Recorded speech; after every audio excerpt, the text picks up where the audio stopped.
Introducing the Citizen Science Podcast, the one and only twin solar system podcast featuring Samuel Hofman, along with his team of experts as they discuss the very latest information about our binary twin solar system. Welcome to the show. Okay, so happy to see you guys. Hi, and welcome to the Citizen Science Podcast. And as you know, I'm Rebecca. And as you can see, I'm outside. It's actually a nice warm day in Oklahoma, 90 some odd degrees today. So I'm going to take advantage of some natural breeze and spend some time outside. But I want to go ahead and let's go ahead and bring in you-know-who to the show here because I see him waiting in the background. Hey, Sam, how are you? Hello. I'm sneezing. I just during the startup, I had a big sneezing fit. It was like, oh good. I got a couple of seconds. Yeah. So I'm allergy tissue in hand here. So forgive me if I sound a little winded and sneeze today. Oh, you sound fine. You sound fine. You never know you had any issues at all, actually. Okay. So, well, I will be sneezing. So. Good to have you as the one and only Samuel Hofman. As I didn't.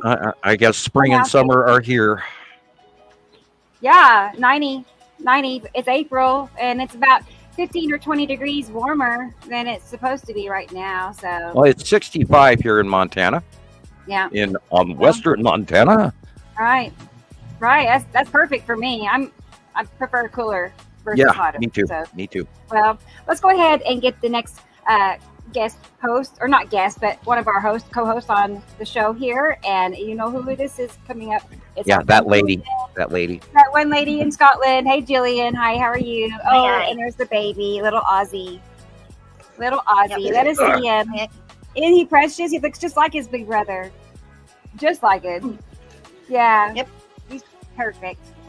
Well, it's good to have you with us, Gillian. I hadn't seen you in a little bit, so it's back to our regular original time again. So it, worked out better for me. I know that. So, and I see somebody else ready to join us, you guys. So guess who this is coming up? It's our friend Christoper in Las Vegas. Hey, Chris, how are you? Hey guys, Chris. How you doing? Good. You look like a floor salesman, like you're going to sell the car to us. I know, right? Right here is a 2000 whatever. Yeah. It can be yours. You're a man. You're supposed to know. $25. Yeah, right. You got with a pirate of a deal in the background, eh? Yes, we are wheeling and dealing today. Right. Good work on your video. Your 2 videos that you posted. Nice job. Thank you. Gorgeous. Right. Yeah, I had some time to play around with that. That video app today. We're at my wife's dad's house again, so it's always fun to be here in the garage. Yeah, I like that you're outside, Rebecca. I came outside because, multiple reasons, but mainly it's because that room that I'm in is more of a storage room, and so it doesn't have air conditioning. There's no AC, so it could get stuffy quick. So I decided I'll come outside versus, being in a hot room. Yeah, we reached 90 degrees yesterday, so I'm not happy with it. Yeah, here too. Oh, it's getting hot. Same here. So, so that's who we have. As far as we're all here at the moment, we probably will be expecting Nicolle and Jesus shortly, I believe. So we'll see here in a moment. But let's go ahead and look at the comments and see who else is watching us, who's here right now. Oh boy, I haven't even checked things out yet, but there's a lot already here. First in line, though, is our friend Dennis, and it's good to see you, Dennis. Much love to you as well. That's perfect. I'm not surprised, to be honest, that Dennis is first in line either. So, but good to have you, Dennis. And then behind Dennis is our friend Michelle. She was just with us on her last show. So if you haven't watched that yet, go back and watch it because Michelle was with us. It was all about the eclipse that day. So it was a good show. But hello, Michelle. And then next here is Dawn. Hi, Dawn. And she said she can't wait. And that's such a good feeling. I'm glad. That was a long time ago, too. So good to have you, Dawn. Thank you. And guess what? It's Katie Jo. Katie Jo in New Jersey with her East Coast Looking Up and Out new group she has on Facebook. So if you haven't joined her new group yet, you should go check it out. East Coast Looking Up and Out. So it's coming along well. It's growing. So hi, Katie Jo. Hey, Katie. Hi, Sabrina. Here is Nicolle. Hi, Nicolle. And she's expecting to join us here in about an hour or two. So we'll see her shortly. So hello. Good to see you, Nicolle. And it's T. Racy. And they're looking forward to seeing their Sky family. She is. Not they, but she. And yeah, I feel the same way. I mean, I look forward to our shows. Sam and I, we've kind of talked about cutting back, and it's hard for me to go there. It's like I see the benefit. I do. I could more time to work on other things, but I miss seeing you guys once a week. It'd be like hard. So we'll talk about it. We'll see how we can make things work. But I feel like our listeners would miss us too. I feel like they look forward, as consistent as they are. I know it means a lot to them. So yeah, I figured we'd have more time for other things that we will need to do. I mean, there might be 1 or 2 days this summer where the lawn and all mowing and house cleaning and all that will get in the way if we, and laundry and all of that. And I was worried about content. I mean, if you viewers out there, you commenters who are here on the show today, tell us if our content is suffering or if we're bringing enough content. Because it was unfortunate. It was a little kind of a quiet week, and there wasn't any major catastrophes for me to report on. And I was watching all the earthquake reports and everything this morning, even, and there's some weird, unusual stuff going on, but nothing like we expected from the Great Eclipse and all of this. And I'm looking back, and I even, took too deep of a dive into religion and studied too much and got a little too wound up and kind of laughing at myself now because nothing really did happen. Although, I mean, that was a huge cluster, and there were 35 earthquakes right there in New Jersey. And so, and then, Madrid was doing some stuff, and then Montana was having some quakes in Yellowstone, and now there is activity going on in the Northwest off the coast of the Juan de Fuco in Washington State and Oregon. And there was a really weird earthquake. I think it was, I'm trying to think what it was again. So like a 5.1 or a 4.7 in the middle of the Pacific Ocean, way north of Hawaii, that doesn't even really have a fault zone that we know of, or not listed anyway. So there's some unusual stuff, and of course New Zealand and all of that. But other than that, it's just pretty much normal. Nothing big happened. So odd, quiet week. Well, you're right. I mean, you're right. It has been quiet. There's some weather events happening that we'll look at here in a little bit, and a couple of days from now, there's a lot of sky anomalies. Even though there's no maybe weather events, there's lots of sky anomalies we have to look at today. So, but let's see who else is here. Next is our good friend Bart. Is it Bart or Barty? I'm gonna say Barty 96. But good to always see your name up there. And you know who it is next, guys. It's Brendan. So we can count on Brendan. He's always going to be here. So it's good to have you, Brendan. And as usual, it's experimental as well. They're always here. Like I said, it's like a family reunion every time, and it really is. So hi there. That's what Tara just said, something interesting on the feed. She said maybe every second week we do 2 shows, and then one, alternate, so that we're giving ourselves a chance to keep up with I don't think we could remember to do that. We're already having troubles remembering staff meetings on Thursday, which we didn't have one this week. So that is true. I was here waiting. Not only can I not remember that we have a meeting, I can't even remember to write down that we have the meeting or put it in my calendar. It's like that. I'm the one that started it, so it's kind of, but hey, it's a lot going on. So in my defense, let's see. Okay, next is Maria in Alaska. Hey, Maria, it is good to have you. Maria. It's always good to see her name. It is. She's a nice lady. As is Lauren. Lauren is super nice too. Hello, Lauren. Good to see you here. Always is. And Sabrina. Hi, Sabrina. Yeah, it's a pretty name. It's really pretty. And I'm happy to see you, Sabrina. And Tara. Tara. That's what it was. No, like Sarah. It's Tara. Sorry. Tara. I'll remember that eventually. So You have to keep saying the American names the right way. Tara. Tara. And she's a nice lady Tara. too. They would say here, Tara. Yeah, we've been communicating on Messenger. And Rebecca. Samuel. Christoper. And Audrey in South Africa, and it's 9 p.m. So now she has a few hours to spend with us for sure. Maybe the whole show, hopefully. So hi, Audrey. Glad you could make it. Yes, for sure. And next is Karen. Hey, Karen. Hello. Happy to see you here. And Theo. Okay. It's Carol. Hey, guys. Hello. Good to have you, Carol. Happy to see you here. And it's Freezy Peach, everybody. Good evening. Hello. Good evening. It's 2:12 in the afternoon where I am.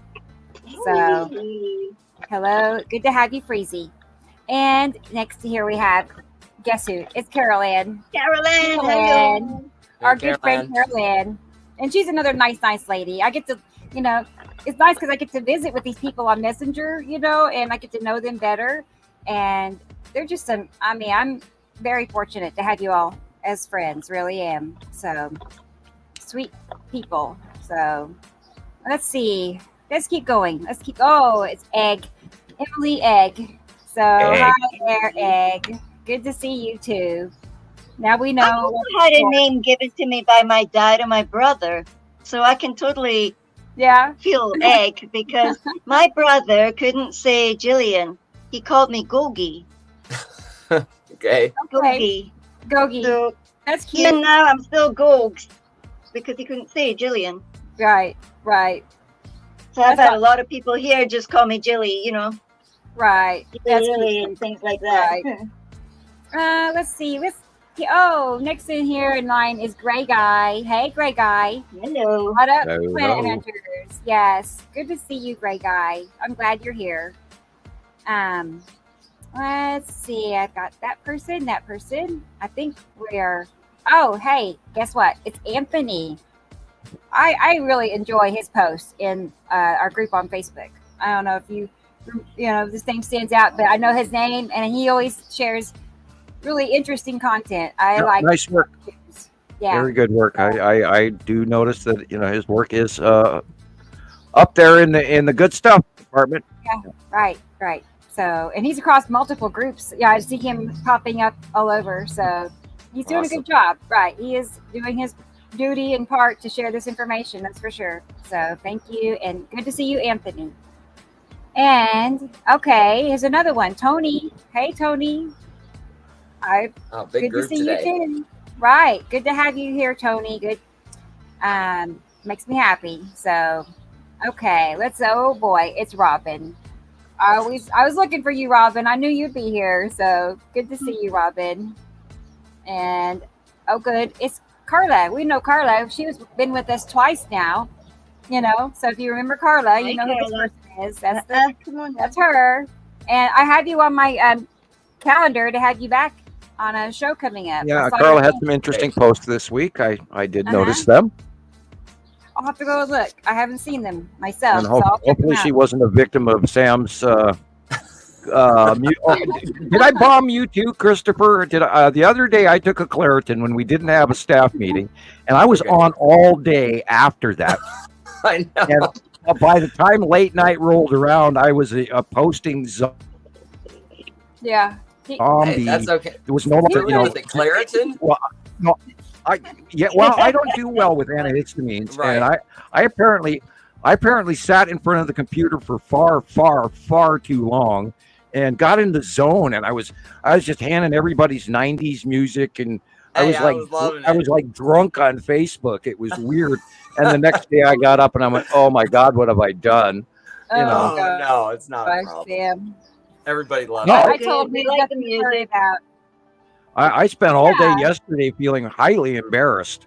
And it's like, Why? oh shit, what did I Don't be do? embarrassed. No, It was good great. to hear from you. Honestly, it was actually. What day was refreshing that? It was to hear from Tuesday, you. wasn't it? It was Tuesday. No, it was Wednesday, the next day after the show, it was Thursday because we were supposed to have staff meeting that day.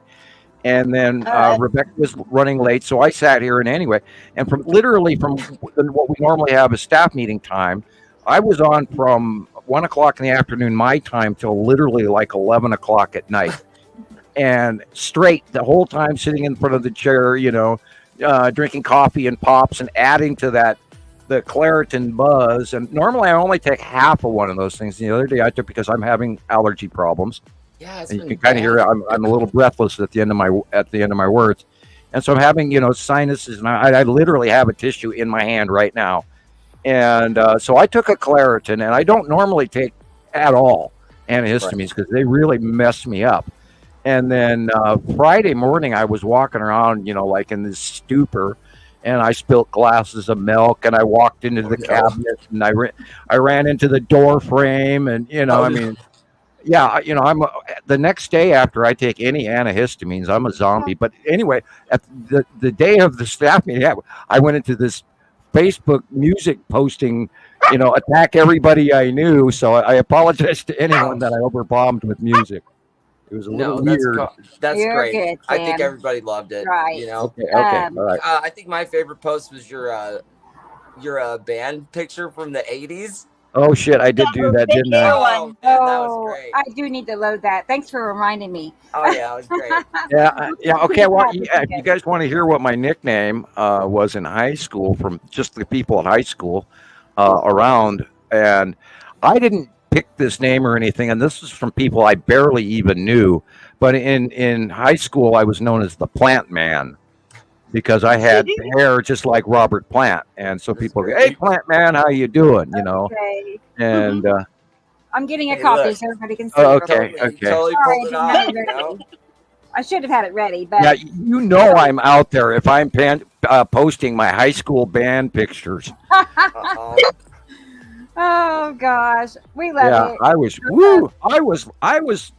I don't know, I'm not a speed freak. I've never been into, any of that stuff or those coffee tablets or energy drinks or any. I can't take any of that stuff. It just kills me. But I literally the other day, the pollen was so bad, I had to take a pill. And I mean, it's like once a year I do that, maybe 4 times a year at the most, because I stay away from antihistamines. And I think I realized why. Well, look, it's either you can't breathe or you're posting, classic rock on Facebook all day. So I think the other one's a little better. Yeah. Sorry for the delay. It's not me. It's the machine. It always does that. Oh, here it is. Here we go. Here it is. Look at that. Oh, God. Okay. Time to be embarrassed. Sorry. Sam. Yeah. What year was this? Sam is on the far right. Yeah. I'm the only blonde. God, this was the best hair of the bunch. Have you got any music from your band? No, we didn't do a lot of originals. And the thing is, most of my hair you can't see here. At this time, my hair was literally down to the middle of my back. And this is just tucked up on my shoulder. And that is not a perm. That is normal. That's natural. I have curly hair when it gets long. And I've lost some of it. What year was that? That was 1978, 79, 78. I would say 1978. And we were. I can't remember which band this was, because we had we went through a bunch of members and kept changing the name. We were one I'm not even going to mention. I'm not even going to mention the first band name. It was horrible. One of our bands was called the Classics, KLASIX. Oh, that's cool. And we played all kinds of. We played a 60s through 90. At that time, 60s through 80s set. Yeah. And just at the beginning of the 80s there. Yeah. Well, that was about 3 lifetimes ago. I was gonna say at 78. I was like maybe 10 years old. Right there. Yeah, and the brown-haired gentleman next to me with the shirt open, his name was John, and the reason that they had posted this, John had passed away from diabetes issues. Aww. And so I got a copy of this, because this was in the mid-90s that I got a copy of this picture, I think, or maybe even 2000. But John had passed away. But anyway.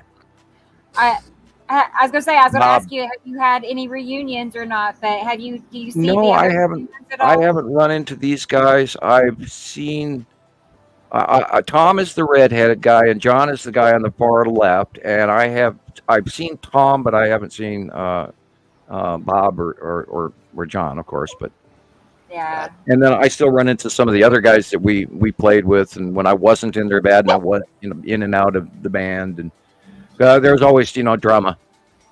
Oh yeah. Yeah. Always drama. Band drama. So yeah. I know. Yeah. Well, that's pretty cool, Sam. I always like that picture.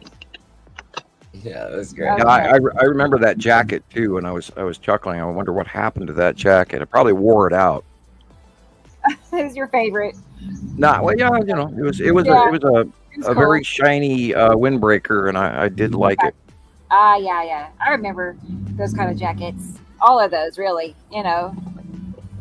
Almost leather, but not. And then I have a leather coat, and that I have had since then, and it is so outworn. My kids went, "Oh, it's such a cool coat," and they said, "Yeah, look inside at the lining." But anyway, that's another story altogether. I was trying to see who this is in the UK, but we have a user in Facebook user from the UK, and they are here. So it's good to have you. Good to see you. And I just want to make sure we've covered everybody. Nobody gets left out. So far, everybody's having a good time. Oh, but Esther is here. Esther, I didn't know you were in the Netherlands. I did not know that, but I do now. That's awesome. We have several members. Well, with her last name, it absolutely says she's in the Netherlands. Koning. I did not know that, Sam. Yeah, I do now. Yeah. It's incredible that there's everybody watching from all over the world. It's awesome. It is. I love it. That's one of the best parts of it, is how connected we are turning this. Yeah. I think it's really important that we have people from around the world. We do. We're like creating like these home bases, here and here and here. I communicate with the Ola. We'll call him Ollie in Africa, and he has a group that myself and Carol Ann has been helping a lot with. A lot of us are actually. Catherine is another lady who's doing a lot. So anyway, but we're creating like these, points of reference for people worldwide so they can relate to their own friends and family on all this. So I'm excited to see more groups popping up. So I was trying to see who is in the UK. Audrey said hello to David Cass, but I wonder if it's him because he's also another Nibiru looking for a Nibiru guy. Yes. Let me make sure. I think, and this person loves it. It could be a repeat, same person, but regardless, they're having a good time. I'm happy. If you're happy, I'm happy, right? Oh, and hey, Margaret just popped up. Margaret, she's a nice lady. So I always like her pictures that she shares. Her it's Katie Joe. It's Katie Joe, Facebook user Katie Joe. Love it. I was just checking to see the. Now her name's not showing up. It was a minute ago, Katie. Yeah, that's weird. Hey, I do have a request, Gillian. Could you do me a favor and in my Facebook group, I have this show pinned to the top, right? At the top. Can you go in and copy and paste this show over into Sam's group and Montana Skywatcher Anonymous group and Africa group? I'm not able to share links for the time, for a few more hours. I got some random fans on Facebook. Facebook. Okay. Just take this live, show that we have going right now and just start posting it in other groups, basically, please. Because I'm not able to. Maybe one I can, but anyway, I want to just talk about this a minute. I've been seeing weather. No. Weather talk about how hot it is, and let's see what it is right now. I haven't looked. Well, it's 85 right now. It's supposed to get up to 90. Gosh. Okay, and when I pre-called that months ago that this was coming, and when I of course say we are going to fry, I was referring to just about everybody, but then especially the Southwest, or excuse me, the Southwest is the southern hemisphere of the United States. We are going to have a very, very hot year, and buy those air conditioners early. Right, I need a new floor fan. Get a tune up. Now. Get your AC tuned Yeah, remember to have your AC serviced. You can take it in if Yes. it's small, or you can call a guy. And granted, it's expensive, but you do need to have them recharged. And fortunately, in my car last year, I ended up having to replace mine. Oh man, So I had to replace the entire pump. That car cost me a fortune last year. But we have to have a car, and to replace the car would have been far, far more expensive. So I literally had no choice. Yeah. And and the only reason that I have a car is through the kind, wonderful donations of others, because my income is so well. Everybody knows the cost of food right now, and that has been eaten up by what I get in benefits, unfortunately. And I wish they'd actually raise it enough where, pardon the expression, senior citizens and those who are having disability could actually live. Instead of being sequestered under the thumb of all sorts of management groups and the state and everything else. I wish we actually got it. I mean, we paid all of our lives in for this. Yep. And why is it that I'm not getting enough to actually live off of? Granted, it's just a part, and I should have saved for retirement, but like that ever happens. And because, I've always lived from paycheck to paycheck, and I've had some exes that have helped me spend my little nest egg over and over again, even though I didn't want to. And you know who you are. I'm only kidding. Oh, no. But, we were just talking earlier. I know we're all feeling it. I do know that. All of us. Yeah. So. Yeah, there is no extra, and any extra maintenance that I have would be helpful. Like $2, you can purchase, or, it does add up. So any help that you all can afford. Yeah, I wrote a very large check yesterday for internet services that I could never afford in the first place. So, and I've been running for 14 years now. I know, Sam. I spend at least $100 a month for all the different things I have going on for the fees. There's fees for all these services. So I spend more than that, unfortunately. And then they spontaneously, 6 months down the line after you sign your contract, there's a miraculous, $150 charge added on top of what you're already paying. Yeah, every month my bill goes up. Every month. And somehow the service is limited after your charge goes up. Like, I don't understand how that works. The month prior, my bill was less, and I had more services. And this month, it's more, and now it's less of a service. So I'm paying the same thing that I think what California pays, and they have 16.5 megabytes per second upload speed, and here in Montana, it's 0.8. What? Yeah, 0.8 upload speed. Download speed's great. We get most of the stuff, with the exception of if the kids are playing PlayStation each at the same time, and then I'm running the computer, then we're lagging a little bit. But generically, download works, but upload is absolutely horrible. I don't know how anybody does any work. I mean, if you're a corporation and you want to send out a page to another company, how do you do that from Montana? Unless you pay for Starlink or something. I just don't get it. I can't believe it really is slow. It's really slow. Okay. In California, their average upload speed is 16.5. Okay. In Montana, it's 0.85. That's like, a 20th of the speed. It's like, a snail versus, some guy on a bike. Anyway. Yeah. I digress into silliness. Guess what? I'm still really embarrassed about the other day. I'm laughing at myself over it. Well, I have this, I'm such a private person, and I have this huge level of control thing where, and I want to be in control. I want to be responsible. I don't want to make an ass out of myself. And this is part of my, the intensity level of why I study as hard as I do.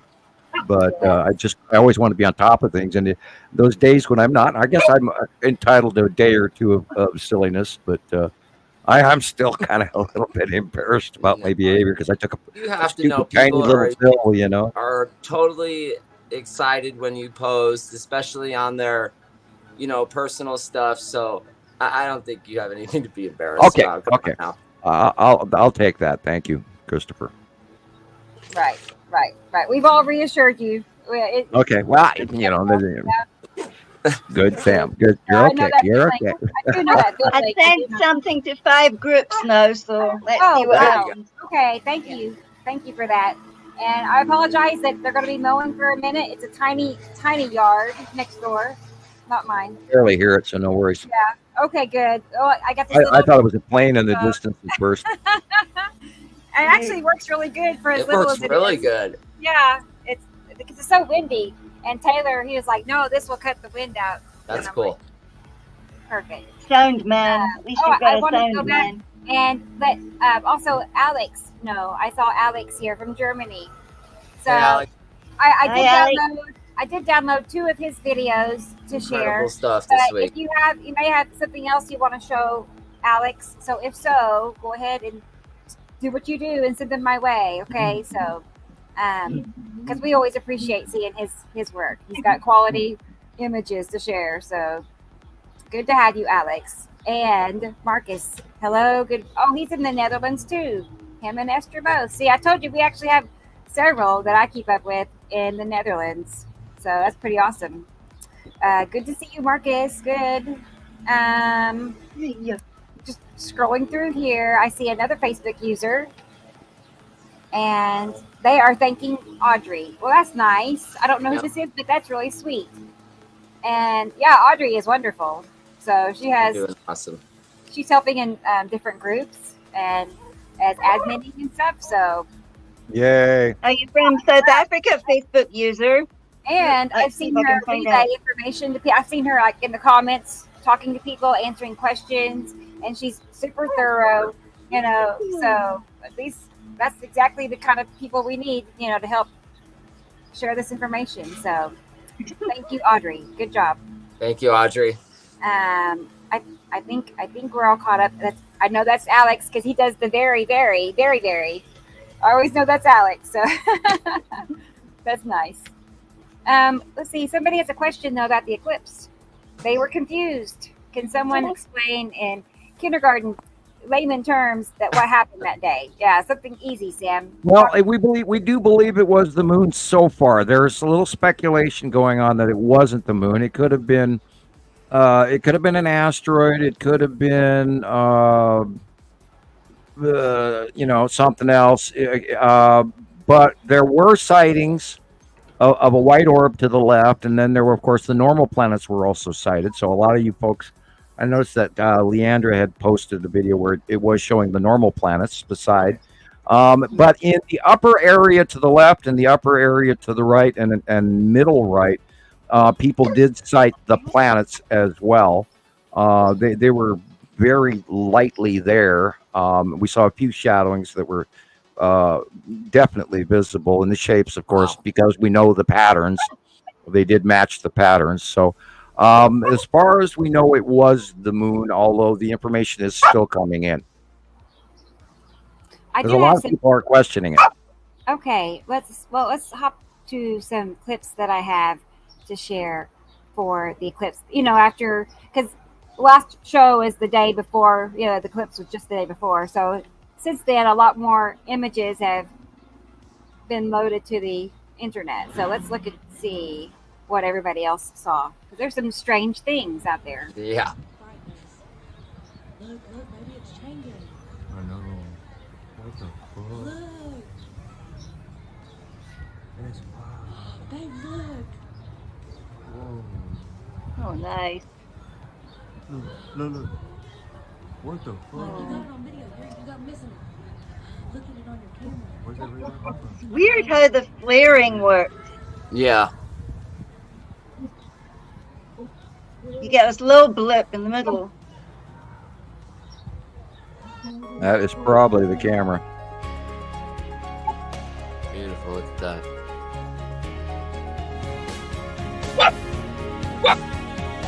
That's the next coming up clips, yeah.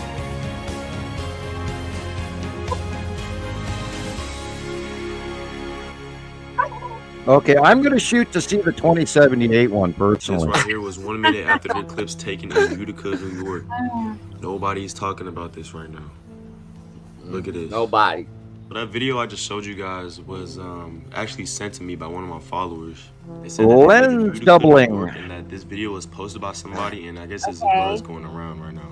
They said that nobody's covering it, and this is obviously kind of weird because he has two lenses. And you have like two different shapes behind it. I'm not sure if this is some sort of reflection or illusion. It is. I've seen a lot of videos on TikTok today of people recording the sky because they saw a lot of planes spraying these sea trails. A lot of people obviously became suspicious of this. So that they were trying to, you know, I don't know. Something seems kind of fishy.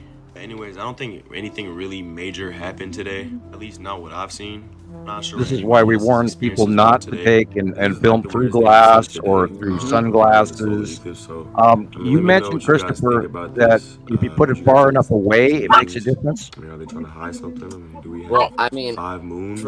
I didn't watch the More than one eclipse. moon? What's going on, guys? Let me know. But I've been seeing a lot of people, like using their, their glasses that they purchased for the eclipse, and they've been using a welding mask. Like welding masks, Right, that's what this is. This is green welding mask. What is happening right now? I'm just putting. Yeah, like well, there you go. she probably was getting the smaller asteroids there as well, because we know that the blue asteroid has been crossing. That is so weird. I used those, but I didn't see it. And my question, okay, now right there, remember that's where we're expecting the normal sun to be. Okay. Is to the bottom right of the larger sun. But we have not been able to prove that yet, and we'll only when they actually do separate and we get regular sightings of them will we be able to call that. There have Some been of the people talked about the red thing underneath the sun. yeah, that was Mr. BB333, and there's been other sightings of that as well. Comet. Check this out right here. The comet was interesting. Why'd you short off of that? Oh, There we go. that's not where it's supposed to be. It's supposed to be over there.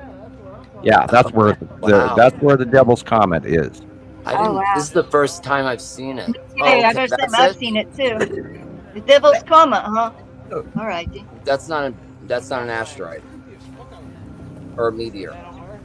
Right. Okay. So Wow. the strange thing to me, I'm gonna slow it down. Look how a little red bit the here. But if you look, the you tail. can see Yeah, the That's tail dark actually wags. glare. And there are a lot of people that are posting videos that they claim didn't expect it to are look like even that. portals. And the little red nib in the This is top People say it's the Devil's the horns. Comet here in Right. 2024. Okay. But it's absolutely insane. Comment below what you Wow, think. interesting. and it actually wags its tail. And that's part of what blew me away so heavily about the the prophecies and all of this. And here at the same time, we're seeing the Skull asteroid is pulling in on the same view. Oh. And then we got the revelations and Edgar Casey and Nostradamus all calling all of these events on that same day. And that's kind of why I took a deep dive, going, oh, there's an awful lot going on. But it turned out that a lot of it, unfortunately, was gossip and speculation. So. What about this? I don't see it. Can I see it? Oh, Most I almost incredible wish I'd part taken for another me Claire. was the shadows that are created during the eclipse. It's just so fascinating to see how, everything. I mean, any kind of shadow just completely changes. It's just totally cool. That's weird. it is weird. I think That if it was a move. glare, it would move around more. It's pretty still. It is still. Could be, I don't know, an asteroid maybe. Yeah. Uh-huh. See the blue here? Mm-hmm. We know that blue asteroid is in close proximity, and that could be that little dot to the left there, the lower left. As I zoom in, there's a little dot, and we know that the blue asteroid is causing a visible bluing effect to a clouded sun. Wow. And we've seen that for about a week and a half now. It's two figures in the air. It's three. And then there will be other smaller asteroids cutting in as well, because the big three are up and to the right. Hey, look, there's actually a larger circle illuminated above that. Yeah, look at that stuff. Yeah, there's a really big round compared to that, directly above it. I don't even know what that would be. Of course, I don't know where Go that back and was. look at it again because that was cool. I don't know where it was captured, which makes a difference in the angle of view because the lead asteroid has been in several different places from around the world. Boy, look at that.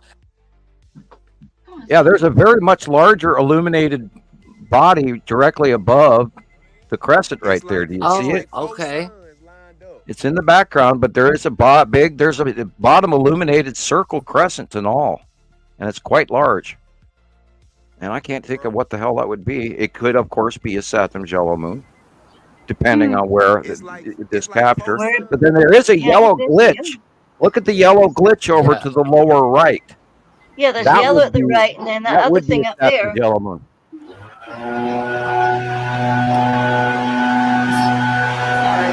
Okay, we have leaf blowers now. Yeah. Oh, I thought that was the video. Oh, welcome to live television. Yeah. Oh man, those leaf blowers, man, they're relentless. They start at 5 o'clock over at my place, so. Yeah, I've actually been thinking about getting one. Of course, if I ever, get rich. I'm joking. I don't ever see being rich if I get more money. That is a very interesting red tone. Yeah. Yeah, I've seen this video a couple of times because there's something there and then something way over to the right. That could easily. Wow, I don't even know what the heck. Whoop, and then it just goes. Weird. This is why we said look around during the eclipse elsewhere because there's going to be stuff showing. Money grab. That's the object that Okay. I'm catching that's orbiting with the sun. Yes, oh my people, that's the object. Yeah, see that little blue thing that moved? With the sun. I'd bet money that's the blue asteroid right there. It is sure moving quickly. You see that bright light to the right where it's heading toward? Watch this. Come on. Okay, that's weird. Look at how it just blend in. That would be where Saturn's yellow moon and that bright white light there. That's right where. That is not the sun that this is being eclipsed on. Yeah. Now remember, Saturn's yellow moon is massive right now. So, wow, did you see that? What is that? Something shot through really fast, dark and round in the background. I hope they show it again.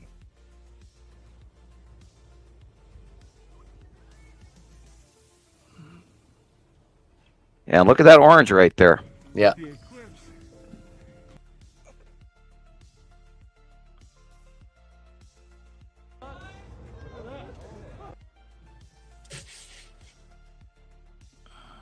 Yeah, there's like a black thing. Whoa, that's whoa, Look at yeah. that.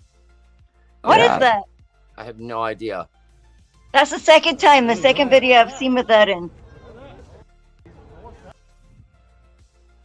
There's big things up there, guys. Yeah. Tara caught it as well. She's got a really cool video of that. What was that? That's creepy. It's creepy. What is it? I don't want to know. I don't think I do. I don't know. The first thing Yeah, that comes to my I mind do that's want to like, know because I know there's stuff up there. long and black, like Yeah, and it was military very quick. jet or something, but It looked like Nessie in the sky. I don't know. Now, I hope everybody out there that does listen to us regularly gets an opportunity to see the Longbox Cube or the Texas Cube. And once you see that, you will never forget it as long as you live. They are huge. That's the white thing that I've been pondering as well, wondering what that was. The white thing. Yeah, it captured. It was over to the left of the sun, and it was very large and white, and it looked like the moon. And everybody said, "Well, it looks like the moon, but it's not the moon." Yeah, right there. Yeah, that. And Rebecca blew it up last week, and it does sort of look like the moon, but it doesn't. And we've got a couple of captures that semi-match that. The moon's double. Well, that could easily be the tan asteroid as well, because it's about the same size, depending. Yeah, Wow. I wish they would pan slower. Yeah. Yeah, there is the devil comet. Really, I With I its thought that wiggly was some kind tail. of meteor or something coming in. No, that is the devil comet is in the northwest sky generically at sunset. Just an hour after sunset, you should be able to see it.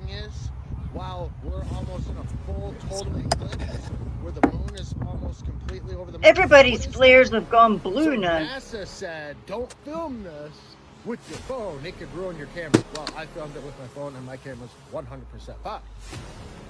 Is it because they didn't want you to capture this? Like, there's this blue ray of light, as you see in the video, like coming in or shooting out, whatever.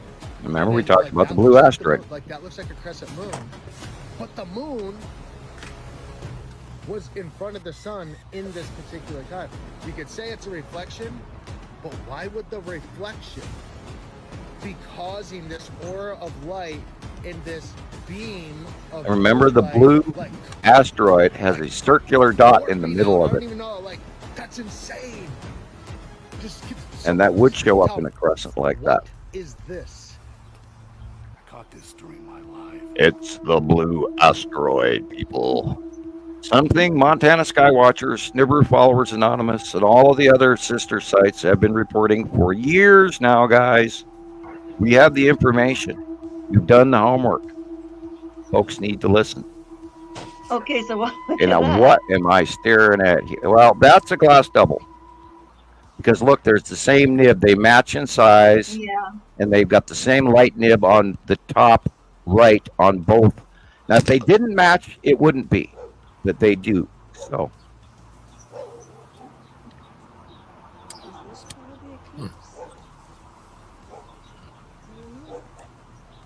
Yeah, I think this is a warning from God.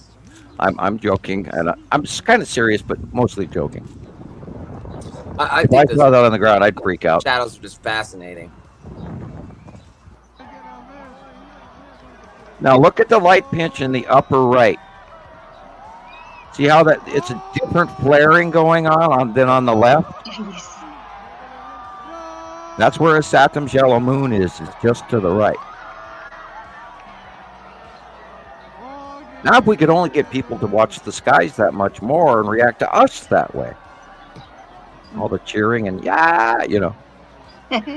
Right. Nibiru. Yeah, God, how do you even get people to realize that Nibiru is so huge? Oh, that was it. All right. Yeah. Okay. Those are the. So, any new ideas on what you just saw? Does that change anything, Sam? Or Not really, other than what we expect. We do know that the blue asteroid has been crossing, and we do know that the Devil's Comet is visible, and it's kind of cool. It does wag its little tail, and it's got little horns in it, and the horns come from the output of the ice gases that, when it gets sunlight on it, it warms up, and then it produces these two vents on the upper half, which other comets usually do something different, which is why they called it what they called it and broke it down. But NASA is doing a big backstepping with the James Webb, and thank you for telling me the name again, Christopher, the other day. And they're learning a whole bunch of stuff that about binary and they're talking trinary solar systems and things like this, and quasars and black holes that they sort of thought they knew what they were talking about, but they're now learning that there's a whole bunch of stuff that they don't know, and all they have to do is cross-reference subatomic chemistry, and they probably learn a lot, but they're not taught that, and I don't think people go there because it has to be, it can't be anything else, and it's that simple. It's so simple, it's obvious that they miss it. And because, if you take into account dimensions, we are part of a larger dimension, and then there's a smaller dimension that's part of us. And we could have little universes floating around in our head or in our arm. And that's what's referred to as shirt sleeve syndrome, where we're part of it. They say we're part of the shirt sleeve of a giant. And that's how that's termed. But anyway, No, I don't really have a lot to add to that. Okay. Well, maybe you can show Tara's bit now that she caught with that thing in it. For sure. Okay. And the reason I put this link up here is Carol Ann asked for me to share it. For those of you who it just says Facebook user and you want it to reveal your name or identify who you are, this is a one-time thing you have to do. You go to StreamYard.com/Facebook, okay? And you give StreamYard, your approval to access your identity. That way it will show who you are when you make a comment. You can do that. You can share your name or whatever you want to do. So there is that link, okay? And what was next? What'd you say? Oh, Gillian. Yes, let's get that video from Tara. Okay. Hang on 1 second. I had not even seen it yet, but I've heard a lot about it from Gillian. So let's take a peek and see what's going on here. Apparently it's interesting. There's the blue hue, definitely. What? Is that current? It's cool to see what happens to the sky. Oh my gosh, that's another one then, Sam. What is that? Oh boy, I did not see it. Not that one. Okay, let's go back. Does it fly by again? I was looking at the bottom. Yep.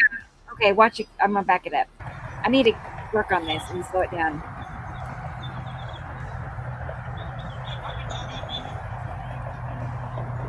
Oh. Okay, what is that? Wow. What? It's cool to see what is It that? was lower in this one. And it was Did below it only the sun appear on this the time. left and it didn't come out onto the right side? Shows you the difference in angles. That's probably the same sighting. And ladies and gentlemen, that was a craft. That was an extraterrestrial craft. Wow.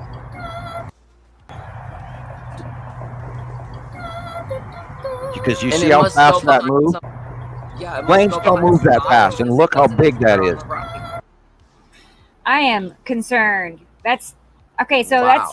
is this Wow. Tara? Is this your video? I just want to clarify.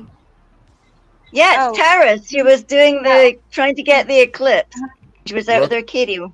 See, they're up there watching, trying to get the eclipse too.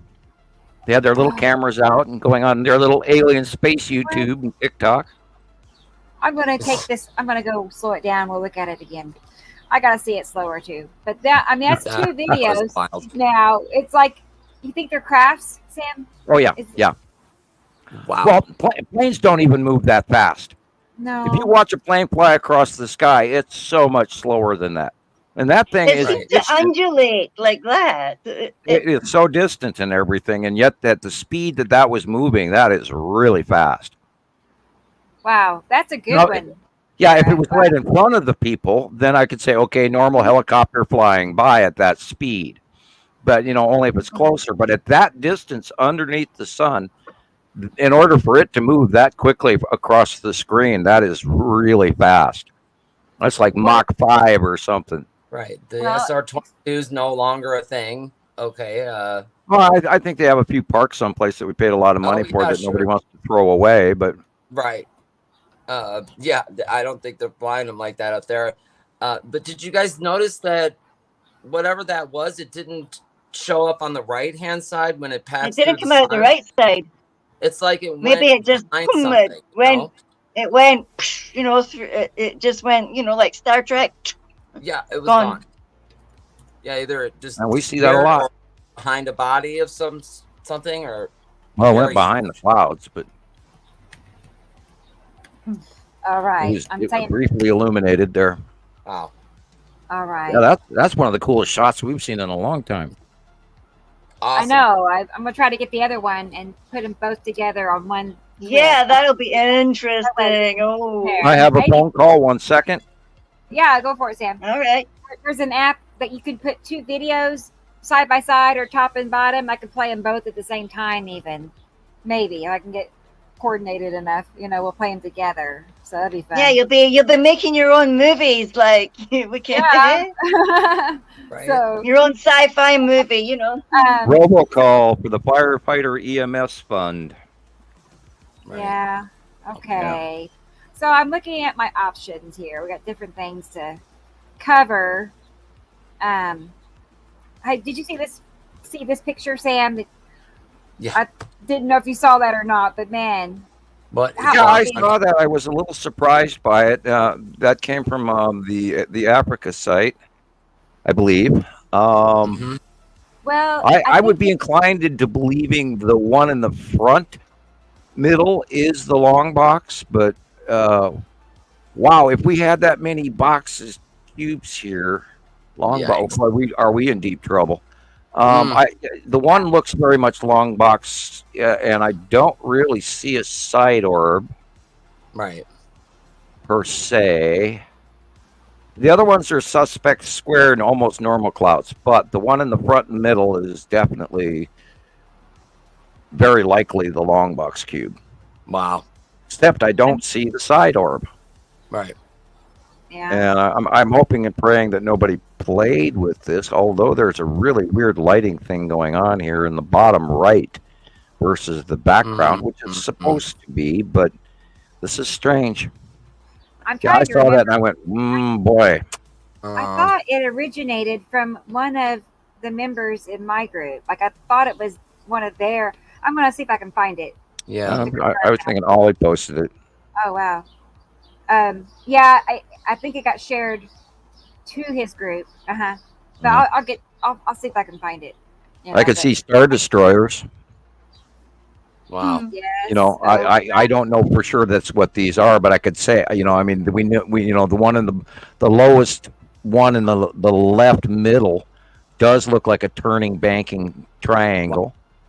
Wow. And you know, it's hard. Now, if we got a series of pictures, it would make a bigger effect. But I can't call it on one.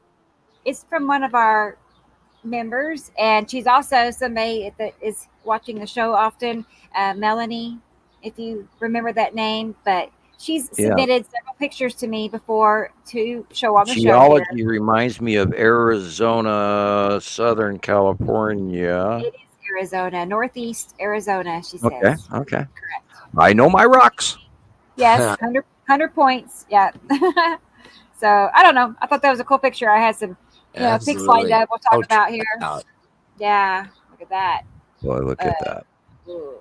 What a cool city. Kind of ominous. There was a series of earthquakes around San Francisco today that were sizable, and I'm trying to remember the names of the two plates in that area because the San Andreas is farther over to the east, and then there's two major fault lines just outside eastern San Francisco Bay, and they are active and wiggling, and so do not be surprised if we see a very medium to large size San Andreas effect or one of the other fault lines. Boy, look at that. That thing. I went back and forth on this. I'm like, is it a glare? Because it is kind of a hexagon, octagon. Yeah. Well, look at the flat on the top of it. Right. And now look at the sun. How the sun has a flat on top of it from the clouds. Right. So you're looking at a glass double with a lens glitch. Yeah. Okay. Oh, cool. All right. There's some pretty little glitches out there. With dots on it. Yeah, that's now what's above it in the center of the picture, what's above the sun, again, would fall into the blue asteroid category because it's the right size, it's the right angle. We know it's there, although in this shot it's yellow. There is also on the right-hand side of this picture a definite flaring, which is probably a Saturn's yellow moon, which we know is on the right. Also, I was going to say, other planets. the yellow, if you the yellow ring around the sun, right? The white, and then there's the yellow around it. Well, look at how that flat the yellow is. It's completely flat right above it. I mean, that's usually where nipicity is, and that's what I think is happening because it's so straight across. Right. So. And Nepicity's been playing. I saw when did you film those shots that you posted? Was that yesterday? Me? Yeah, Christoper. Oh, the videos or the Yeah, the videos. posts? Okay, so there's 3 videos. So between I saw 2 of the them. 9th and the 6th of April.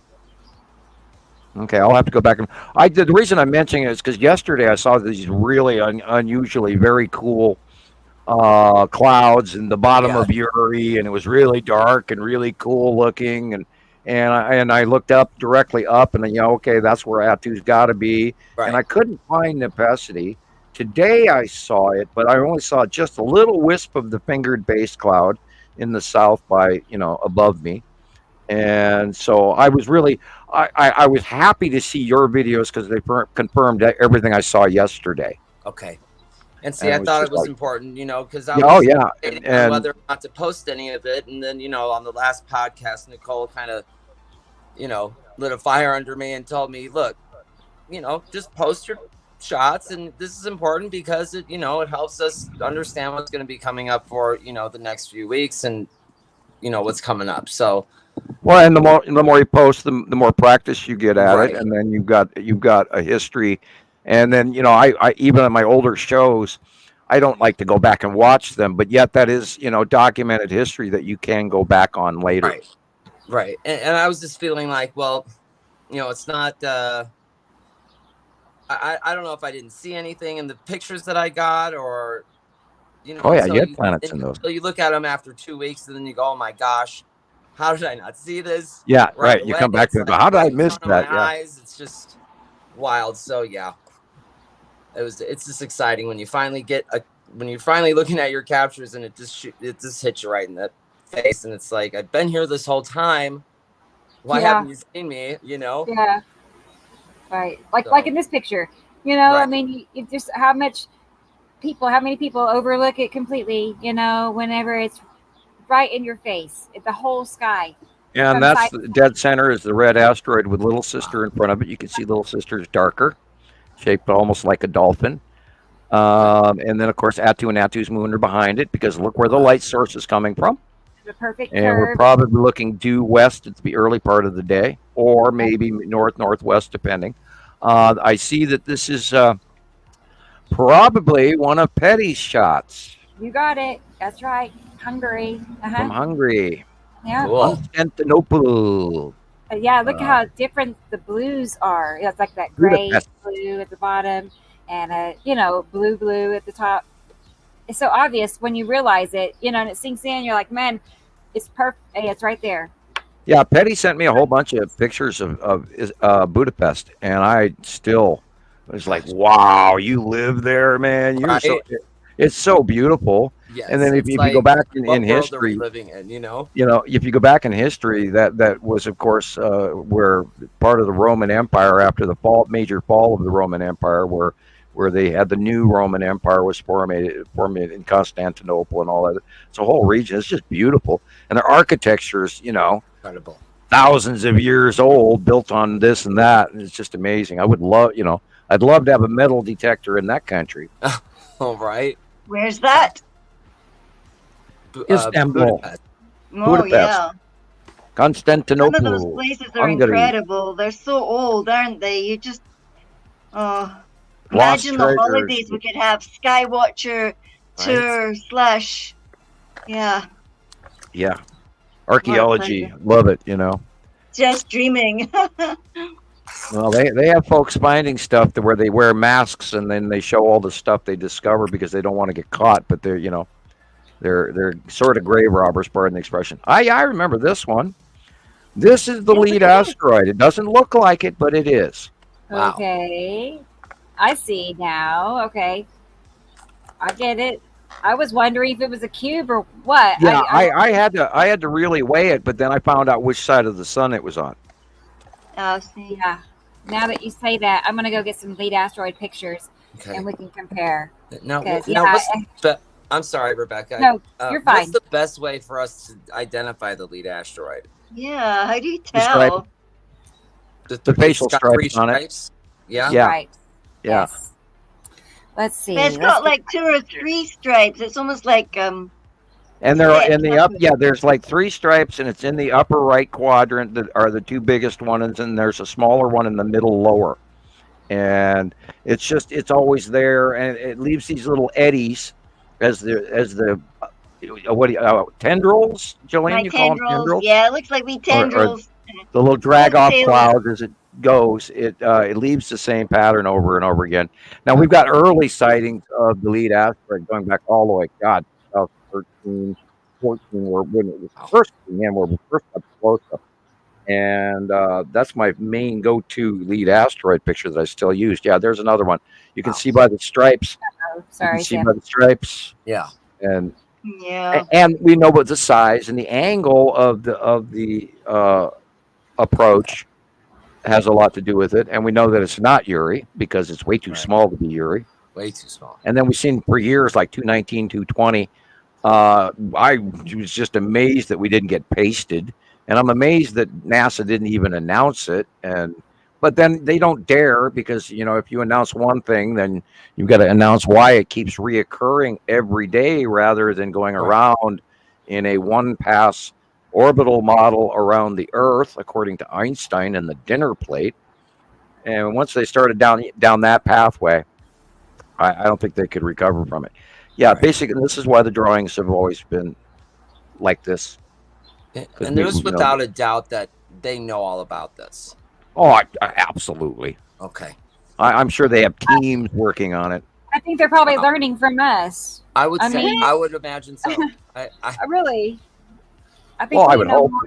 I would hope. I also found something the other night. I was out because I was trying to get my fresh air and do my gardening and try and get my body back after this week. But I took a picture of the kitty up on the wall, and you can see. I've sent the pictures to you now, Rebecca. I wondered who this was. It's immense, and the light was spreading up at an angle. Wow. And you could see like a slit, and it was shining silver on it. Okay, let me see. And the blue was just obviously planet. Oh, okay. Yeah, I'll get those. Here's your kitty cat. How cute. I mean, just look at that. I was taking a picture of the cat, and there they were. And there's Laura. Hi, Laura. Good to see you here. I was checking to see if anybody else has come in while we've been talking. So I'll keep an eye out for anybody else. There are any questions? If I miss your questions, don't feel like I'm ignoring you. Just ask them again. I've asked other like Gillian to help with comments. If you see anything, Gillian, I missed, let me know, please. Okay, I'm trying to keep an eye on the two here, but I had sent these pictures because you could see the two different kind of blues, like maybe even three. Oh yeah, that's definitely going to be Ice Adam's moon and Ice Adam. I'll get it shared here in a second. Yeah, and we'll get past They were that. just so big. I was so startled. I thought, wow. Yeah, that is a very large. Look at the size of a Saturn's yellow moon now. That is literally going to have to, and the drawing is coming up in 2 days. Time to stress. Yes, look at the size of a Saturn's yellow moon. That thing is huge. Yeah, I just wondered if what I had caught was actually that too, because it looks like it's got like that plate thing that you talk about. Yeah, the faceplate or crab shell or shield or whatever we call it. It was on the edge. It was on the edge. It was so on the edge. It does slightly come out in front of it. It's sort of like a push cloud effect. What we would also call a base cloud, but being that the moon comes in at such a hard angle, it does have that snubbed up little crab shell shield faceplate, whatever you want to call it. And we watched it for going back all the way back to 2018. And prior to that, we hadn't really seen it because it was way smaller in 2014, 15, 16, 17. And then it went way back away from us in 17 and then over the top of the sun in 18, which is what caused that weird winged over the top of the sun effect, which everybody has captures of going back many years. And only when it got closer did we start to recognize that facial. Okay. Yeah, you have a big circular blue area there, definitely. Yeah, that's part of what I saw yesterday too. There's definitely a very large oval scenario and cloud scenario where all you see is the clouds, around the planet, and then the rest of the sky was blue, and that was yesterday. That deeply blue gives it away, you know. Yeah. Yeah. There it is. It's very much like. Yeah, definitely. That is a Saturn or a Saturn, probably a Saturn's yellow moon in that deep blue. Because boy, in your area at sea level, apparently a Saturn's yellow moon is very large this month. I'm going to have to draw it in very large. It might even block out most of a Saturn on the drawing. Wow. God, I'm getting achy here. Yeah, it's so much like that. Yours is, that, and yours, Gillian, is the same thing. Yeah, look at all of the different ion tails going to the right upper around the space, and that is a very large Saturn's yellow moon. You can see it clear as day. I mean, there's no arguing with this. Once you learn it. And Saturn's yellow moon has completely different cloud patterns than any of the other planets whatsoever. It's all flame-like and very micro. And if you don't look at the front clouds, but look at the blue, light blue clouds in the background in there. And it's just all flame-like. Incredible. Really cool shot, Gillian. Keep this one. Oh.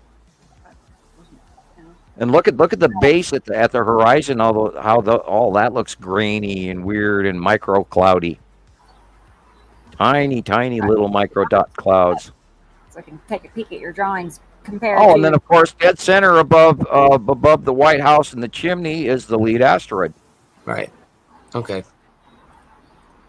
Let's see. Here's Jeez. February's drawing. Yep. Yeah. So as soon as you started drawing the yellow moon, top right of the sun like that, that's about the time I actually started to see that. I mean, I didn't really notice it prior being in that location. It's just interesting. He draws it, and then starting that day, it practically changes. I'm not. Well, we've seen it start it's so wild when he says, "Yeah, that's your picture," and look, I've just drawn it, and then gives that laugh. Yeah. my little arch villain snicker. Yeah, Merlin chuckle. Yeah, there you go. Yeah, I do like being on top of this. Yeah, question. Is the gray object our moon, and is the white object an illuminated larger object behind our moon? Okay. Like maybe another moon. Well, we're supposed to have no moon right now. We're just now coming into the crescent phases. And so I would bet money that is the yellow body behind our moon, which has been causing the supermoons for like 5, 6, 7, 8 years now. Wow. And I always chuckled everybody, new supermoon, man. Yeah, we're gonna have a new supermoon. And I'm going, right, I could see the moon last night, just like this, the crescent I took a picture coming up from underneath like that, and it was like red. And we've never seen the crescent in that direction. Nothing. So we've never, in our entire history of mankind, in recorded history, has the crescent ever been on the bottom. Right. Yeah, and it was on the bottom. It wasn't just a little bit, at a diagonal edge to the right. No, it was cupping. It was wild, and I'm like, I think that's the illuminated yellow body behind our moon. Because if you look at the gray and you compare the land masses or the dark shadowing on the moon, it's all there. Tycho plane, the paw print, everything. So what is the crescent illumination? It's got to be something behind it. Wow. Because there's only a small segment of the moon actually missing in the gray. There's only just a sliver that's actually missing off the entire moon scene. So whatever that crescent area is, I do believe is the larger object behind the moon. And it's been there, like we said, we've cited it for about 5, 6, 7, 8 years. I can't even remember how long now. And I saw it like 6 months ago, just plain as day in the sky. Couldn't believe it. And it's like, how come nobody else sees this? I was going to say, I have many captures over, me pull the compare, but you froze up for a second there. I hope it wasn't me. Oh, Well, it could be you, it could be me. I don't know. Right. Okay, let's see here. Here's some more examples of this double moon. This Facebook user wants to know, how many moons do we have? Well, NASA announced that we have 2. Oh. They have not said where the second moon was. Oh, that's nice. I believe the one they were announcing is smaller than our moon. This could be, yeah. Now, that is not a lens double. The first one was. Okay. That's a lens double, but that one is not. Yeah. See the yellowish difference? We've been seeing a yellow body behind our moon for a couple of years now. Wow.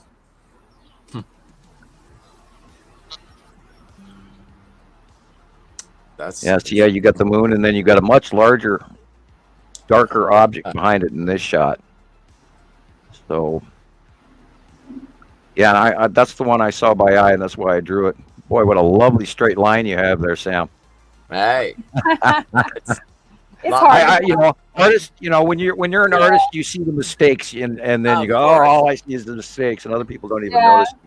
You point them out. It's also hard to draw a circle. Like, you try to draw a circle, and it has problems. I know that. And I do cheat. I've gotten to the point where I used, a can of corn or something, and then a spice bottle or something, Right. God. I think this one's from Katie Joe. I'm pretty sure, if I remember right. Yeah. This is New Jersey. That's definitely Katie's. Okay. And I was seeing very much like that yesterday as well. And if this is yesterday, I would say that this is probably Yuri over the top of the sun, which is odd. Yuri's getting smaller. She's moving. And we're going to have to. We're going to have to. Yeah. They're going up. They're getting above us, higher and higher. Going up, like it was going up to the right. Up. Or we're going down, point of view. And what I saw yesterday was really, really cool. And I'm amazed that, your average person, and my neighbors were probably watching me out the window going, what's he looking at again? But if you stare straight up when these anomalies occur and you see how dark it is and you see the stuff in between the frontal clouds and you see the other clouds that are just around the outside of these planets, you can't argue with what you're seeing. And all the little dots in the asteroids and the lead paths and or tendrils, as Gillian calls them, the little pathways of clouds they leave trailways behind them for their movement. If you watch that and you look straight up and you see that, because nobody's ever seen this in our lives. And I sat there yesterday outside just staring up till my neck hurt, and then I went back in the house. But very unbelievable, really cool, absolutely, without question, not normal. And I see asteroids in this shot as well. There's several of them. The lead asteroid is on the far right, and there is Casper. Dead center, just above the light pole, is Casper. We haven't seen Casper in a long time. Okay. And then we've got the red asteroid is middle left. And then directly above it is Lorraine and a smaller one underneath Lorraine. And then I really got to get hold of Leander because it is right next, her asteroid is right next to the first telephone wire and the tree branch. Dead center there. That's the one that we're going to name after her. I wrote it down and then I put it into the file and I haven't found it since, because I have where I put my notes in this box and I haven't found it back. But yeah, there's a bunch of stuff. And the spiral asteroid is of course down in the bottom left, between the telephone pole and the light pole. That's where the spiral asteroid is. Right. All this. And then there's a new little one underneath Casper and another one. So there's a whole bunch of new asteroids coming in, guys. Bigger ones. Lots of them. Okay, let's see. Let's go back to your drawings. What did I do with it? Really cool, Katie. Nice. Look at that. I'll come back to that. Yeah, asteroids. Sam? That's the bottom of Uri, 180-day cycle close pass. Wow. Okay, is that sucker?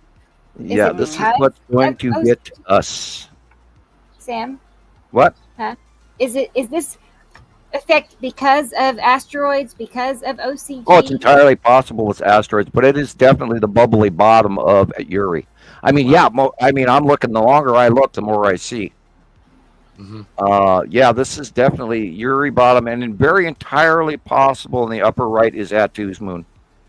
Wow. As an example, under Uri, all those asteroids. Atu has predominant fruit-like momentous clouds, but Uri has very bubbly, very tumultuous momentous clouds, but they're not separate and hanging free like Atu's do.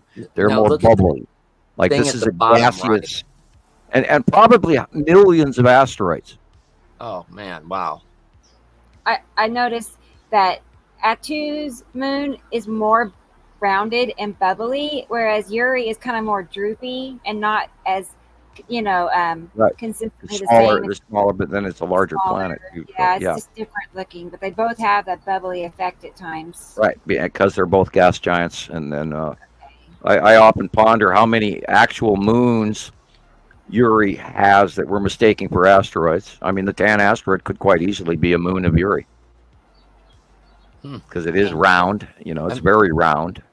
And where some of the other asteroids, like the red asteroid, for example, is sort of like a gold nugget teardrop shape with a flat front end or an angled minor 30-degree angle on the front end. So, and I'm often constantly have to say to myself, we know that gas giants have multiple moons. Right. And so what we call asteroids may not absolutely be asteroids. We may make some mistakes, and I try to remind people we may have made mistakes along the way, but I think we've had so many sightings that generically we're very accurate. Wow. Right. I think we're right more than we are. Yeah. Oh, absolutely. Yeah. I mean, not even compared. Yeah, we are way more right than we are wrong. Yeah. Here's 3 pictures that Margaret has sent me. And let's take a peek at those. That's an interesting light flare.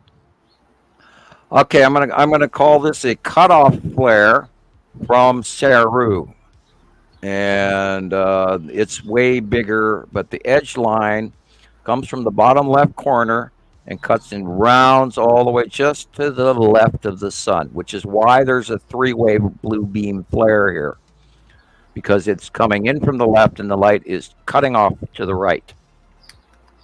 Otherwise, you'd have a 4-wave flare here, but you don't. That's okay. It is different to see 3. And again, that dot could quite easily be the blue asteroid.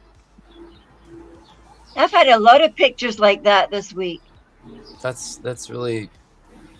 Well, it's been going on for about a week and a half, 2 weeks now, where the blue asteroid's been crossing in to the view, or actually, in some cases, in Europe or Eastern Europe, we've gotten some photos where it is actually in front of the sun. Yeah. So we've been seeing the blue asteroid a lot, like in this drawing here. Right. Correct. Top right. Mm-hmm. Okay. That explains always that. surprises me when you use older drawings, but they work. They fit. Yeah, they do. They do. You know me. I'm always trying to. I want to be accurate. I know. It's fine that you use them. It's. Yeah. Right. Let's see. Oh, here's another one she sent me. Oh wow! Look at that, man. That is crazy. Is that a cube? I think it is. At a tilt. What do you think? Hard call. I'm pretty sure this is some of the new behavior of Uri. If you look in the upper left, that whole blue area, and then it sort of rises and envelops over to the right, just above the sun there. There's this sort of reach out from them going straight up vertically to a right turn. And I think that's the underneath of Uri.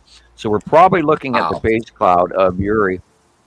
But what I'm really wondering about is the cloudy thing right in the left of the sun would be where the red asteroid would be. But what is that big circular object beside it? And that is that the tan asteroid, and is it that big already? Could be. Okay. Could be. Because remember, they are turning around and they go around the bottom of Uri. And we have been seeing, and not add to it, of course, in this shot would be directly over the top of us, and on the right-hand side would be very much larger than normal Isatum Jello Moon, which is somewhere in this shot, but I couldn't tell you for sure. This is weird. This is part of this real crazy, different, even in the last week, things have changed. So yeah, I'm going to have to be paying some attention to it. Yeah. She added that this is over the Blue Ridge Mountains. Incredible. That's pretty cool. I can tell you're up high. That's an awesome view. And that straight line dark cloud in the bottom of the horizon is most likely the spiral asteroid going across the horizon. Now, where did you say the spiral asteroid is, Sam? The spiral on the bottom black cloud just above the horizon and above the mountains. There's that straight line cloud that goes from left to all the way across the right. Wow. And that is most likely the spiral asteroid. That's incredible.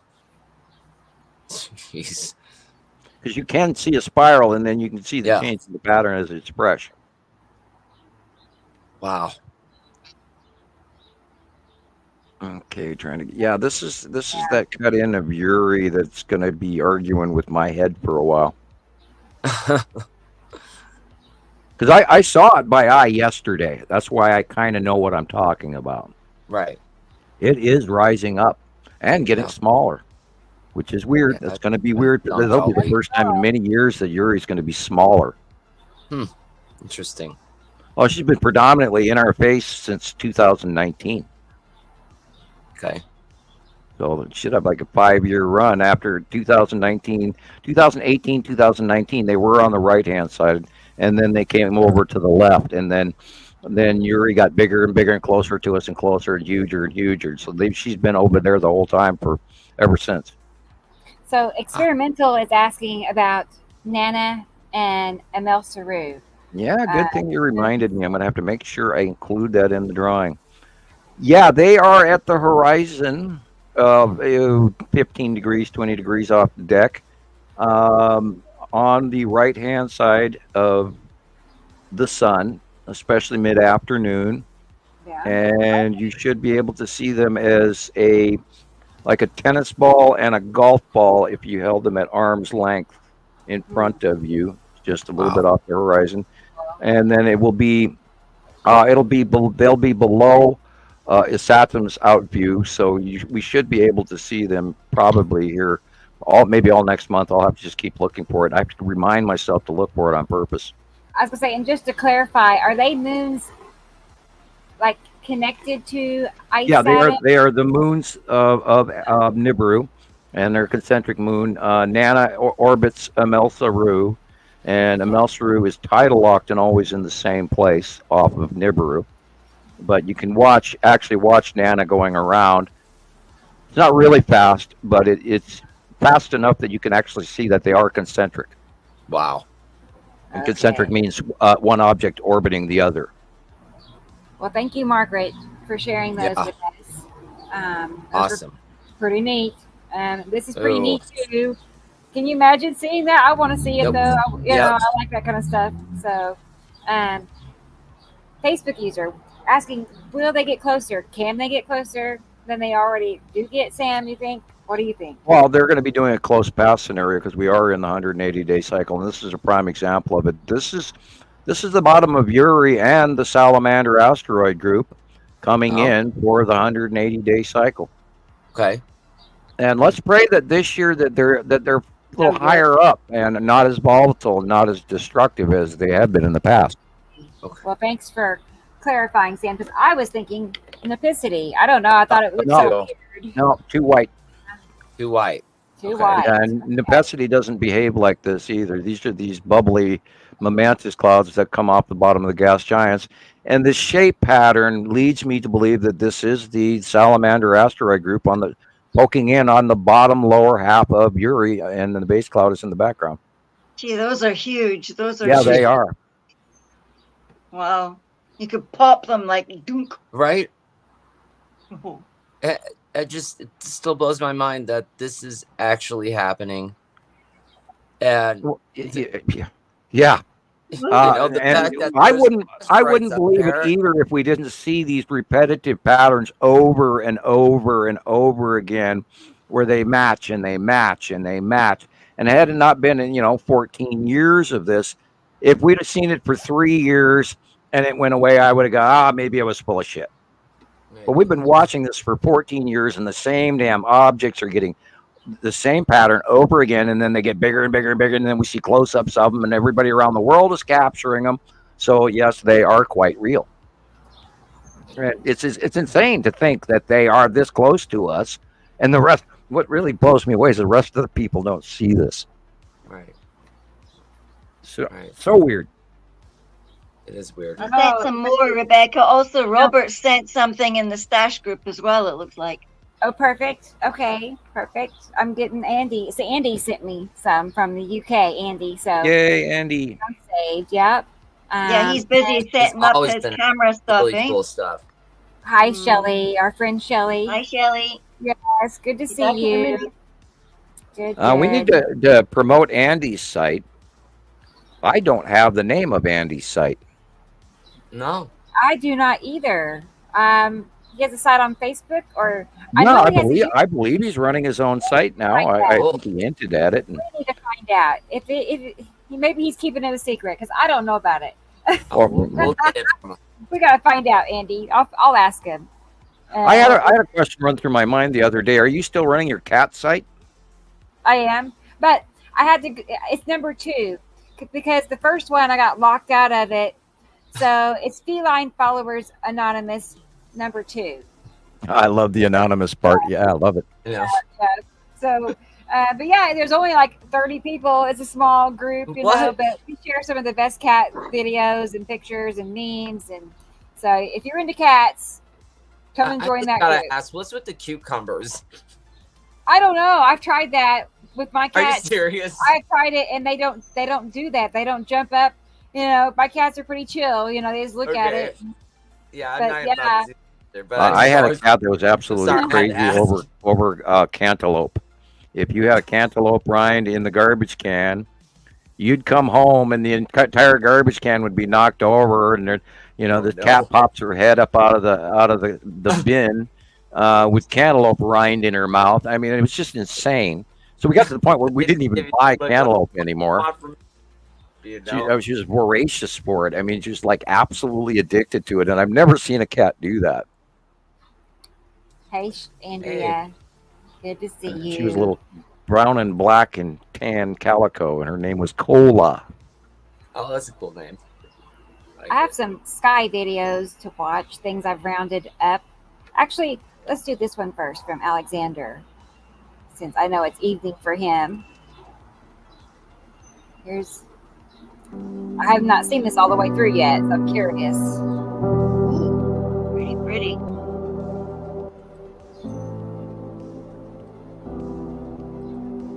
Oh, look at that. Wow. What's that? Well, it's below to the left of the sun.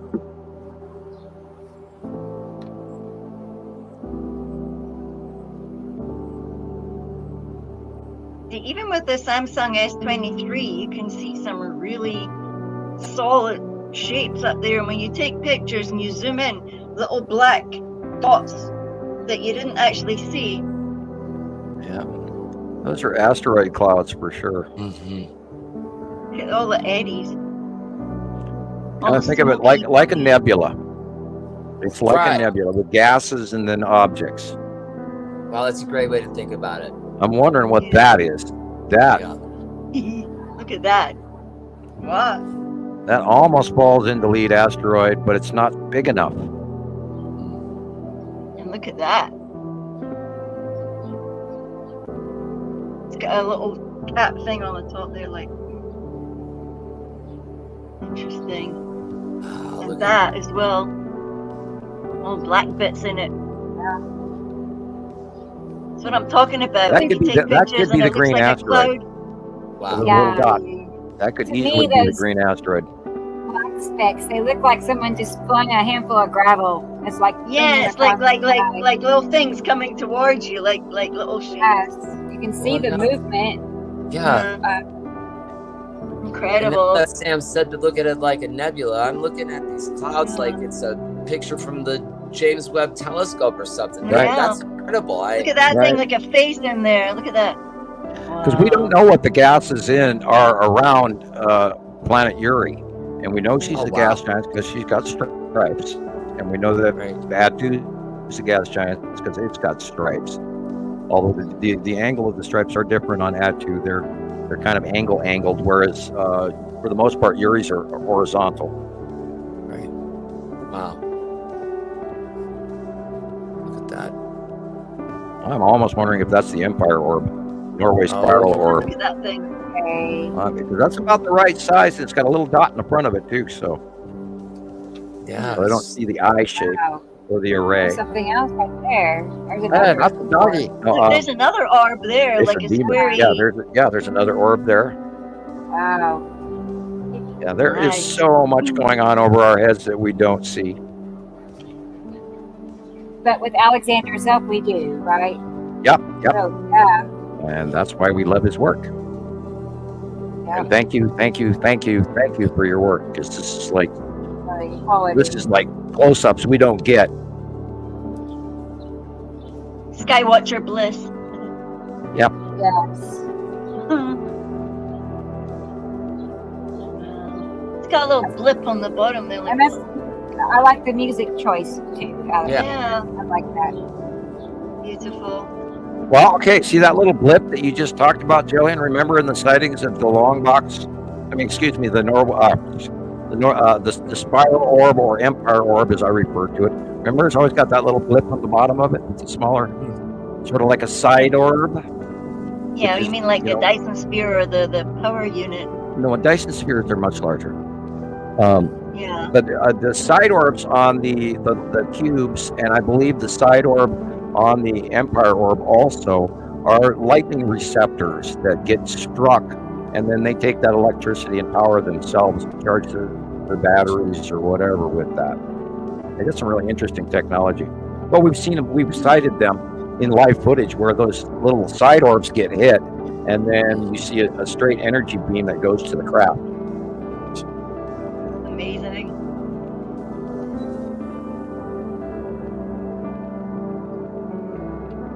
Almost making me nauseous. Yeah, it's like, wow, man, this is just.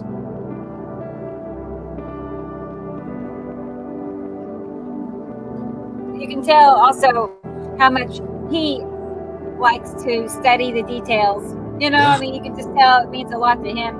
You know, he can see it too. So that's pretty neat. Showing us all the things he sees.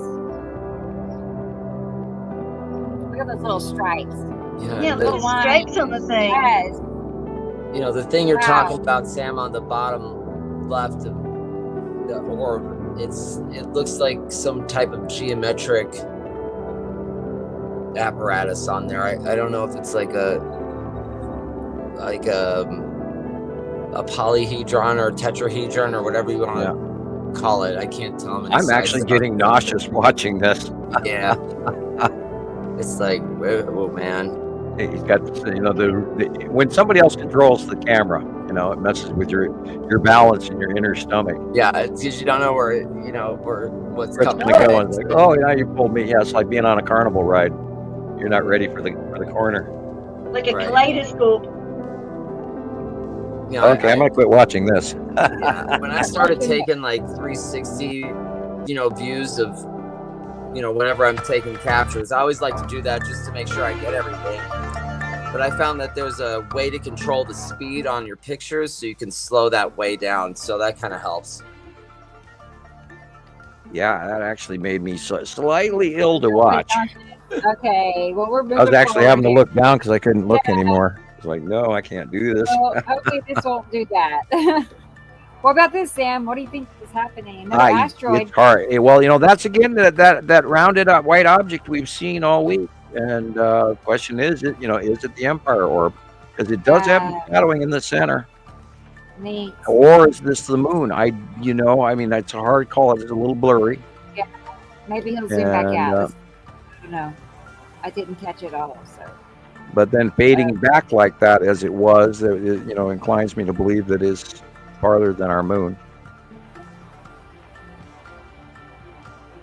And is this the moon that he's filming now? There's so many questions that need to be answered prior to being able to make a call. Okay, I'm smelling something weird. I think my kids are up to something.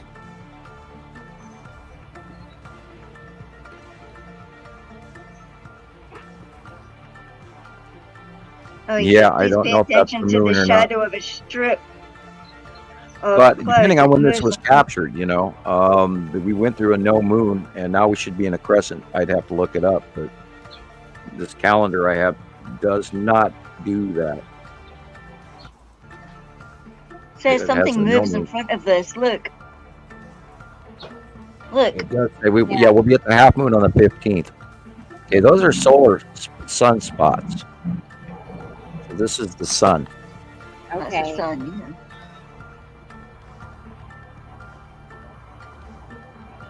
And I did not look up the coronal holes or the module numbers for the CMEs that are about to form. You can see there's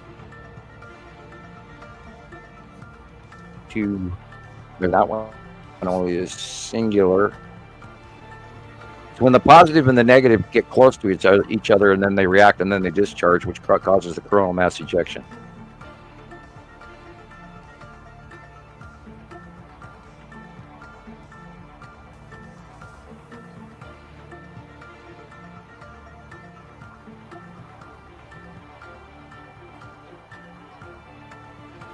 Yeah, he has got a very good lens that allows him to do a whole lot of close-ups. I'm still trying to recover from the previous video. Woo! Free ride. I think that's mainly it. Okay, so what's that? Okay, wow. Man, those are cool. Both of those videos. Yeah, they are. They're excellent videos. Thank you. Thank you, Alexander. It's always a treat. Just warn me next time I'll get out of Dramamine. I'm joking. I know. I can't take that stuff either. I don't do medicine well at all. Not at all. I can't even really take aspirin. I pay for it for days. Sensitive. Hey, Thunder. Yeah, I'm a lightweight when it comes to most medication. Right.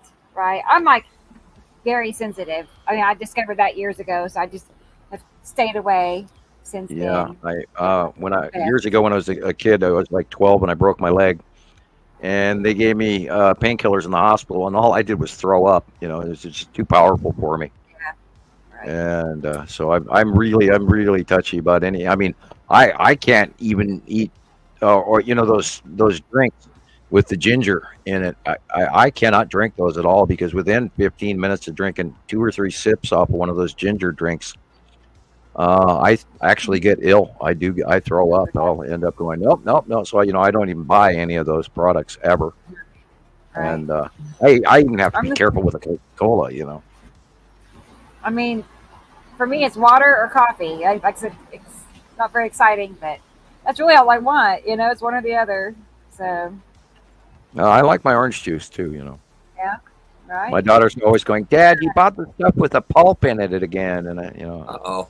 I like that's pulp, No fresh squeeze. Oh yeah, right.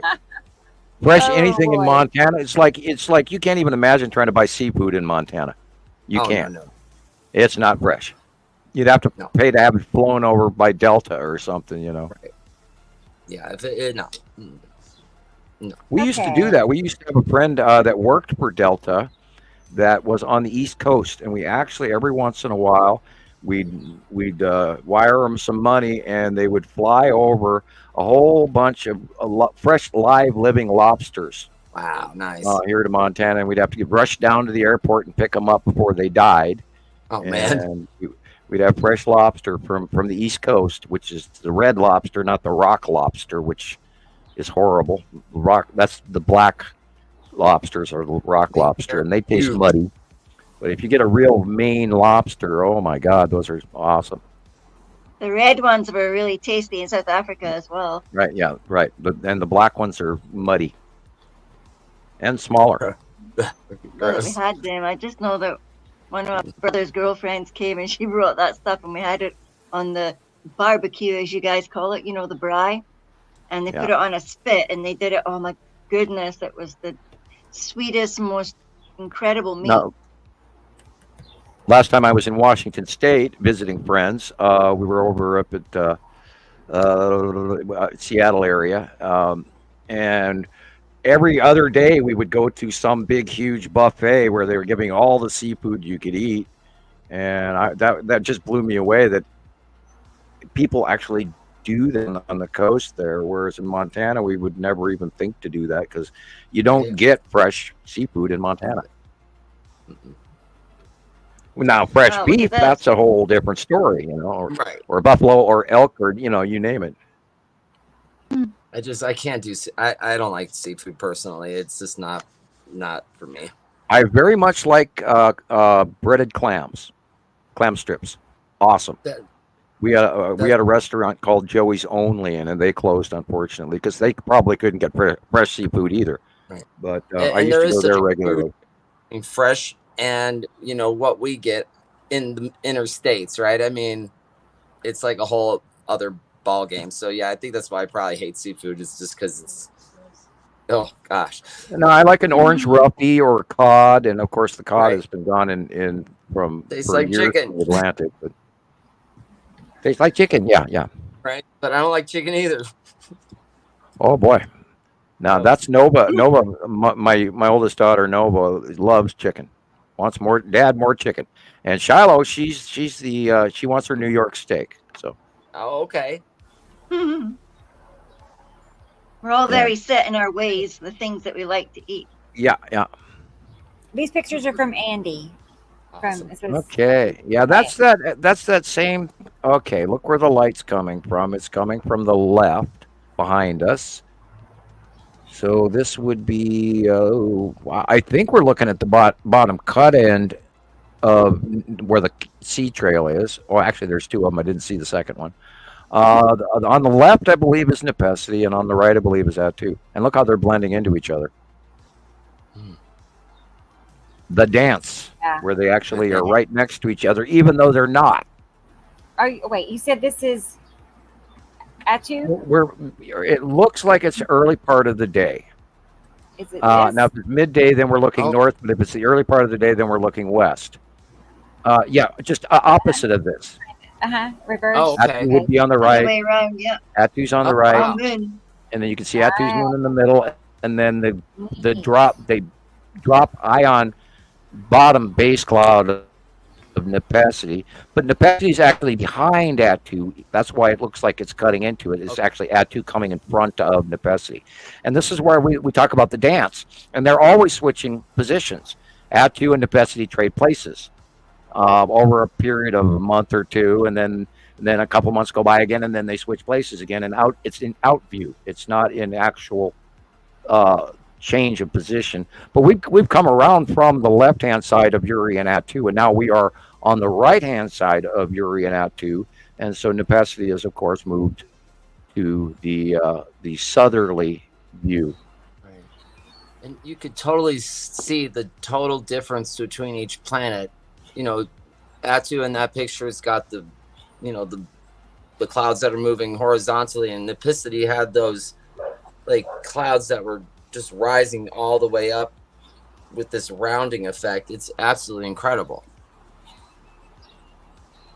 And I was really surprised yesterday to see how actually small of what I was seeing that I knew had to be Uri, and because the change even in the last week has gone from where that darn thing used to be just sky filling massive to now you can see it in a small area the width of your hands, you know, and before it was sky filler. And so it is actually, they are rising up, and which, you know, gets us to go back to some of the old drawings. Like I've talked about in previous shows, we don't have to draw new ones because the old ones are starting to fall into play. This again looks like the edge of Uri, and see the God, I'm so tempted to scream Texas Cube, but I'm thinking with that flat edge, that is the red asteroid, middle left, and the edge area coming down in front of it is the edge of Uri, and the asteroids behind, which would be the Salamander asteroid group. And see, it is smaller. And are you talking of, Sam, are you talking about this perfect sphere that's right at that edge of the sun? I don't want to call it a sun halo, but that circle around the sun, there's this. Well, that's a cutoff sphere. halo. That would be where be where the side of Saru is cutting in and making the halo. Okay, like there was this, you know, right next to the halo, there was this perfect sphere there. I'd have to. I wish we had cursor so that we could point. Yeah. Do you see what I'm saying? It's like, you know, there's the parking lot, the cars, there's 1, 2, 3 rows of cars. The third row to the left, right above the, like, little compact white car, like about an inch. That's circular with the tip there, that little fingertip. That is the red asteroid. Okay. Wow. I mean, look at that. Look at these circles, these spheres in the sky. How can you say that this is absolutely the norm? And you can see that little sister is a little bit to the left and right beside at the bottom lower. And that's why I know it's the red asteroid rather than the tan asteroid, because the little sister's right there. Okay. So the tan asteroid is also, if you look to the left corner, there's a blue illumination trail. Do you see that? There's a little blue dot.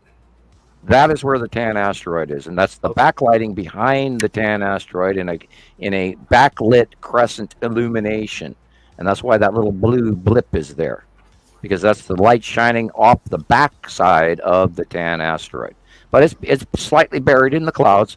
But I realized, because of the backlit crescent illumination, that has to be where the tan asteroid is, because it does that, and we've documented that for 8 years, 7 years. I was going to mention to Experimental that I see your comment about I just wrote down in my notes to ask Rocket Man about, is there a way we can get you a cursor? I don't know. I'm going to ask about it. That'd be cool. Well, it would work for you because you have the control board, but it would not work for me. With this new system that we're doing, you know, we are switching from StreamYard to what's called Stream Labs, and I think I can give control to other people. Like, we could be multiple people. We'll see what happens. Control. That should be fine. We can be like teachers with the pointer going. Right. And this is and that's what I plan to do if I get the opportunity to do the Dr. Nibiru series. And they'll be few and far between, but you know, I'll do once a month, or we'll see what happens. But go back to that other picture. Okay. Just back one. Yep. Upper right corner here, of course, is Saturn's yellow moon, and it's a lot smaller in this shot. And so, you know, is this an older picture? This is the Andes. Yeah. Yes. If it's new, then, you know, cool. And then it's going to probably get bigger as the day goes by. We're probably looking at midday. Hard to tell. Look how dark it is, though.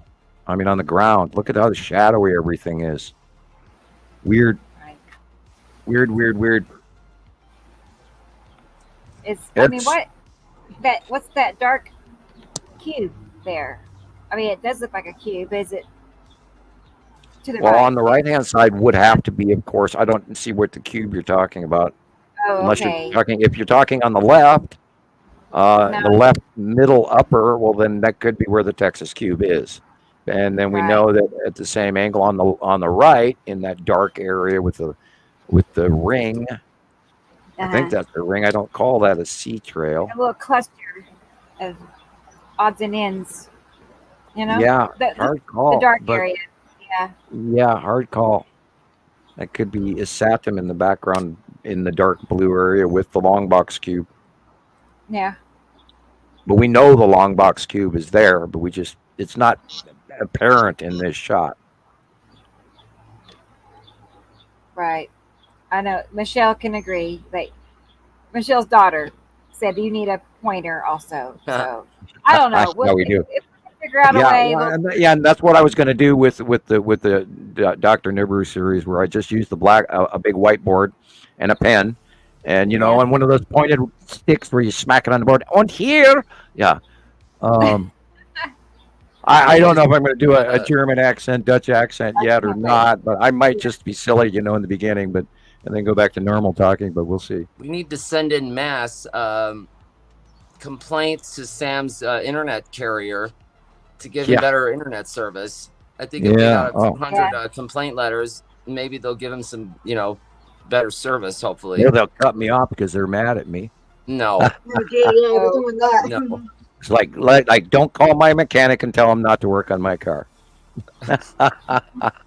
Which did happen, and I'm still laughing about that to this day. I know. I can't imagine. Don't work on his car. He's a crazy guy. I was like, who's going to listen to that? I don't know. Who does that? I don't know. In the UK, they call that nutters. Right, Gillian? Nutters. They call them nutters, which is a kind, polite term for calling crazy people. All right.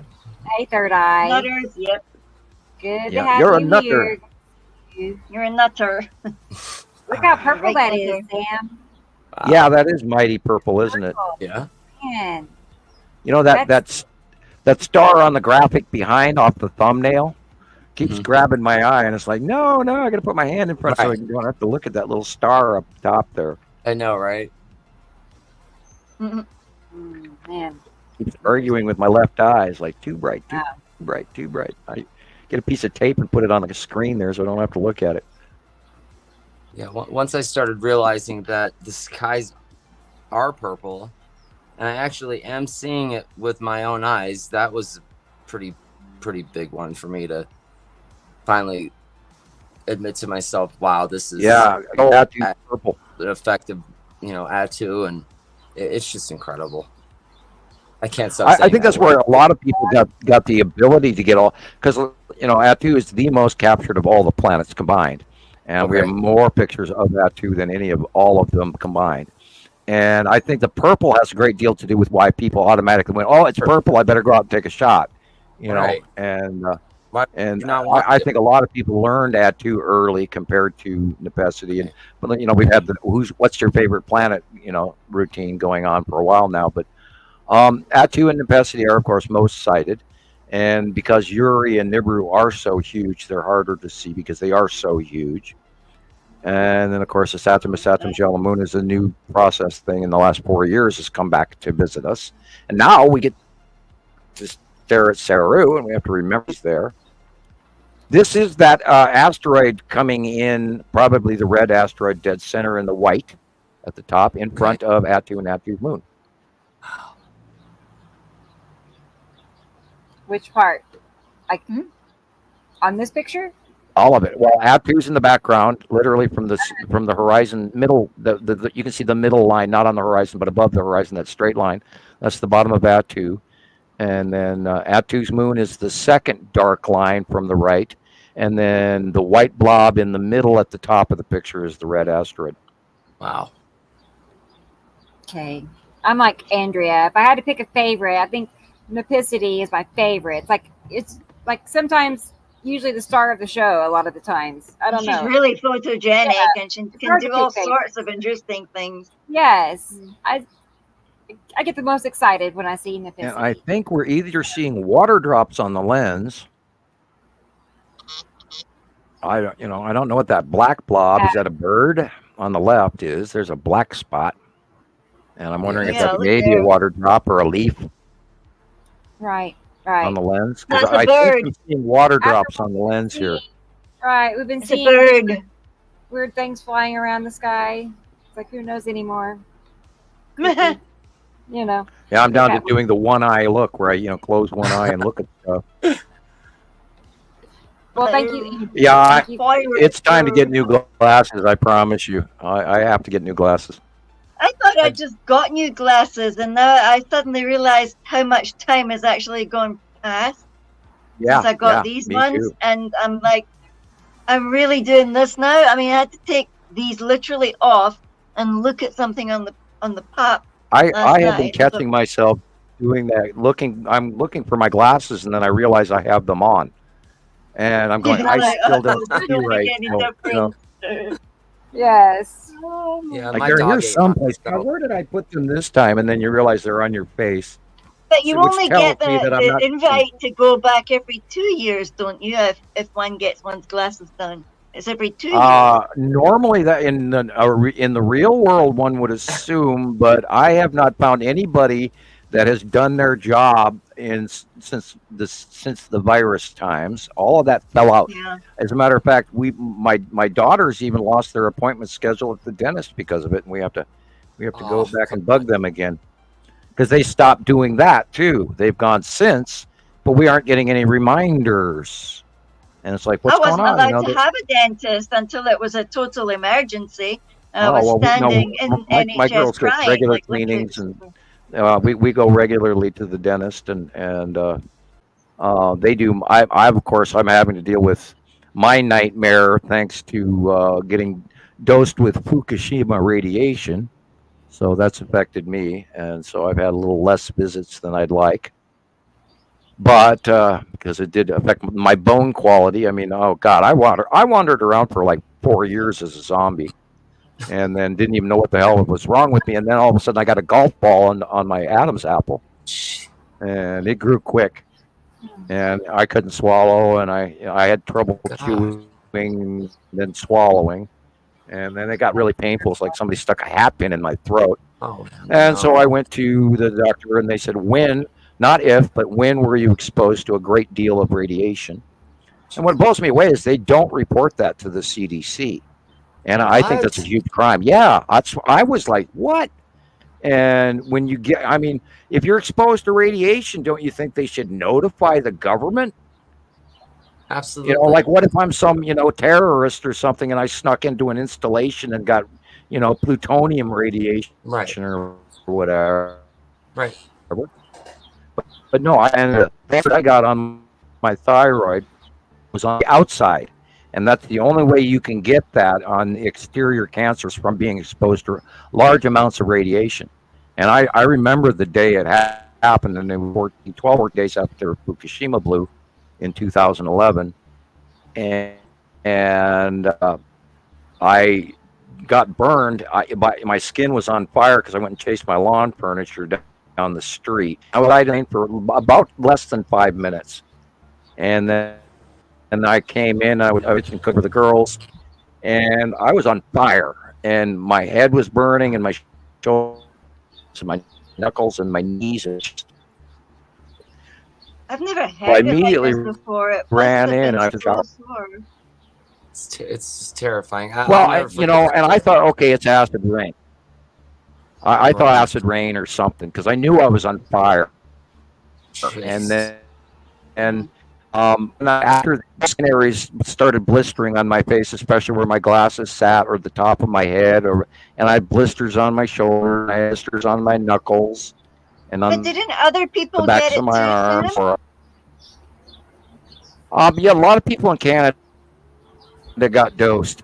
Really, cancer rate you guys in did all like a Canada, case especially together, in like Saskatchewan, it's up like 3,000%.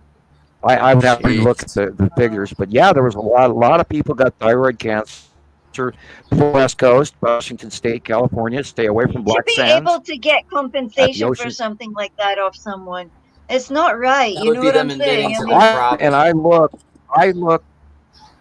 I looked for a class action lawsuit here in the United States, and nobody could tell me. Anyway, I called lawyers in Las Vegas. I called lawyers in in L. I called lawyers in Minneapolis. I called lawyers in Chicago, and nobody could tell me. But I was referred to this group in Vegas, and I called them to actually talk to somebody. And I even talked to Dotsopoulos here in Missoula, and he's the number one. He's top lawyers. Of course, he's retired now, and I know him because I went to school with his nephews, and so we were family friends. And that's why I tried to get them to take on my case. And they said there is no class action lawsuit. Now we're also 12 years down the road. So, question is, has the statute of limitations gone out on this? And I hope not. But anybody out there, if anybody knows about a Fukushima class action lawsuit, please let me know. I would like to get into it. I am due because I got dosed by Fukushima. And you've got evidence. You've got evidence because you're at your doctor and your doctor said that. They can tell exactly. Just right. And they wanted to take out my entire thyroid, and I only let them take out half. They can tell. Excuse me. They can tell exactly and it was, where it was the like radiation came from, exactly which reactor, what part of the right. reactor It's probably cesium-213 or. Yeah, and I'm amazed that they didn't turn in that information into the CDC. One would assume. And I asked, and this is the top lady in the state, and she said, "Oh no, we don't report that." And I went, "Wow." Wow. That's just shocking because and, if I could, I'd get into the class action. Kids too getting it. Oh, and they're dumping it. It's degraded compared. They're taking out some of the radiation, but a good portion of it they're dumping every day into the ocean now. And that's why they say do not absolutely. NOAA, National Oceanic Aeronautical Administration, announced about 3 years ago, absolutely do not eat any fish out of the Pacific Ocean, period. Which really limits your seafood checking intake. them cans when you get food. Yeah.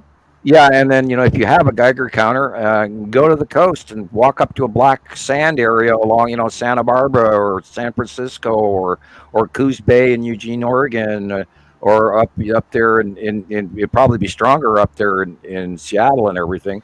But go up to a black sand area. Don't go up too close with a Geiger counter and watch that thing go ballistic. It'll go apeshit. So and it's the black sand is metal and it's radioactive. I have a question as well. Would radiation from that second sun be affecting our eyes and everything? Well, we have the magnetosphere of Earth to protect us from most of that. That's what our magnetosphere does, is it blocks out that incoming coronal material. We are getting more of it now. I've noticed that the red star, the standard red, gives us a better tan. You may notice that it's really hot and you burn right away, but you get actually a better tan than you used to from our normal dwarf yellow. Because I've noticed I'm really tan right now, and I don't even have to try. I just go outside and drive the car, and I got a tan. But if you roll down your your tinted window, and you, like the other day you did that, Rebecca, where you roll down the window, you let the sun shine in your lap, and it's so hot you have to immediately roll that window right back up, and within minutes. And so yeah, I don't recommend even going out in the sun. Tan, Yeah. Well, I noticed you last week you were really red, Christoper. Barbie tan. Barbie. And now, oh boy. Do you always tan or do you burn? Well, I am not a redhead, but I am a blonde. I do not get a tan ever. I burn.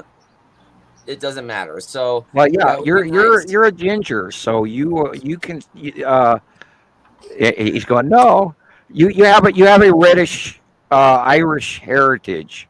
Yeah. And you 15 minutes and you're done. I'm a half hour. Other people, they can go out for hours. No, I'm a half hour out in the sun and I'm burning.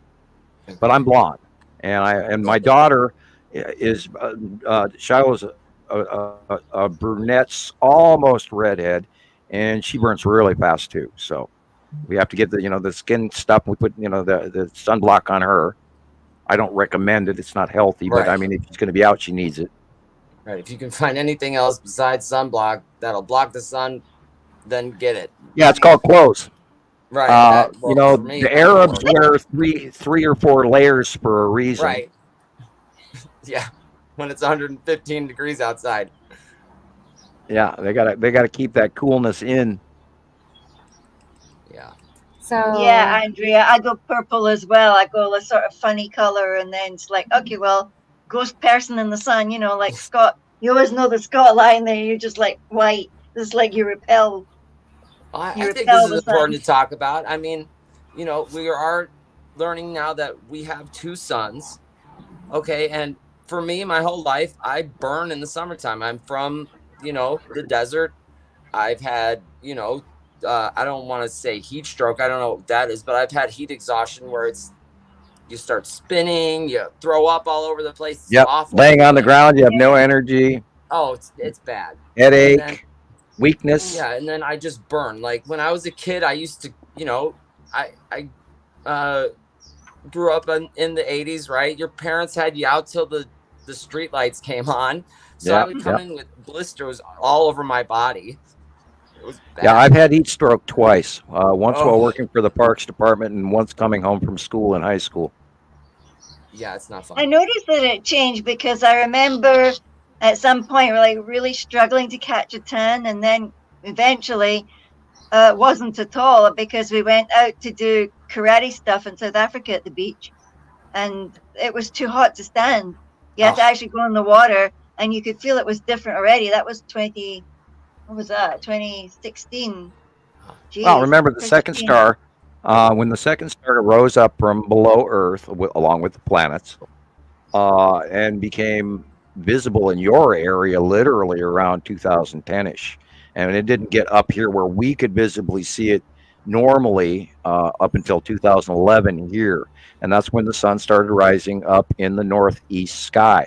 And I recommend everybody out there that wants to look that information up, please do go back to 2011, and you'll see the transition of the sun, how all of everything changed.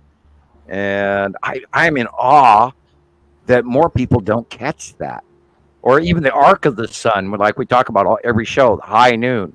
It's so odd that people, and granted to them, you're 30 somethings and younger, probably don't even know what the old real sky used to look like or what the old arc of the sun used to be. Because, they didn't look up. Right above you burn, man. Right. That's where high noon, like the old, old westerns. All the westerns, high noon. High noon, yeah. And that's in Montana at noon. The sun is directly over the top of you and frying the top of your head. That's why you had your cowboy hats. Right. Yeah, I do not go out without. I do not go outside without a hat. Period. I have the little monk bald patch on the back and a receding hairline, and so I fry up top there, and I am not going outside without a hat because oh boy, 5 minutes later I'm in. Yeah, that's not a fun place to get sunburnt. No, especially rather owie. Rather owie. A whole new experience to combing your hair. Yeah.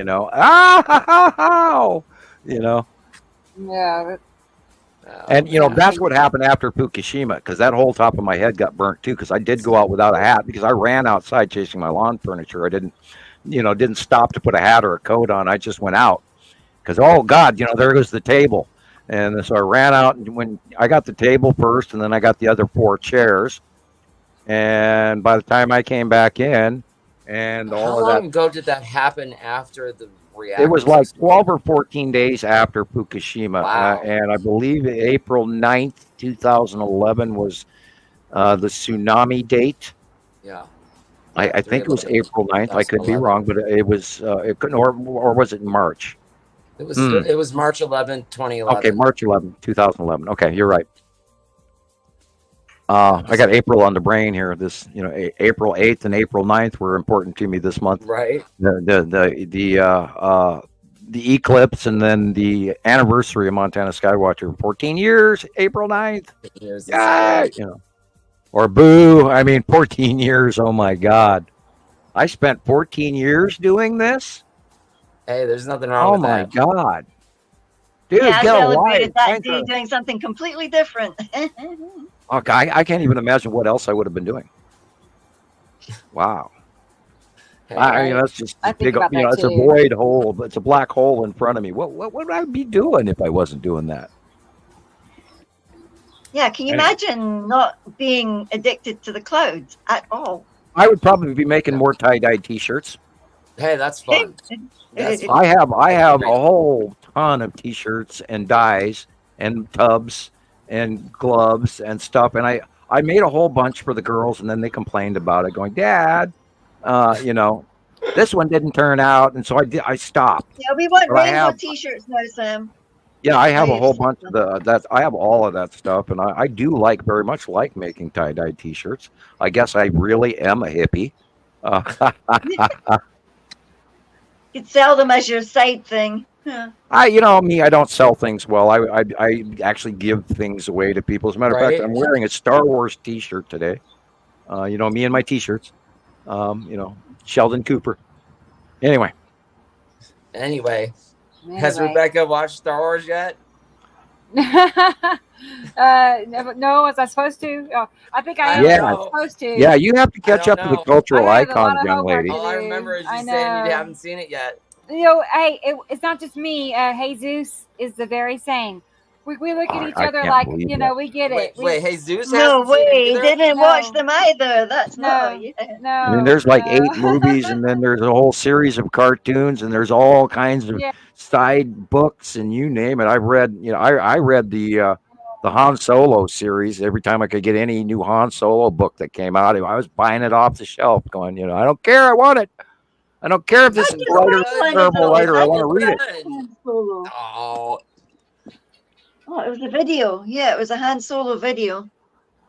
you know, okay. I know. We're gonna have to I do rectify have a that. lot of movies to catch up on. And I'm the last required to movie, and I I hate to say this and be a spoiler, but spoiler alert.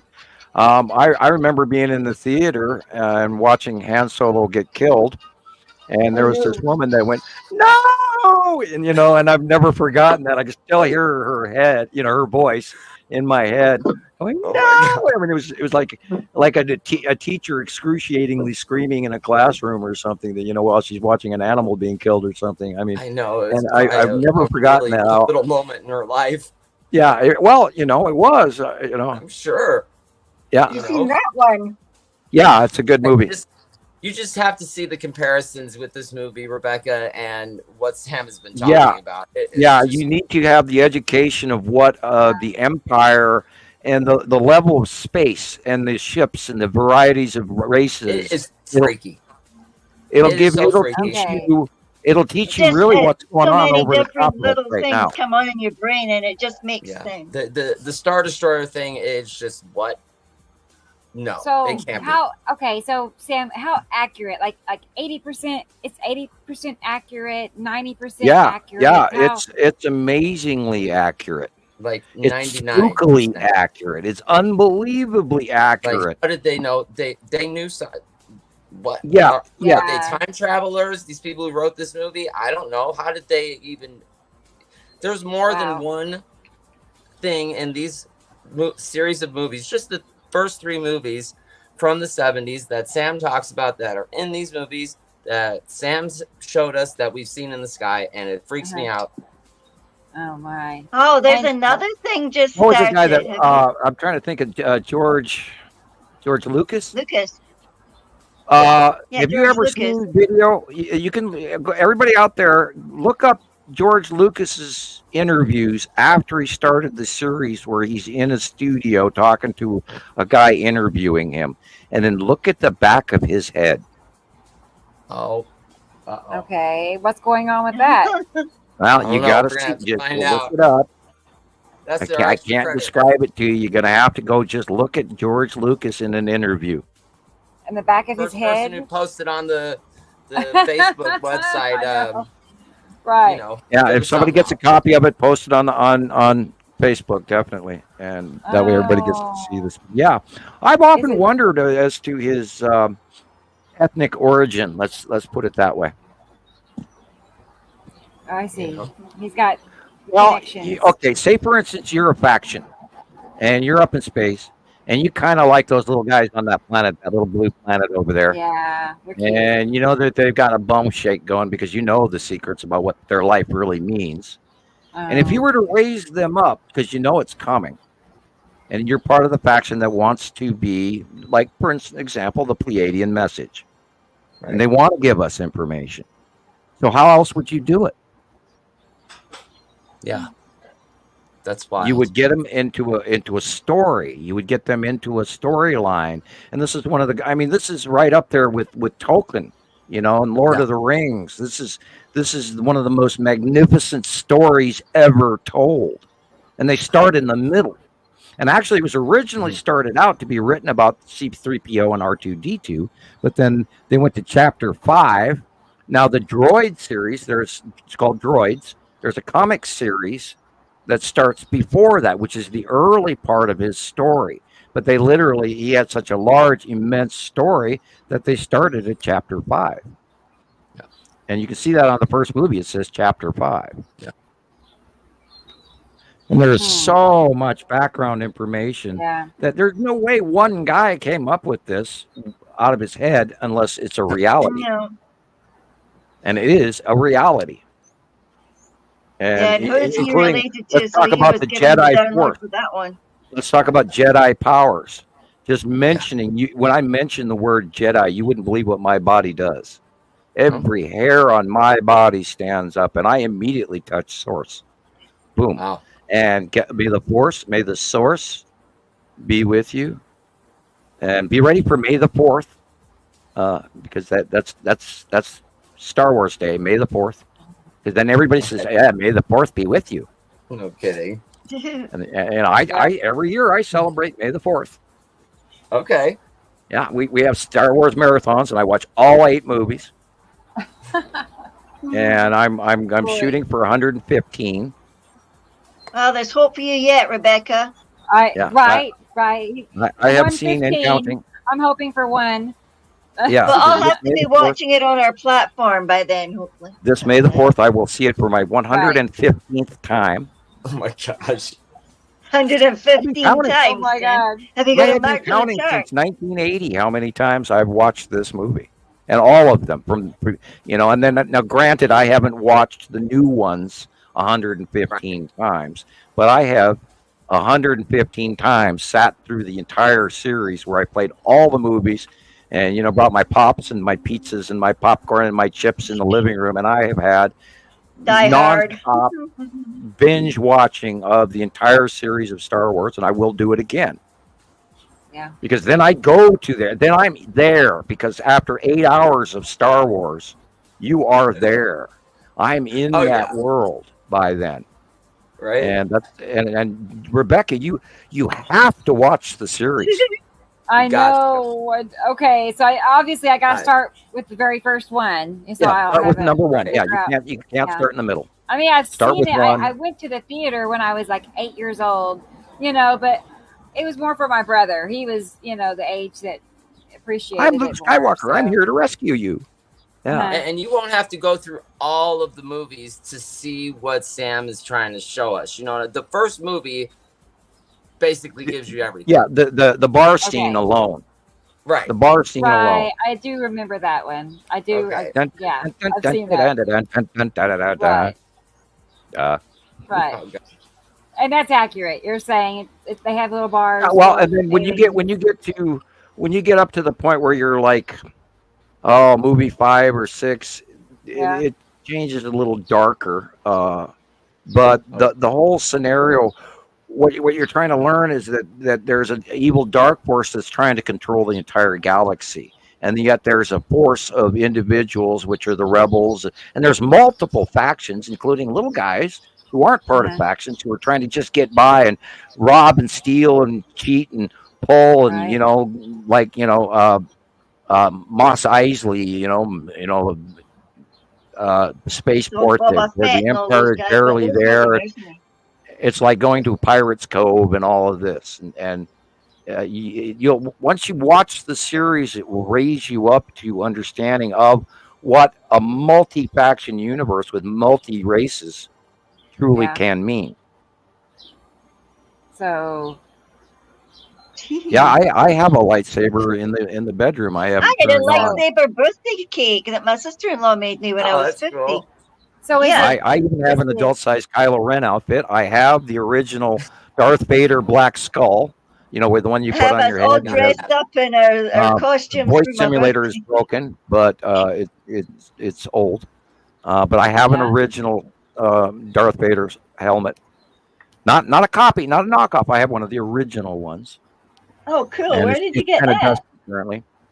I bought it in the 80s when they first came out with them, and unfortunately they're children's size, so it's a little tight. I've got a nose. On your head. I have a patrician nose, and so the tip of my nose does stick out a little farther than most people's. So it's a little, I got to squish it down to put the mask on, but So would you say it's one faction is controlling Earth or multiple factions for different parts Earth of isn't the Earth? mentioned in Star Wars, but no.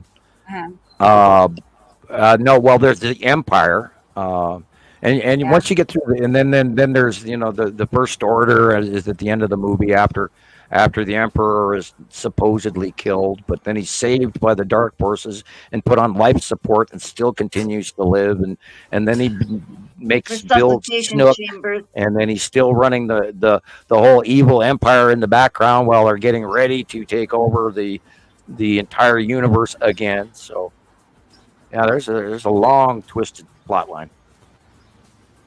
Yeah, but I heard a story as well about the pyramids here on Earth. And they're it's the Sphinx, eh? Underneath the Sphinx is something called the Halls of Amenti, where they were meant to have gone to rejuvenate themselves. Wow. Well, there's supposedly a library of knowledge under there or whatever, and they've actually finally even talked about the opening on the top of the head of the Sphinx, which they never showed, and they're actually showing the opening on one of the pyramids. There's a cap on the top also, and it's a metal thing. So they're finally starting to release information.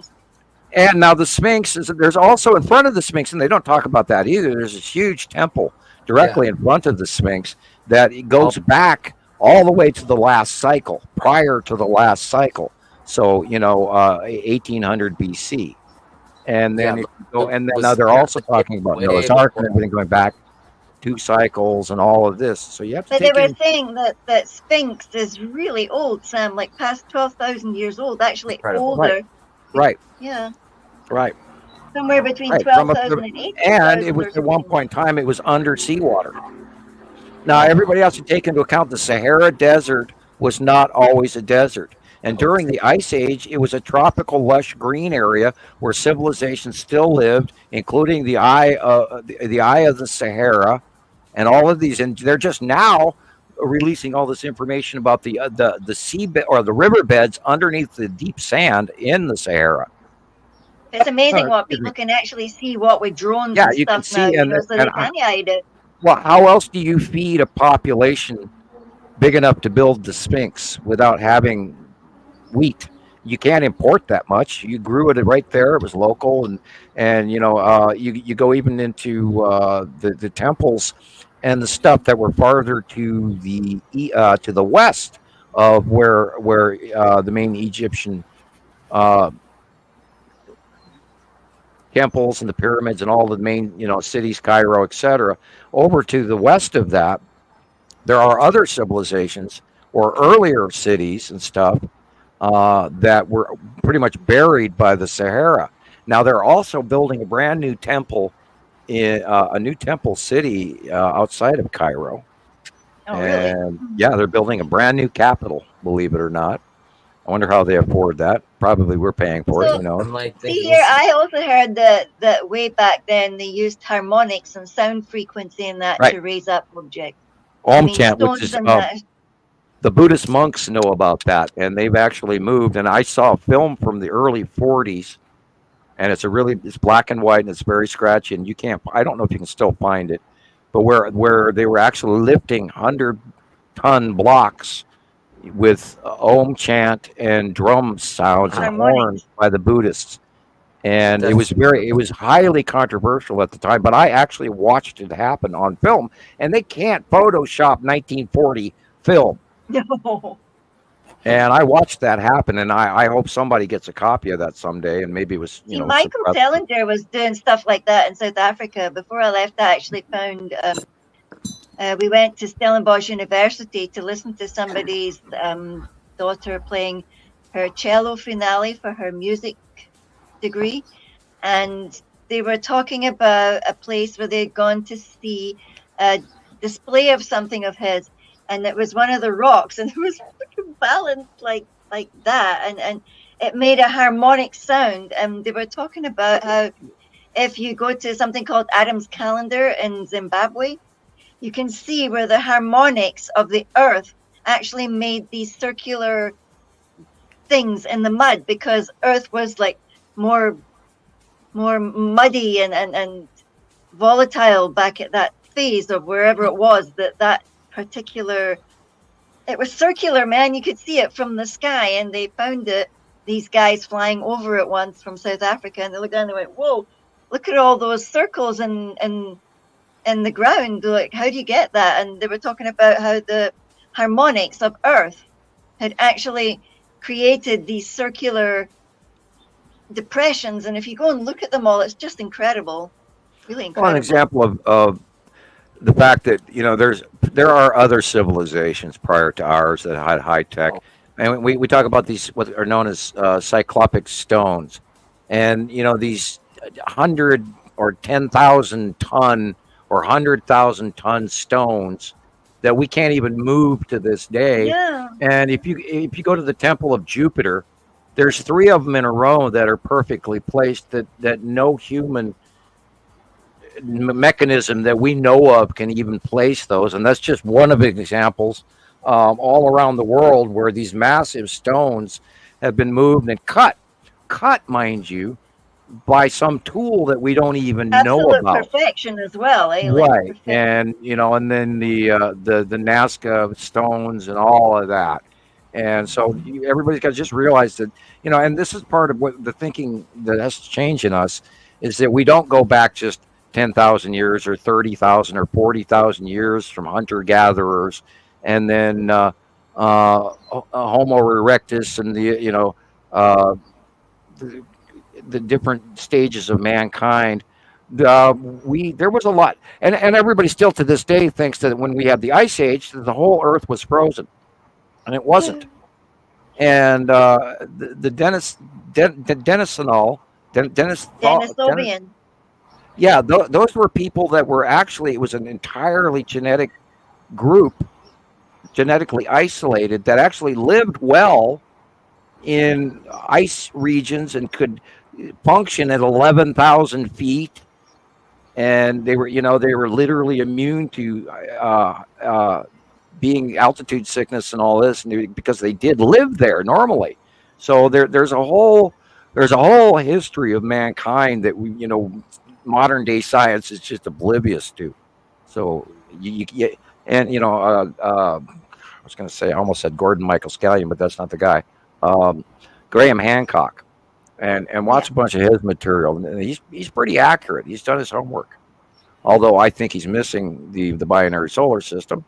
But that's sad, isn't it? Because they're almost there, but they don't have that other key feature that would make the story whole. And well, there's that credibility thing, and actually being able to go on tour and sell books. Because look at my credibility. I've been doing this for 14 years, and I still can't get more than 500 people to listen to me at any given time. And I know I've got 80 and 100,000 followers, but I don't think all of them are checking in daily. I wish they would. What about that Billy Carson? Because he's talked about there being a binary system. I don't know who he is. Oh, I'll get a copy on TikTok, and I'll let you listen to it. Yeah, I had a book thing as well that I got from, it's a Wayne Herschel, who's also from South Africa, but he used it's more the Pleiadian and the star systems maps and things like that, and Atlantis as well comes into it, because obviously Lemuria, they all went down when we had that flooding. Hey, if you cross-reference that with the cycles of the passing of the planets, it answers Yeah, you so can do many that. of the where did these guys come from. And if you go back into the elongated skulls in Marquez. early Aztec area, I'm not going to say Aztec and Mayan because there was, of course, the other groups of people prior to that. There were huge civilizations in South America and thousands of years old that they're not even a kind. And here they're talking in the 1300s. No, even farther back. And no matter what, science is just barely trying to drag this wagon with square wheels forward one step at a time. And there's just so much more going on. Nice book. Have you seen this one? Unfortunately, the problem with it is that, most human information is mixed up with a gobbledygook of cross-referenced material seen only through our solar system as us having, Mercury, Venus, Earth, Moon, Jupiter, Saturn, Neptune, Uranus, Pluto, etc. And we've been so programmed into believing that, we've only been hunter-gatherers. Can we phone these guys up, and tell them, like, yo, dude, you're missing that other bit. You're, watch out. But there's no way to look that up. Anunnaki with the elongated skulls, right, George, thank you. The early rulers of the Egyptian dynasties, the early Anunnaki had misshapen skulls. There are misshapen skeletons in the Mayan and the Incan temples that were, and remember, they built temples upon temples. Skulls you're talking about. Yeah. Well, elongated skulls, and the gentleman that I spoke to from off the planet had an elongated skull. Wow. Was it similar to that? Well, I only saw the skeletons, but I did see a very human-looking guy with a really weird elongated skull. And I mean, like somebody put a cantaloupe on the back of his head, elongated, a small cantaloupe. But anyway. So he was tall, eh? You said he's tall. Yeah, very tall. He wore white, this big. It's literally like an angel cloak. I didn't see much of his body. I saw his hands, his neck, and his head. And the rest was in clothes, very heavy, covered white clothing. And he stood there and talked to me for a couple hours, or what seemed like I didn't have a stopwatch. What was he wearing? White, this big white robe, like straight from the chest line down, almost like medieval robes or a wizard's cloak or religious robes. Yeah. And, I can see why people would call them angels. Because it went full length all the way to the ground, So yeah, I can just imagine. It must have been so overwhelming. I think I was beyond overwhelmed. When they hit the off switch,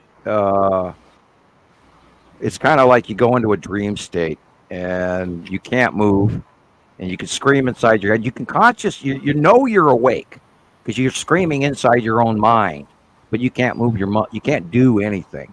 You're just off, but you're on, but you're off. And then the little gray guys come loading up out of the ship, and they pick you up and they carry you in, and they throw you on a gurney, and then they take you into the little room and take their samples and examine you under the lights, and their little clicking and chirping as they talk to each other around you, and yeah. And there's more details, but I'm not going to share that. It sounds really scary. I mean, I was. When the light first went around me, and this is stupid, I'm gonna admit to something I haven't admitted to. When the light on the ground came on the ground, it wasn't around us; it was in front of us. And I was one of those idiots that went, "Oh, take me with you." And I've never admitted to that. And my friends stayed back hesitantly. One of them had a rifle in his hands and everything. Yeah, and you can imagine. Well, when in Montana, when you go camping armed. Every time I go up I always carry my 45 when I go, and sometimes I'll even bring my AK, which is heavy, by the way, because I got the Chinese stock on it, and a very large clip. But anyway, I've cut down a few trees in my time with it, target practice. But we so I walked into the ring of light. And then I couldn't move. And then of course they came in as well to check it out a few moments later. And I kind of feel like I maybe precipitated it a little bit sooner than I should have been a little more fearful, but I wasn't. And I wasn't, even on the table when I woke up on the table, which is something that most humans don't do. And that's why they took me aside and put me in the restraint, which is a knee cuff that comes up underneath your knees. And there's a shaft between, and then your handcuffs go clicking into that. So you're in this 4-way set of handcuffs while I sat at the bench in the lander craft, in the spiral 2-decker disc ship. And the door was open and I could see the forest. And then I could see the white craft and the crash carts and all the supply carts that they had in the main white room that I was in. And I sat there and waited, and then they let me go, and I went out and they talked to me after they looked up who I was. Will be. Because So the Canadians are from the future. Like on a computer, they looked you up on a computer or something. They didn't tell me where, but he said, we looked up who you are. Uh-huh. And then he told me huge chunks of my life, and I had a time, and I was trying to pull all of this information in and try and memorize it, and some of it wasn't not very nice. And when you're told parts of your life that are rough to handle, like relationships going south, etc., you don't want to hear that. And so I had him skip through pieces on purpose because it's like, I don't want to know that. I don't want to know that. Please move on. And then, of course, I got the information about the past history of the planet and all sorts of stuff that sort of clicked but didn't, and all the names of the planets and this and that and the other thing, and the condition of what we really are, and as humans. And I try to share a little bit of that at a time with people out there, but I mean, I'm going to give you a reason to come back to the next show, and also a reason to have that campfire copy, in person. I'll tell you what different story than I can tell you here. I know. I'm looking forward to that, to get the conclusion of things. Yeah. And who knows, maybe someday we'll get to Comic-Con. I know. If we become, I know. If we become famous enough that we would rate that, They did comics about us. Well, we I don't know how Comic-Con works. I don't know if you have to be invited as a guest speaker. I don't know if you have to pay for it or what. And then, of course, we'd literally have to fly my computer up with me. And I was amazed that Comic-Con was in New York. I thought it was always in Vegas. Always. I didn't know. I didn't know they moved it around. Movies I've seen also was there as well. It's a different location. We'll be looking, forward to a show in Las Vegas. To have our own Comic-Con if we have to or whatever. We'll see what happens. But that's only after we become well known and actually get an income from membership, and so that none of us I know can afford to fly anywhere. I can't afford a bus. So I know.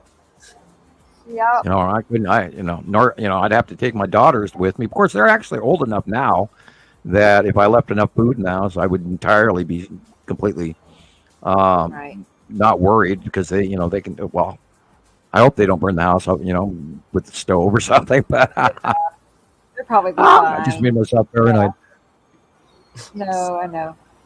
I wouldn't, I mean, the older they get, the less, Nova's 17 now, so right. And they're completely fine by themselves at home. I don't have any worries in that department. But they may not want to miss out on Comic-Con if given the opportunity. Yeah, because they like cosplay and everything, and Nova at one point in time did actually ask me to buy her a furry suit, and I went no.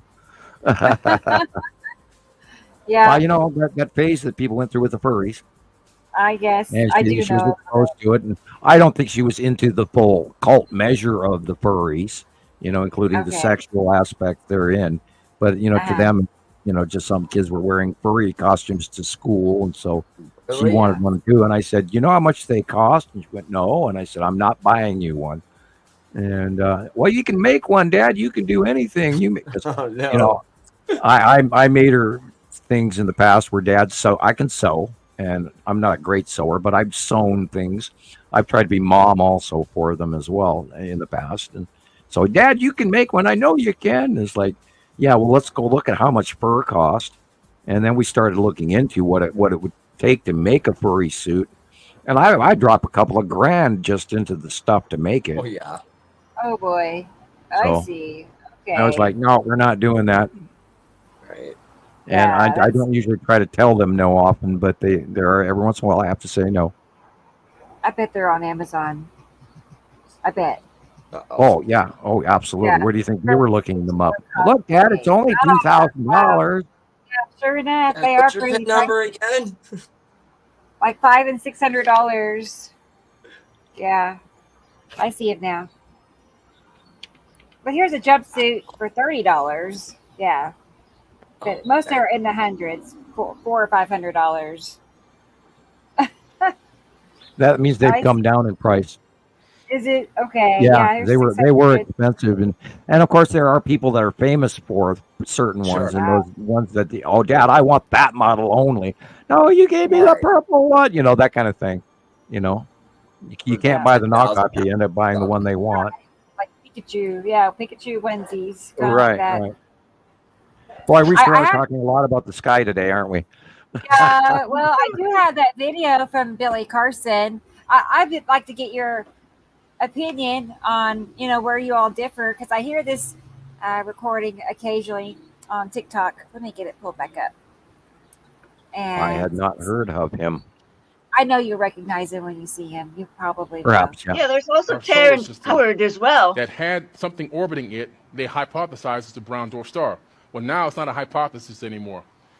They found that we're living in a binary solar system. We don't live in a I star love system this guy. with one star. It's binary, too.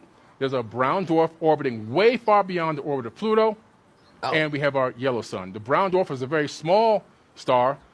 You can only see it in infrared mode. However, the gravitational mass is the same as our sun. Rogue planets are, they're everywhere. This is rogue planets nearly double in number with a new discovery. That's because of this merger from the Sagittarius dwarf galaxy. Here's another one. See, where he's Sun is throwing fine, in that record- term dwarf, and that's an offset. That's a mistake.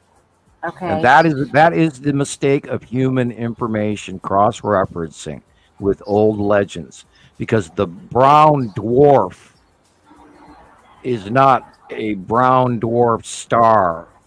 A brown dwarf galactic body is what I believe Nibiru is what that other guy, the Carlos guy, may have actually got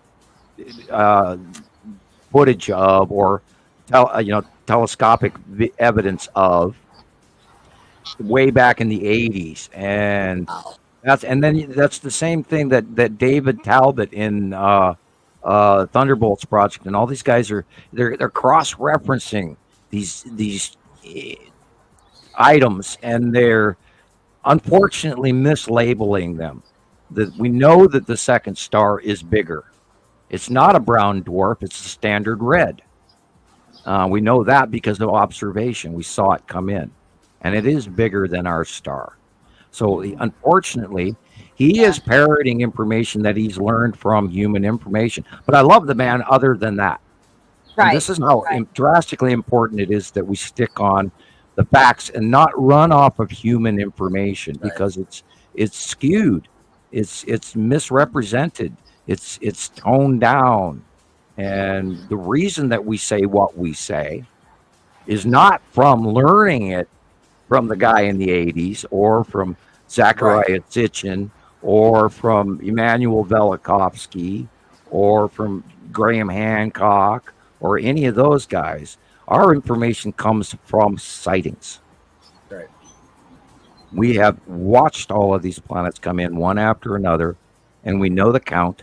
We know the names. We found the Pleiadian message in 2008, 2009, and then I kept a copy of it, and I went, holy crap, these names match what I was told directly from an extraterrestrial. And I didn't remember all of the names, but I remembered Nibiru, and I believe I remember Yuri and that. And when I saw those names and I saw that it was multiple planets on that video, I went, wow, I know this. This matches my It must paper. have been quite incredible when you suddenly put it two together. It was like, oh. Well, it didn't, at that time I was also oblivious about the basis of information and the basis of unbelievable vast speculation information. Because I thought that, you know, at that time, 2008, 2009, I thought, well, we're getting real information here. But all the way up until 2010, I had to learn and relearn that 90% of everything I read was bullshit. Completely Nicole wrong, says she's coming absolutely shortly. inaccurate. Right. Total misinformation. Nope. Right. And you knew immediately that that's what it was. It was, and you weren't just running with that information. Right. And then we watched the planets come in one after another. Wow. And then we waited like 2.5 years to actually give the names of the planets to them. And we've stuck with it. And it's panned out to be accurate all the way across the board for 14 years now. And you can go ahead and continue to play that if you'd like. Can, sure. Yeah, I'll watch some more of it. Starless rogue planets roaming through our galaxy. Right there. Listen They're what he everywhere said. because of this merger. This is what. Stop again. Hit pause. He said starless rogue planets. No. There are starless rogue planets that have broke away from their systems. But this, what he's talking about, is not the case with the binary twin group because they're not rogue.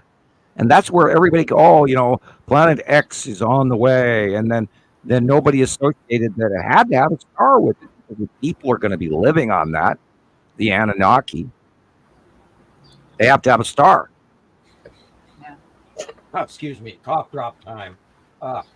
Yeah, so Nicole said she's coming and she's doing the pictures that we sent to her, Rebecca. She'll be so watch for her shortly. I wonder what his motivation behind doing this is.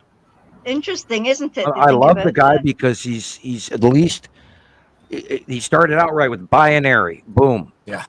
Yes. And we're attacked. We always have been, always will be. What created And we the have problem in the beginning stages of our solar system, which created a broken Tiamat, which turned into an asteroid belt, which then gave us the ability to have life here on Earth. Tiamat. We live in a binary solar system. Binary means we have two. Our yellow sun, it looks yellow from Earth, but in truth, reality is space And is the red. white. But because of light diffraction, all right, the way that light comes through the atmosphere, and then light is fractalized and broken apart. That also has to do with distance. We primarily see the yellow color. However, there's another sun out there that orbits our sun, and that sun is a brown dwarf. The other way around. And that brown Wrong. dwarf has planets orbiting it. And this is now mainstream known. The brown dwarf, science Nibiru, pseudoscience. That's something I holds made star. up. It's actually in the astrophysics books now. There's another object orbiting our sun with planets orbiting it. It's in the inner Oort cloud zone is what they call it in astrophysics. The No, it's inner not. Oort cloud zone. We don't live in a No. star No, it's not. Orbiting it. Is it like It's in the- Travis? That whole it's in the, system is way bigger than the inner Oort zone, cloud what they call system. it in astrophysics, the inner Oort cloud zone. But it's beyond the orbit of Pluto, and it orbits our sun every 4,200 years.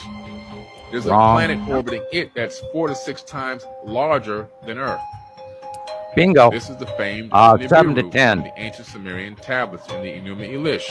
Okay, it does exist, and it's out there, still orbiting till this very day. And what we found out in astrophysics pause. is binary star systems are Trying to get that disc back. Okay.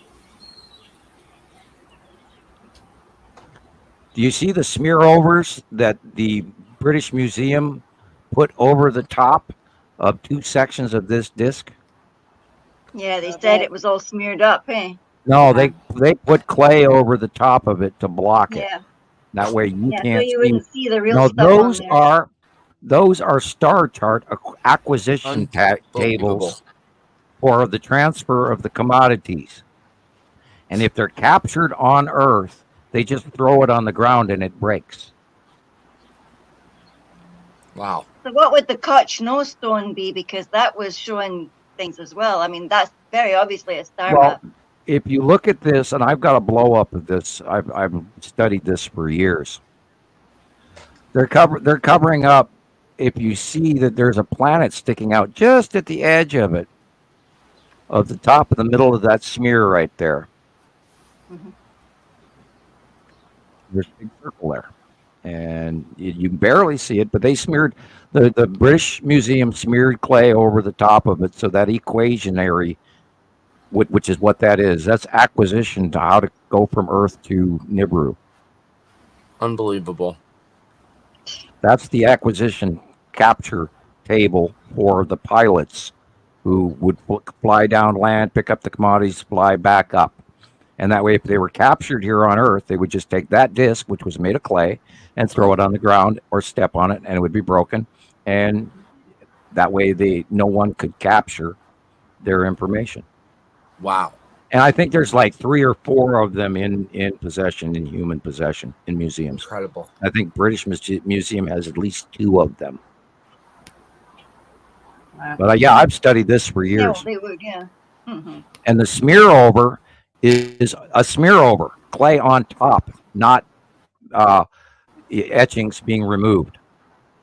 Unbelievable they would do something. I mean, I can. But they have an original of that. Well, you can't lay that in a case.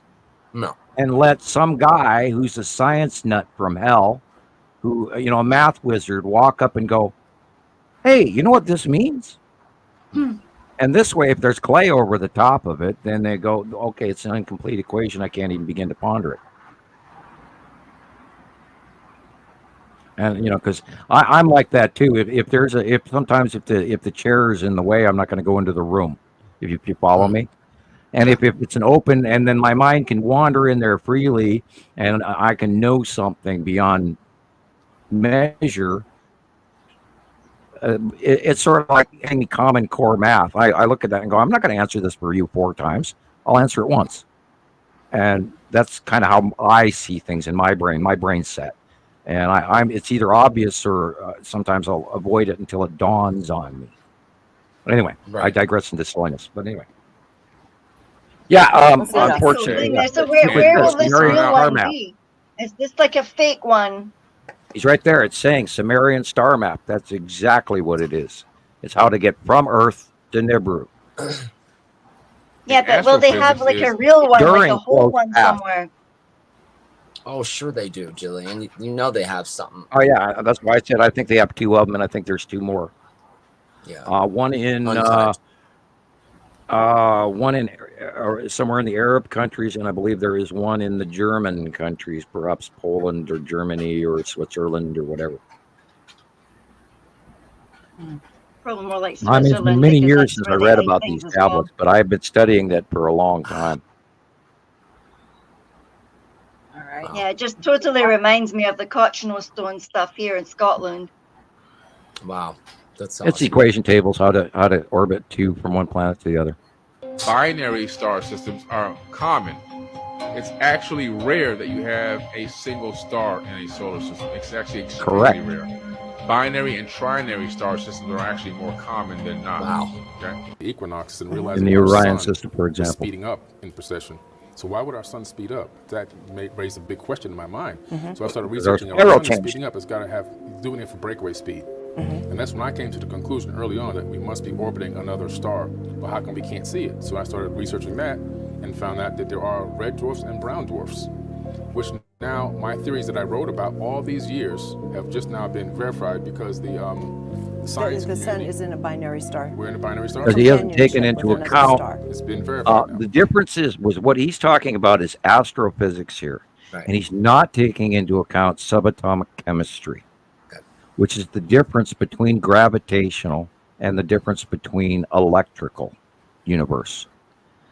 We are a chemistry equation. That's all the electric, all the placement, all the bodies, all the atomic weight, our star size, how our star works is all based on atomic interaction in chemistry, which is the unification model that modern science has yet to find. Hofman, 1978. That's great. I'm glad you said that again because I was trying to find that on a recording, for something else I'm working on. So I couldn't remember it word for word, but I knew I've heard you say that many times. Unification model that Einstein did not have. And I did equations that he could never finish. And that's why the government came to me and wanted me to, just think what you could do, but you have to do it our way. And here's the keys to your house and your car, and that house was on an Air Force base and at Langley, and I was going to be there. I was going to be basically a prisoner, because once you get to too much classified information, they don't let you walk around without somebody going with you everywhere you go. And I didn't want that life, and I was being lied to, and I knew that. And they weren't telling me the whole story, and I knew that. And you guys know that I know things, and when somebody's not straight with me, I can feel it. And I did have my first contact was with Major Ed Dames, and you can look that up too. And that was, of course, with the remote viewing far-seeing project, which you can look up. And they reauthorized it. The last time I knew about was in 2003. I don't know when they did it again. I don't look it up anymore. I did once, and that's when they came in and fried half my house. Yeah, I remember reading about I spent time. Excuse me. What? You're glitching out, Sam. Oh. Yeah. Oh, it must be me. I'm walking. Yeah. Oh, hey, I was talking again. They don't want you to hear. Every time that happens, when we get into something like that, Yeah, I heard about that guy in the book I read about the far-seeing stuff. I think I was breaking the rules again. I think I was breaking the rules again, and they shut me up.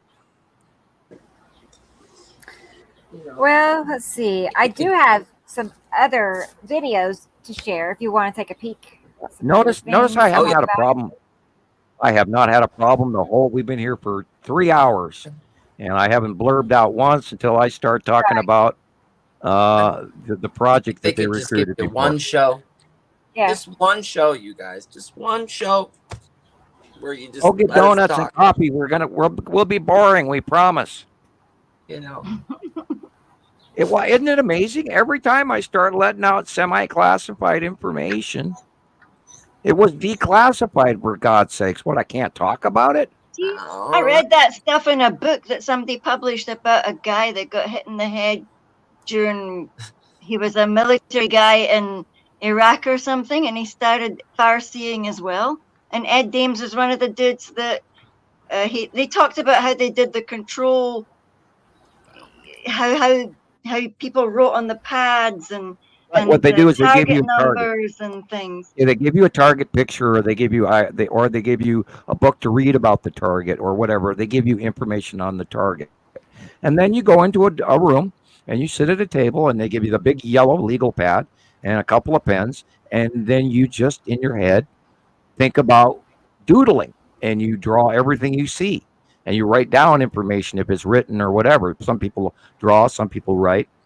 And that's what we did. Because of my test scores, because of my bloodline abilities, and I do have clairvoyant abilities, and I also have a government-rated very high IQ. And because of that, that's why I was recruited. And hopefully that didn't blurb out. No, that came through fine. Isn't that funny? The moment I start literally, that is another example that the moment I start reaching into classified stuff with the government, they blurb me out. Wow. We are not speculating at this point. This happens all too often, and always right when I start telling secrets. Yeah. It's noticeable. It's not a coincidence. Nope. No. Hi out there. I hope you're enjoying the show. Maybe you'll learn something too. Wow. Yeah, we're just waiting for more pictures to arrive of our lovely planets. It is a little bit frightening. It crosses my mind that maybe I'm being a little dangerous, and I just spun out again. I don't know why. These pictures, these are from Alexander in Germany. Awesome. And they're recent, like today. I think he said today or yesterday. That, of course, is Atu's moon. Yeah. I was going to say, you could see that. You really can once you understand, Actually, there's two. Yep, big blue center, Atu's moon, Atu with Yuri behind it. And that, of course, is Saturn's yellow moon with partially Saturn sticking its face out. And the long box cube is in the shot, although it's a little warbly looking. Yeah. But yeah, that's long box cube. It's like a big index finger sticking up. I was gonna say you can always tell it's like that misshapen. when you see that the sun. Whenever you see it's to the right of our sun, it's like it's always going to be ice Saturn. Oh wow! Look at that. Yeah. Totally. And the side orb is there. Okay. That's the tip of the finger. Look at that. Wow. Pretty, pretty. And there's probably a Star Destroyer parked on the lower left of it. Excuse me, the lower right. See that whiter cloud right there? That misshapes the whole ball game. But that is probably a Star Destroyer parked right next to the long box cube. And of course, the green asteroid is in front of that. In the bottom of this blip. So that's why it looks weird. There's like 3 or 4 different things right there at the same time. And it's in front of a Saturn's yellow moon. And it's all the layers. Yep. Yeah. And because we've been staring at it for over a decade, I recognize it automatically. Wow. All right. Alex has confirmed it's from today, April 13th. So. Thank you. All right. Thank you. Excellent capture. Alex. There it is again. Yeah, look at how that white is glowing. See that white line that's really bright and has a centralized, almost flare off the top of it? That's probably a refraction off the deck of a big, huge Star Destroyer. Oh, cool. Okay. And go watch Star Wars. You'll know what I mean. Thank you, Georgie. Dun, dun, dun, dun, dun, dun, dun, dun, dun. Oh, you mean that's whoa, look at that. Yeah, the butt of something. Nice one. I don't know where we're looking now. That kind of looks like Atu's moon in front of Yuri and the Salamander asteroid group coming in from the left. Although that streak going from top to bottom or bottom to top, depending on your point of view, is a little odd. Boy, my kids are having fun in the other room. I think what are they doing? They're cackling like 2 little girls. They're laughing their backsides off. I was just hoping it wasn't coming across the mic. It'd be funny if it did, but they're having a great time. Oh, good. We got a new game, probably one I wouldn't approve of. Oh, a new game. They're into this anime karate people now. This is where Shiloh's doing a lot of her drawings over. And I tried to get some of her drawings for you, Gillian, but she didn't want to part with them. She said, well, you could post them. And then I had them on my desk for about 2 days and I never got to it. So she took them back. But I will get you guys a shot of her drawings. I want a picture, man. Yeah. Well, Shiloh is really private. She's way more private than I am. And she's such a good kid. Oh, God. I love that child. Anyway. We could share her pictures. Maybe she'd share them on the show with us. Like take pictures. Well, she even has a TikTok account that she uses to post her edited videos, and she's got like 50 members or something that watch her stuff. But she actually is very good at it. And I'm hoping someday they'll get their butt in here and do some work for me. Teach me how to do. And that's why they were here. Yeah, I'm going to have them teach me some stuff that I don't know. Yeah. Because they grew up with this media and I did not. What did my first computer use was on a teletype, for God's sakes. Yeah. I was just curious what she draws most of. Like, what is her favorite? Like anime? Well, her favorite is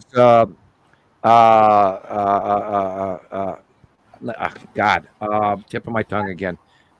My Hero Academia.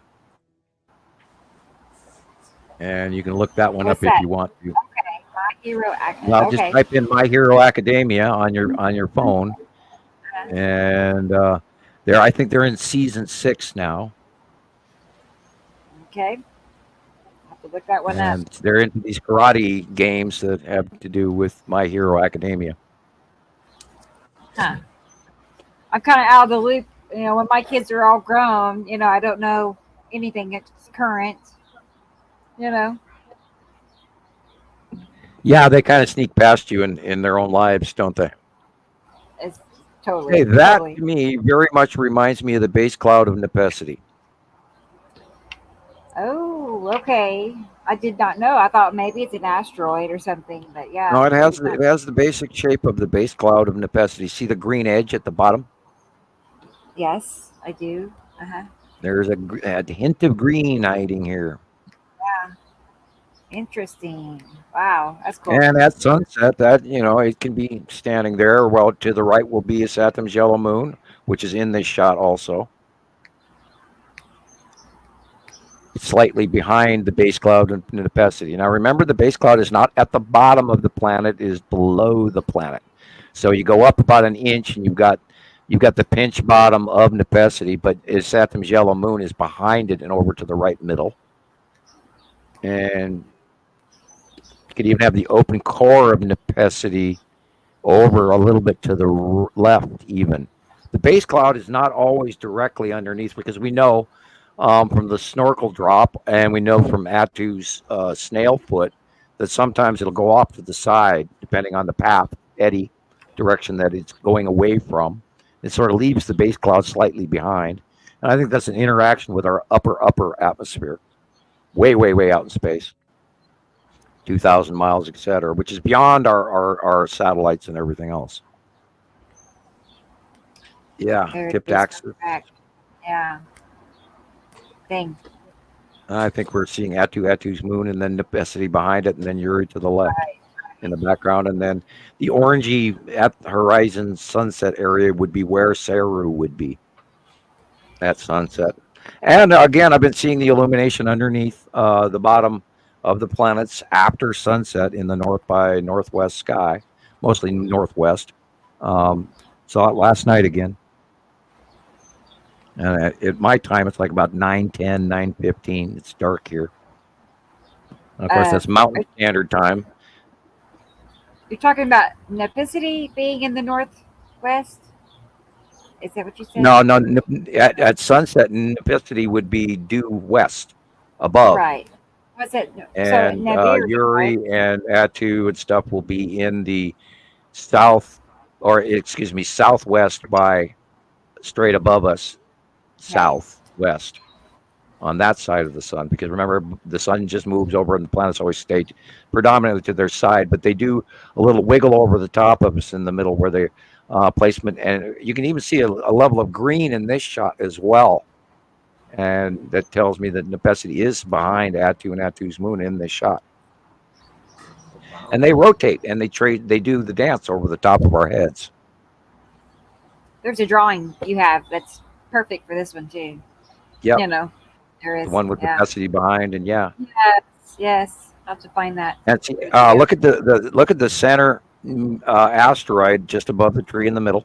See that little finger point again, Christopher? Yeah. Do you see the finger point on the face of this asteroid again? Yes. That's the one we were talking about. That was a red asteroid in a couple of shots ago, early at the beginning of the show. There's that finger point again on the front of the red asteroid, and the little sister is to the left, right beside her.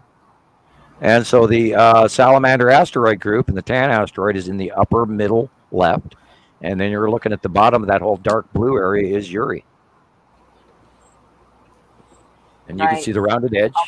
And the white illuminated area in the background center is the side of Saru. Light blue-green.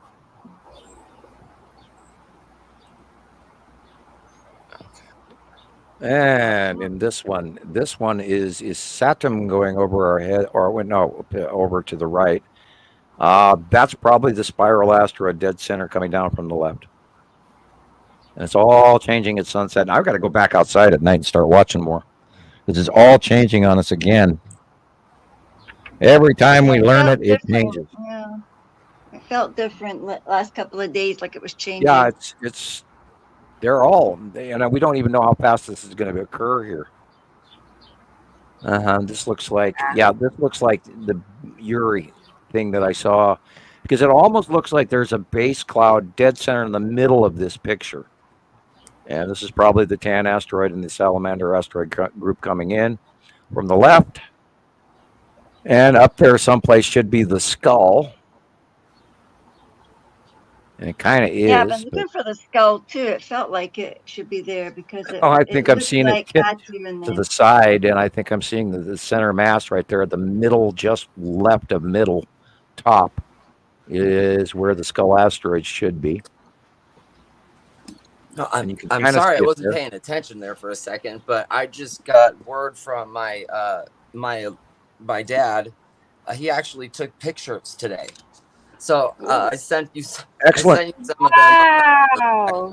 So Cool. maybe we can look at this in a little bit if you want.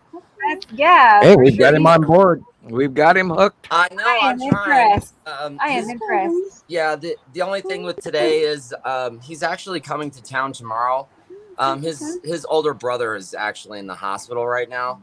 Oh, terrible. Sorry. Yeah, I am too. But so we're kind of dealing with that. But he's actually coming to town tomorrow. So I don't know. What he sent looks pretty neat. So we'll see what I'll happens. get them right now. Well, you'll get the opportunity to stand in the same place and use your famous index finger from Jesus and show him the round of the planet with your finger, like he shows. I mean, And what once that shows is that he's looking. He wouldn't. Yeah, I he know. would not That's great. take a picture if he wasn't looking. I know he wasn't looking. He was sending me pictures with pipes and mustaches in the clouds. Yeah, before, I so- remember. He thought it was funny. So yeah, I thought that was fun. Okay, I got them. I'll share them in 1 second. I'll get them. Okay, loaded. yeah. Well, Shaman Robert sent something as well. Okay, perfect. Bear with me a moment. Let's fast forward. Everybody's that. trying to show you similar ones now. It's like Yeah, breaking out in a rash. Everybody saw it. Look, look, look. Oh boy, Rodney, is that a real? Did Iran really attack? Oh boy, they were expecting it. They were expecting it. So is the Bible. What's happening? I missed it. Well, Iran is deciding a major base in Iran got hit last week, and the Israelis did not claim responsibility for it, but it is believed they did it. And one of their higher up generals got killed, along with a whole bunch of other people. And so they've spent the last week preparing and rumoring, and it's been going around the news for about 2 days now. They were expecting a major attack due to information gained from the Secret Service, from British and CIA, etc. And they were threatening that it was coming, and so apparently Rodney is saying that they have launched the attack. And it's much missiles. They had 50 some odd missiles, drones, and all sorts of stuff. Oh, he's not allowed to tell us this either. Well, it's going to escalate. It's already a wasp's nest as it is. Yeah. And I wish people would stop killing each other over bullshit. Yeah. It's tragic, isn't it? It's beyond tragic. My God's the only God, and if you don't agree with me, I will kill you. Yeah. That's not cool. I mean, anybody should be able to, worship any God they choose. That's right. By the way, they're all one and the same. Because he's way out there, and unfortunately, people haven't realized that there's also demigods and higher factions of demigods and really enlightened beings beyond that before you even get to God. And I was going to say we lost Rebecca briefly. Yeah, I had a problem. It was God. Yeah. God was trying to get your attention. That's it. I'm teasing. I know. Right? But He's banned that's your how it Facebook works. account. Man, I know. What's going I'm on? getting special Yeah, attention. hey, if you got God as a member on your account, you don't need anybody else. No. Horrible thing to say, I realize. Anyway. Yeah, I got God on my list, man. He's on my friend list. It's like I'm having the stalling. It's like stalling here. All of a sudden, Yeah, here. I had somebody send me a message that I ought to get right with Jesus again. Yeah. Well, probably about the 800th time. And I said, thank you for your message. And how do you know I'm not already right with Jesus, and isn't it rather presumptuous of you to assume I am not? And because God and I got a really really good relationship. He's actually come to visit me. So did he visit you? And I left it at that. Yeah. All right. I haven't heard back. So Hey, pictures from Christopher's dad. It's this one and this one. What do you think it is, Christopher? What do you think? I'm thinking, Atu's moon and Atu group. Nope. Or Yuri. Yuri. Both of those shots are Yuri. I mean, and he's noticing. First thought. He is noticing that this is out of place, and that's why he's taking the pictures. Yeah. Right. But wouldn't you say Atu's moon is here in front? That there's a curve. No, Atu's moon is up, straight up of us. Okay. This is the side of Yuri. I know. This is what I saw yesterday too. Think that this is what I see a lot of as well. It's Yuri. Wow. Both of these shots are Yuri. Congratulations to Dad's eyes. Yeah, right. Yes. Yeah, he's obviously seeing that there's something wrong in that rounded edge. Caught his attention enough. Now he is filming through the glass. Bad. But I don't see any doubling, so it's a little blurry. But that's why. Yeah. Boy, this is how many lanes is this? 1, 2, 3, 4. Okay, Right. 3 regular lanes and a turn lane. What?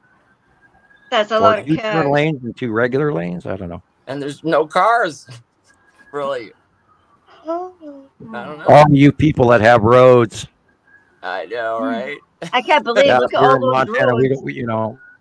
we don't have stuff like that up here. Yeah, we've got one little reminded tiny of the road old- that goes up and down the whole place here. Very cool. I'm reminded of an old mother who was talking to her son about because he came up here to go to college, and I was hearing the phone conversation while he was talking, and she says, "You drive careful up there because remember they don't have guardrails in Montana." And I laughed. We do. Not all of our roads have guardrails, but we do have guardrails. I have another video clip to share. Something else this is earlier today from Alexander. Okay. Yeah, do thank your dad for us very much. And Right. I wait to see the next Sorry. ignition. Boy, look at that. Oh man. Jeez. Holy cow. What is that? A big square. Oh. Yeah, that's why I'm going, holy cow. Holy cow. Are they coming in for a landing, or are you being invaded? Because that is the biggest cube I have seen in many years. That is definitely the cube. That's a Which big one? Which one, right? Okay, well, it's on the right. That's the Texas cube. Holy crap, that is the Texas cube, and it is huge. And look, side orb right in front of it. Right. Jeez, Dead center. Look at it. That is, wow. The Texas cube on side orb. Wave, everybody. We're being watched. Hi, guys. Yeah, that's Yuri right there. Yeah. And then straight up is Atu's moon. And there's Yuri. And then Saru is behind it. And that's that secondary white line in the distance. And those are the asteroids rounding the side face of Atu's moon. So all the stuff that goes black, that's where asteroids, clouds all go black. You know, they just like. Well, you're seeing the dark shadows of them because you're seeing the back sides of them. And all of that is changing now because of the angles of light. And there, of course, is the Saturn's yellow moon right there on the right-hand side. And then you look up and you're seeing Nepacity. And then if you look up over to the left, you're seeing Atu and Atu's moon and Yuri in the left. But Nepacity is above us as well right now. And you can see the lines right there. And the long box cube was just visible for a second there as well as with the side orb. See the side orb in front of the long box right there? It's over and over and over again. Oh, look at that. What's that? Look at that. That is side orb and long box cube and other ships. Jeez. That is our alien visitors, ladies and gentlemen, and they're there, and they're there, and yes, they're cloaked in clouds, and they're hard to see, but that's them. And I don't know exactly what's going on here. There's a lot of stuff. I saw a video the other day, but where there are a lot of people around the world were sighting the space tube, and there's actually compilation videos of the space tube. Yeah, they were talking about space tube. Yeah, I've seen it. It's Right. somewhere. There was mass sightings going on, and we didn't even know it. I thought we were the only one watching it. Okay, now wow.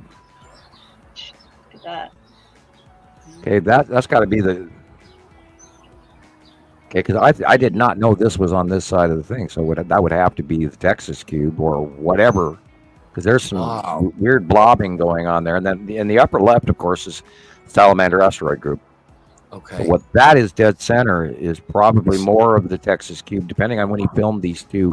That thing could be coming in, and then in that other video that we watched before, might have been filmed afterwards, or this is it going away. I don't know. I wish we could talk to him, find out when these, in Yeah, what he's very sequence it was taken. prolific. He just shoots them out like no problem. Yeah, that is unusual, whatever the hell that is, and Yeah, I'm what going the to heck probably is that? say that it reminds me of the Texas super cube. ship in the sky. Bizarre. Yeah, those are aliens. No shit, man. Yeah, they're there. They're there. They're there. We see them. This is the side of Uri again. See, Uri is rising up, and then Saru is behind it in the white, green, blue. And they're Can't stacked. wait to see what we see on Saru. That should be fun. Yeah, she's going to be doing a overhead profile, probably fall, winter. I don't know. It's hard to judge. And of course, asteroids, and then Atu's moon, and then we go over to the right, and we're going to be looking at the Saturn's yellow moon.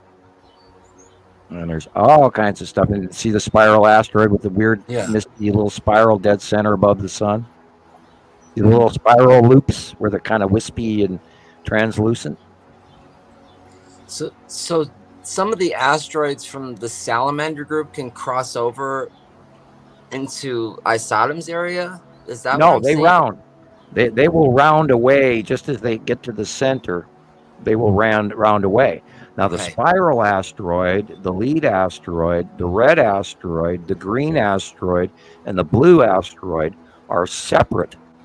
Okay. And they're sort of like, and they're very large too compared to the stuff with the exception of the main tan asteroid. But the Salamander asteroid group is slightly embedded in the base cloud and the side cloud of Uri, whereas the tan, the red, the blue, the green, the lead, Casper, etc., are all free. That was the first free running group, and that's why I view them. And those are the ones that self-illuminate regularly, where you have the colored events where they're actually glowing, that you can see them rather than glowing from a sunlight effect. And that's how we first saw the lead asteroid, actually before we could even tell which planets were which, because we were getting the blip, the color illumination off the lead asteroid, reaching back with the illumination, whatever, and why they're electrical, and why I've always looked at them as an electron cluster, because they create their own illumination. Whereas the Salamander asteroid group all does that when it's illuminated after it comes into the sunlight. Okay.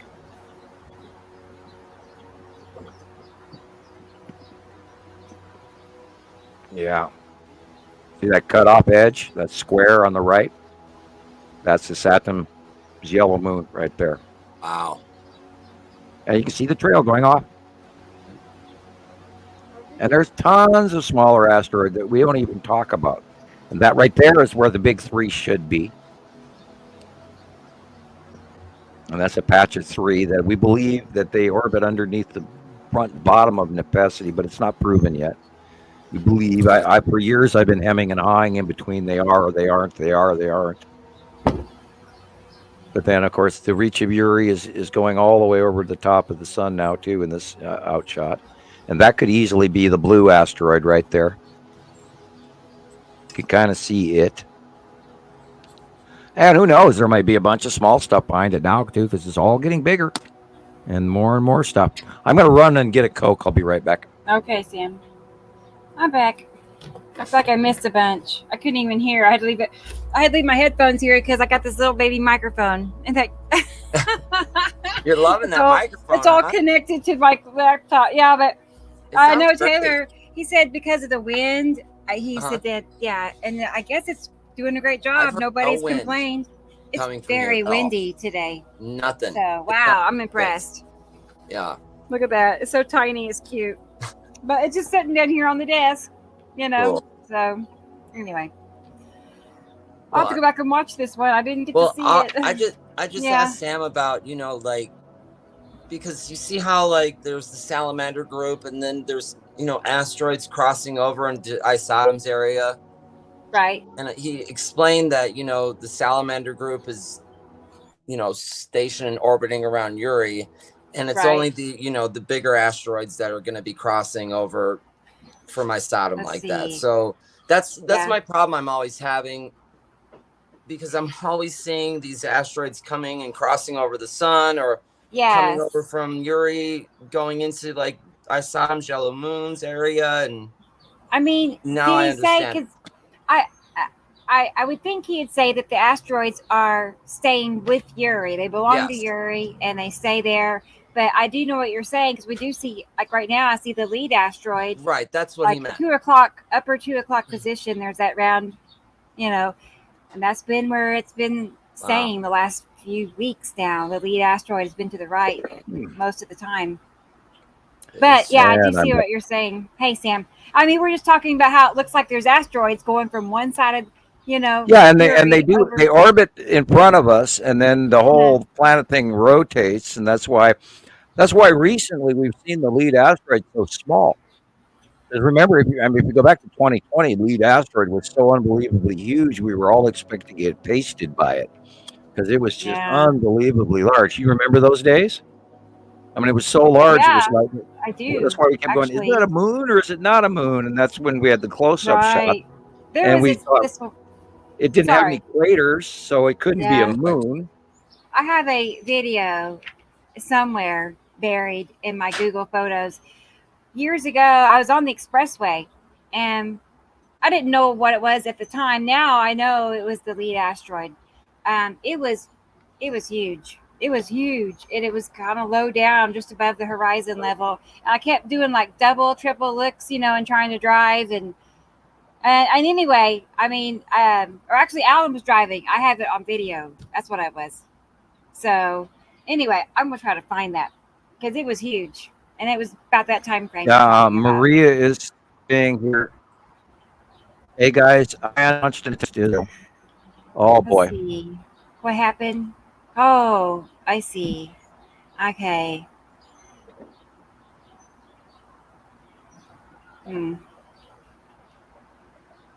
Well, that's terrible.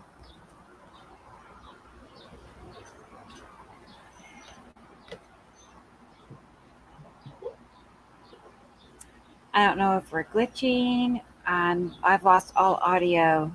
Are you still there, Sam? Or am I glitching? Sorry, I was in the middle of a conversation with Nova. I'll be right back. Oh, you're fine.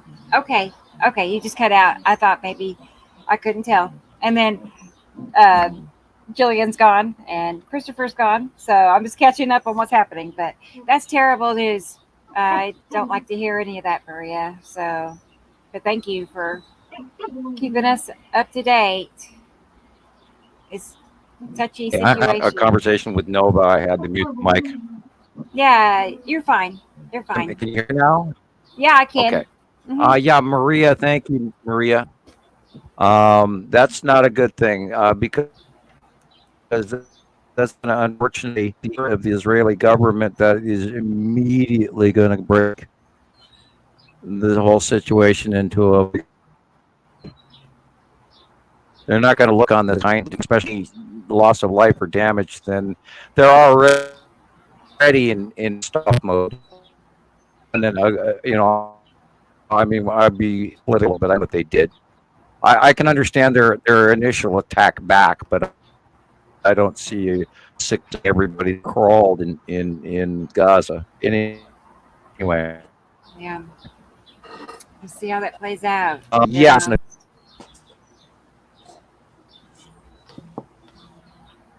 Regardless, it's not going to play out well no matter what. Because the Iranian people are actually really nice folks. Of course, they're being driven by a government that is not as nice. They're a little bit zealot in their politics. I think the Iranian people, as far as I've even known a few Iranians, and they're with folks from the Middle East as well, and they're not bad people. They've just been raised a little different than we have. Different point. I was gonna say, I think if it were up to just everyday people like me and you, none of that would happen. I don't know. I mean, I never feel like it's right. Like that's the answer. We have to just blow people up. That. I don't know. I feel like that's like the last alternative. Drone warfare, indiscriminately killing people from afar, is not. Not that I'm saying crawl in the trenches yourself either, but it's so easy to push a button when you're flying a drone rather than being there yourself. So is there actually a war now, like Oh yeah, this is probably what it's going to be. Keep us informed, Maria. If you are watching any news, you can send us some highlights. I'm not going to go there. That just makes me very nervous. It's just unbelievable that since I've been out of high school, we have been at war in this world ever since.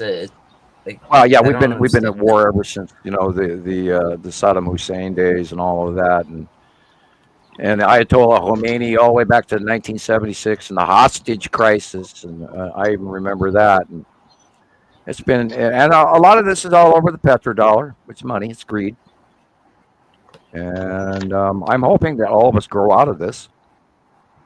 Although we cannot go to EVs because they sure don't have the technology down to that. There are nonstop EV. I don't recommend buying one right now. There are fires from them. They're really not. They're dangerous. Have you seen the motor scooters burning up everywhere? In his car that runs on gas so he can charge his electric vehicle's battery. I mean, come on. I have to charge my bike. Hey, that works though. Those are cool. You should be able to charge your battery while turning your wheel. Right. Yeah. You should have, once you got that thing going, it should almost be perpetual motion because there's tons of perpetual motion machines at the station. So there has to be that exchange of money with this whole thing, or it just, Well, lithium batteries are too dangerous. Oh, that's why they don't even fly them in planes anymore, because they light on fire. There's thousands and thousands of EV motor scooters in China that are blowing up nonstop all over. That's where half of their fires are coming from right now. It's sad. It's sad. Do we just really not know? It's like, do we really not know how to do these things, or we're just so regulated on what we can and cannot do that we're not allowed to put, the stuff that really works out there. They give us just crap that just breaks. It's just I have friends that have perpetual motion machines where they just reach over and spin the wheel, and the little machine puts out enough energy to keep the other machine going, and it just keeps going and going and going and going and going, and all you got to do is turn it with your finger, and so it's creating enough electricity to power itself. Right. And so why can't they make a motor scooter or a bicycle like that, where once you take the first couple of pedals, you should be able to create enough energy to actually feed the motor. That's what we need to do, Sam. We need to do that. Well, perpetual motion has been sought after since the dawn of time, and the only actual perpetual motion that really exists in the universe is the transfer of cold exchange. Hydrogen-powered car been invented, and then what happens to the inventor? Like a couple months later, the dude disappears. Right. Well, the problem with hydrogen is very volatile. Well, right. And if you do get in an accident with a hydrogen-contained cell, there's a very large possibility in that car accident you're going to have a very large explosion. Yeah. So they would have to encase it unbelievably, irrevocably, unable to crush it. And refueling stations would be very dangerous as well. But then the question is, how big of a creation do you need? If you have a very micro hydrogen creation of power, then perhaps they could use hydrogen to fuel electric, which would be safer because you're using less of the amount, and a micro hydrogen machine would be a little safer. And of course, they had electric cars in the 1800s. Exactly. At 1890, something like that. And they didn't have any of these problems. That we just don't realize. We just don't realize that they used. They had all sorts of cool gadgets and transportation modes, and it's just wild. Well, all of you guys, you younger folks, you use your little screen in your car that tells you how to get there, and all this, or Siri or whatever. I've never driven that kind of a new car myself yet. The newest car I've ever driven was a 2006. Hey, I'm right there with you. I own a 2003 right now. And so I don't have any. I have luxury. I have leather seating and heated seats and all of this, and the DVD player in the back and all of that, and a cassette player. And I've never driven, and I wouldn't even know how to use today's new cars. And I did do a rental of a truck, and they handed me that fob with the square key, and I stuck it in the steering column, and I tried to turn it, and I'm going, this won't start. This won't start. I have to actually go back into the rental and go, well, why won't this start? And the guy laughed at me. He says, you have to push the start button after you insert that. That's a fob. It's not a key. And I went, oh, hey, okay. Probably. I never knew that. I'd never driven a new car. I know. Right. Pretty soon who has $65,000, $85,000 for a pickup? It's crazy. Oh my gosh. Yeah. My wife's uncle, and he lives in New York. They just paid like $90,000+ for their new Ford truck. Shouldn't that thing fly for that price? It better. How much? It better cook 90,000. $90,000. I knew when I started to see trucks around 50,000. I was having trouble with that. I was like, that's insane. Alan told me about 50,000. I'm like, that can't be. I didn't believe him. I did not believe him. How much is the car payment on that per month? And then I saw he was right. 3,000-4,000 a month, maybe 5,000 for a lease. Who knows? I have no idea. Stop it. And then they live in New York, so every time they cross the bridge, it's like a $10 toll fee. I don't know. The toll fees are I've driven toll roads. And they got to pay to park. Right. Pennsylvania Turnpike, and I actually avoided the turnpikes and stuff there because of the toll bridge. I know. On the way back, I would actually pay for it. I just said, screw it. I got enough change in my little jock box here. I can pay for it. But I avoided all that. I had a hard time getting on the bus for $3 last night. Oh, I know that one. Right. I know that. We don't even have a bus out here. We don't have a cab anymore. We have no bus. I don't know how many times I've walked in blizzards to the store. Well, I guess you just get used to it, I don't think so. Not anymore. I'm not going to do it again. I'm telling you, I'm done. Dragging a wagon. Sam would drag a wagon to the store. We did that. We did that a couple of times. We had a neighbor loan us one of those yard wagons with the big wheels, and backpacks. And one time Shiloh went with me, and she said, "Oh, we can do that, no problem." And then before we even got halfway to the store in the blizzard, she was going, "Dad, I'm not doing this ever again." And I said, "Hon, buckle up. We still have halfway to go there, and then we got to walk home." I know, right? And pull all the crap, and then carrying all of that crap in a backpack and a wagon. I remember you were talking about a backpack once, and you were trying to you were sitting on a tree or something, or you had to cut something on a tree. What was it again? I can't even remember. You've told me so many stories about when you went away out and went up and had your, like, what'd you call it? Axe thing. You were cutting something. I can't remember what you were doing. I don't told remember. Me so many stories. I don't remember which one you're talking about. I used to do the Montana backpacking thing up the side of mountains and go, sleep next to glaciers, and you're carrying a 40 to 50 pound pack and the sleeping bags and the tent and the little pump stove. I love my pump stove. I love my pump stove. Makes coffee in about 2 minutes. Instant, because you don't have ground. You don't have a grinder either. I could have carried a hand grinder, but anyway. I did all the backpacking and wore a few pairs of boots out in my time. But I can't get my kids to go camping anymore, and I want to, and they won't. No, Dad, we don't like camping. It's like, okay, so I don't get to go. They sound like me. I was never like into like Girl Scouts. All my friends were, but I always ended up getting poison ivy, sunburn, eating with ants. I mean, it was just always. Come on, leaves are free, leave them be. In your area, poison ivy's worse.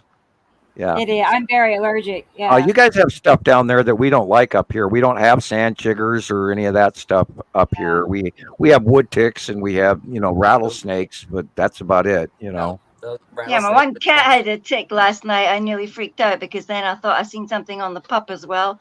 But it looks like it was embedded from a while ago and I just didn't notice. You know how you look at them but you don't see stuff, but then 1 minute you see something on the other animals, so now you're back looking at all the animals and you're you got to cover them in alcohol pretty heavily before you remove them.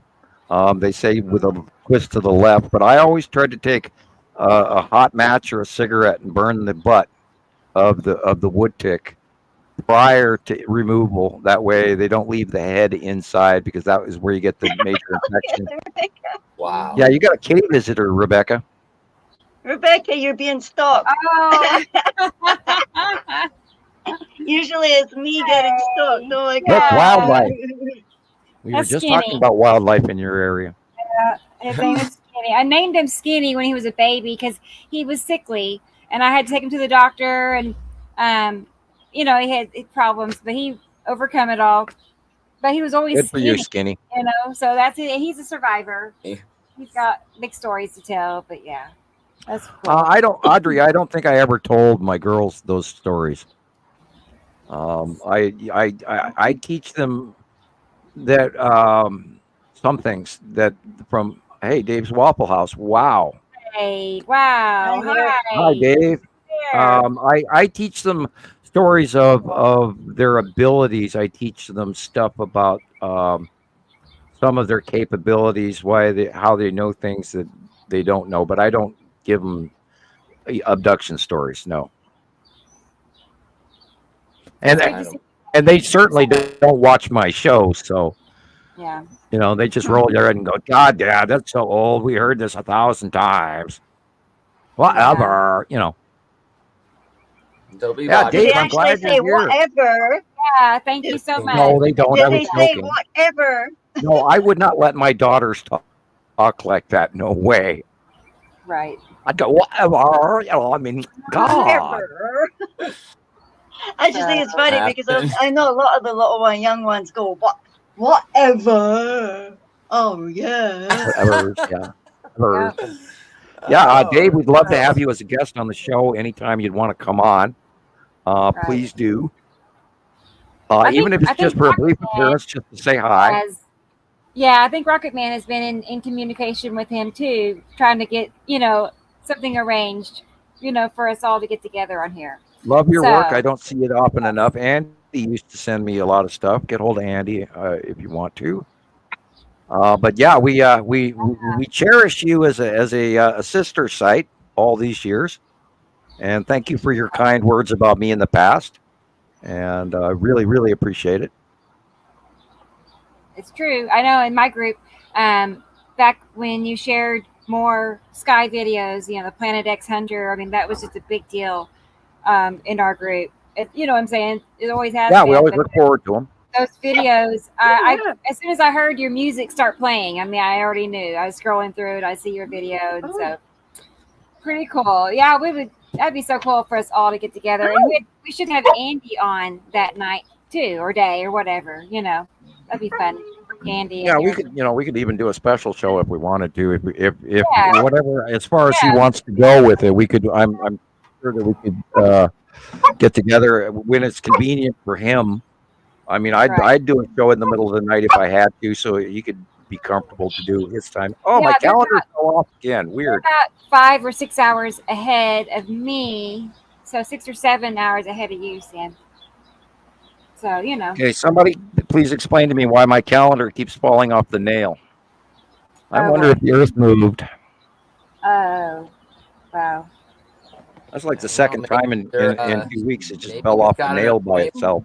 All right. Somebody's trying to tell you you're forgetting something or something.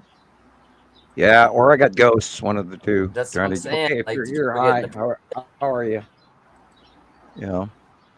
Oh, speaking of which, when I did go to get my Coke, it crossed my mind. I was going, holy shit, I haven't burbled out in the show other than that one time.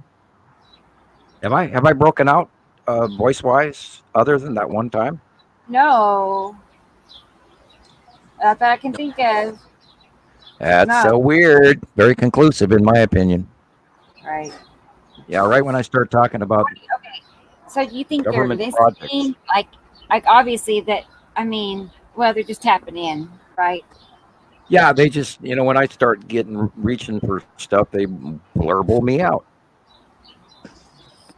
I'm just wondering to myself, I mean, how much of that is just AI, Well, I doubt it. I doubt seriously if it's AI, because they would just cut me off and all the way across the board, wouldn't they? Or I don't know. Or it's pretty conclusive, and yet I should actually be a little more paranoid. Which is what I was thinking when I went to go get a Coke. Like, maybe I should be a little more careful. Oh, no. No, I don't know. I mean, what are you gonna do? I've been thinking about this a lot. What are you supposed to do? They can stop you from saying what you have to say, or they can just let you, say what you need to. And why aren't they stopping you through this whole thing? That's what I don't understand. Well, because nobody's ever going to believe you. Right, exactly. But, But when I do get little tidbits out that maybe people could actually look up, they don't want that to come out. And so that way there's no avenue for you to study further about some of the things I hint about. Because I don't throw the whole story out here. I can't, I don't, I won't. I am cautious. Yes, my non-disclosure agreement ended in 2010, but that does not mean that I'm free to speak. That's right.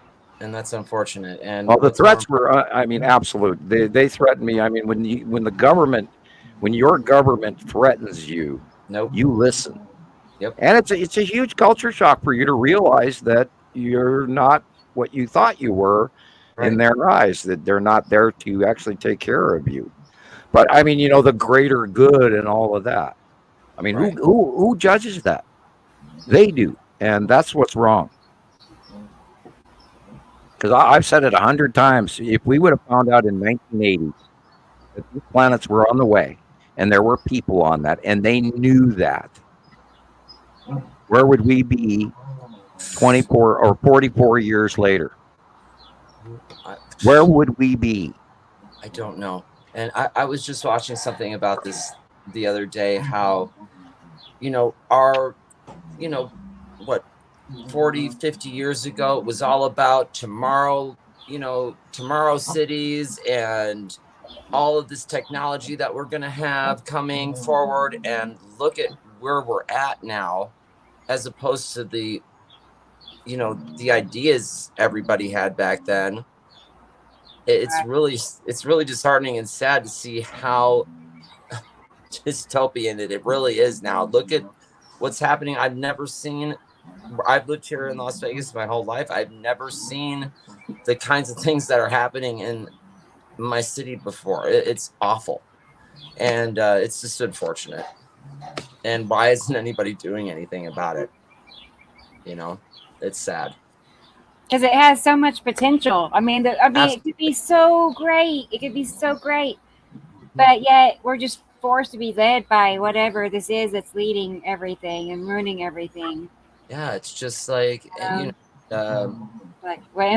what do you do about it? What can you do about it? But go along with it, but it's like I keep expecting. Andrea's asking a question. Andrea, they haven't mentioned it. I've actually had 2 of those occasions. Moving on. I haven't seen it. She's mentioning an unfortunate accident. Yeah, they say that and far worse, but they don't go after you. They go after your family. And no, that's not. Yeah, and that was the threat that they held over me. They threatened to do things to my family. Nope.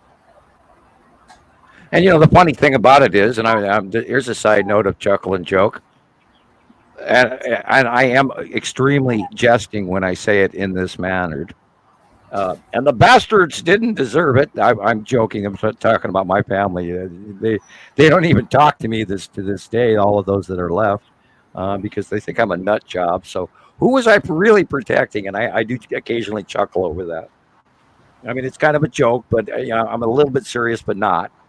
I mean, and I would welcome them to jump on board with this. And one of my stepbrothers that's no longer with us, I think it would be absolutely in here, right here with me talking. The rest of the family absolutely I don't even exist to them. I know how that is. I haven't seen half of them in over a decade. I haven't seen my older brother in probably 2 decades. God, it's not cool. I don't even know anybody would tell me if they were dead. I was not informed of when my parents' funerals were. What? You got it. I was not even included in my parents' funerals. Yeah. Yeah, I was a little irritated about that. After the event, I was like, "Oh God, thanks for a year later letting me know." Oh my God. Well, I knew when my parents had passed away. I was just not included in any funeral services whatsoever. I was like, you would assume that you would be informed, considering that I didn't have any control over it. Right. Anyway. At least giving you the option to attend. Yeah. Well, we were being threatened to be deported back to Holland because my parents were Dutch, and I also have I'm an American Dutch citizen. And Esquire. How long ago was it, Sam? I actually have a title. My parents died in, I'd say, the early 90s. One, and then about 2 years apart. My father died first, and then about 2 years later, my mother went. 2-3 years. That period of my life is just sort of a blur. Back in my bar days, I was, dealing with the nightclub, and so I was burning the candle at both ends, shall we say, as my mother would call it. Yeah, they threatened to deport us all back to Holland, and which I wish to God they would have. I was thinking that same thing. I'm thinking maybe that might not have been such a bad thing, but. Yeah, I should have called their bluff. I really should have, and just kept working. But I mean, you can just disappear. The guys in the black vehicles roll up, kick in your door, take you away, and they said, "Oh, child pornography, or embezzlement, or selling state secrets to the Russians," and everyone would have believed it. So, because anytime the government steps in and says that, then people believe it automatically. Oh, of course. And and we have examples. They can bend the rules to the point of breaking, and then, as you can see, we saw an example of it. I start getting to classified information or declassified information, and they burble me out. So, and this is, I mean, it never happens until the moment I start giving answers. Oh, it's crazy. It's like we can't argue with it. It happens time after time after time. And then Rebecca, the last time we talked on the phone recently, we were not hung up on for the first time. Usually, every time I'm talking to Rebecca on the phone and I'm giving her answers, we get disconnected. I know all those recordings. That to me is even worse. Yeah, right. I have a lot of recordings from you and me where I used that, that recorder. It was a certain little something I ordered on Amazon that would allow you to record cell phone calls, and that's when I first started to notice there being this major problem, And Gillian, it's so obvious when it happened only when we would certain topics he would get into. Gillian is the only one that's ever been able to get through to me from Europe, and I have people from Europe trying to call me all the time, and they say, well, the machine tells me your phone's disconnected. And when I was doing the Radio Wasteland program with Chauncey, and Chauncey's in Oregon, he would call me for the show on his line, because when he's ready for the show, he would call me. And a lot of times he started calling me a half hour, 45 minutes early, because he would get, this number is no longer in service, or he would get a busy signal, and he's knowing, and we're typing to each other on computer, and he'd be trying to call me, and he said, I can't get through to you. I can't get through to you. I said, I'm looking at the phone. If there's a pickup, there's a dial tone. I don't know why. And on the last show, he called me 10 times before we connected. On the 11th time. Yeah. And so, yeah, and it basically lets me know absolutely they are watching. And it's not a comfortable feeling. No, it's not. It's not. No. And then there's the days that I wish I was remembering it more. And then I get mad at myself for not remembering it more. Right, because, you just want to have a phone conversation, and the next thing you know, you're talking about something that you may not want somebody hearing, Gillian, were we disconnected a couple of times? I just said something, Yeah. That's not okay. Yeah, I always know when Europe calls, because the phone goes ring, ring, instead of ring, ring, because Europe is, the British phone goes ring, ring. So I always know it's Gillian, because it rings twice. That's a weird ring, doesn't it? You said it was ring. Yeah, ours rings for longer than yours, and you get 2 short rings. Oh, anyway, back to the sky. Look at this. Okay, so Alexander sent me this picture. Oh. And it was something I think we were watching this. Right, I remember where it came from. You saw that, right? Okay. Well, then he sent me, or he implied this, and I was like, "Oh my goodness! Oh my goodness!" So then I put them together, and that's what we have. Weird. I know. Weird. That's what he sees in that.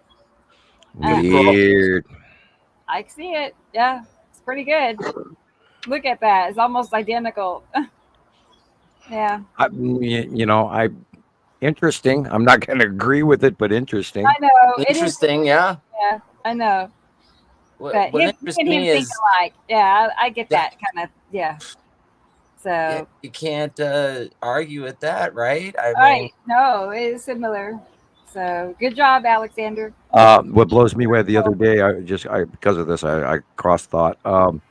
The other day when we were looking at that capture of Saru, and what looked like stars really to me still looked like city lights. Yeah, that was wild. Cool. When you I first had a said picture I was like that this- during the week. I wish I that could is remember wild. which one it is. Yeah. Full of that as well. And I And thought, you cannot believe what you think are stars until you actually find a constellation that you recognize, like Cassiopeia or Perseus, or the Big or Dipper, something. the Little Dipper, Orion, etc. I'm just wondering if Nibiru has their own Las Vegas. Oh, I'm sure they do. I bet they do have. We must have got it from somewhere, Chris. But the rides are much bigger. I think the people that live on Nibiru are very, very much larger than we are, because they live on a very large planet. So their body size, their oxygen content, their barometric pressure would all incorporate the giants and the gods, the demigods from the legends of the In Greeks. the ancient texts, they're Right. all so much taller than anything that's it's right Yeah, there and the for us. Sumerian, where they're holding the human lion in their hand, in their arm, like it's a cat, Right. and they're Can you and they're imagine? giant in all of the depictions and hieroglyphs, or whatever you want to call them, or carvings, or tablets, or Being big enough that they can hold a lion as a pet cat. and you go to the movie Gods of Egypt, which is on the new site's log, and you can see that the demigods in the movie Gods of Egypt are much, much larger than the humans, and which would account for all the cyclopic stones and large emplaced platforms and pyramids where the steps on the sides are so huge that only a giant could use them, like the submerged ones off the coast of Japan, for example. Right. Incredible. And you just take into account that the sea level has risen over the last, 10,000 years. And ta-da, all of it fits. Hey, guys, I just want to add in here, we have Nicolle is here in the waiting room. Right. So Okay. she's going to be here to join us for a little bit. So Maybe she'll keep us working rather than gossiping. You know she she might. will. Yeah, She's a I good- know. she's a good home monitor, too. I think she wants We to get haven't in even on got donuts, man. it. I know. Yeah. Here she is. Okay, we got to stick to science, guys. We're going to bore all of our listeners tonight. Oh, gosh. No. Hey, They're hanging Nicole. in there. Hey, Nicolle. Hi, Nicole. Good to see you. Hi. Hey, look, she's How got is her everyone? notebook. She's ready, man. She's ready. Yes, right. She's- Well, you said we're going to be talking science, so I thought, oh no. See, you're right, Sam. You're right, Sam. She'll keep us in line. I can tell. I was pardon me, hang on. Got your class pointer here, like. Ricola. Okay, so the allergies are just Yeah, I'm there with you. I am like in hell. Oh, by the way, speaking of allergies, did I bomb you the other night too? I was sending everybody and their brother music the other night because I took a Claritin and I was off in Looney Land. And I had Facebook Adolia where I was bombing everybody with all kinds of metaphor music in some crazed, Facebook induced whatever it was, because I was a zombie and yet I was on for like 12 hours straight. That was the day we were supposed to have the staff meeting and we never did, and I just never left. Right. So Sam decided to have his there own till staff 10 or meeting. midnight.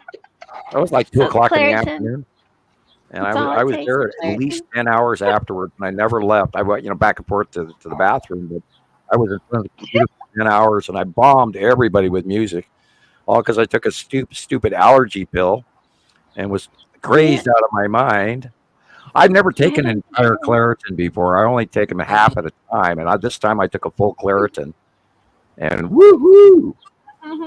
Well, it made Go him ahead. happy. That's all it did. But did it work on your allergies? Well, yeah, I didn't have as I could breathe better, and my sinuses were better, and my headache kind of went away, but I just was apologizing in case I bombed you too. I got a lot of people. I mean, I don't think so. We have a couple of messages, but I mean, I know I've sent you a Consider couple yourself of lucky. things, but I was yeah, no, sending out 90s music. I don't know why. Hey, I loved it. 90s music. What it was? Oh well, I sent you a 90s music song myself. I'm pretty sure it was 90s. So Yeah. So I believe I saw it. Yeah, it's They your. probably all set each other off. Okay, we gotta blame Nicole now. She started yeah, it. blame me. Tag your So I wanted to share about the science part. My notebook. I went to so it's all celestial. I didn't know that was a bad word, by the way. Celestial, Sam. Is it? That's a Put your song camera as well. to the camera so we can see it a little better. Oh, cool. Okay. So Nice. he referenced that someone had, when they posted about it, they said something about them being celestial objects, and there's some kind of Ooh. Swear Those word. are not core. I might as well say sea trails out loud, or Like- celestial object was brought out by somebody claiming to be an astrophysicist, and she may be, but she studied no science I ever heard of, and then we had this wave of newbies, and I think like 5 different waves of newbies, where everybody kept going, "Oh, these celestial objects," or what was it? Celestial core. That was what The really got. cores. Yep. Yeah. cores. okay. Well, It's like, I would never what put those the together. hell are you talking about? Celestial core? Why don't you just go planet? I mean, right. Okay. Well, now we know. Now Okay, we know. that's why Now it's we a know. swear word. I mean, Go ahead. it's I celestial. apologize. Right? I I mean, stepped over you. but yeah. So I walked into pressure, instant pressure, like, oh no, on the spot. I got to start looking at my notes, and so I had to the notes I took last time. I used to get magazines as a kid, like a teenager. I had my own magazine subscriptions. I would start at the back and go from the back to the front. That's what I did with these notes, is I went from the back. So I was trying to figure out, where should I start today? I guess I could continue the trend going backwards, but yeah.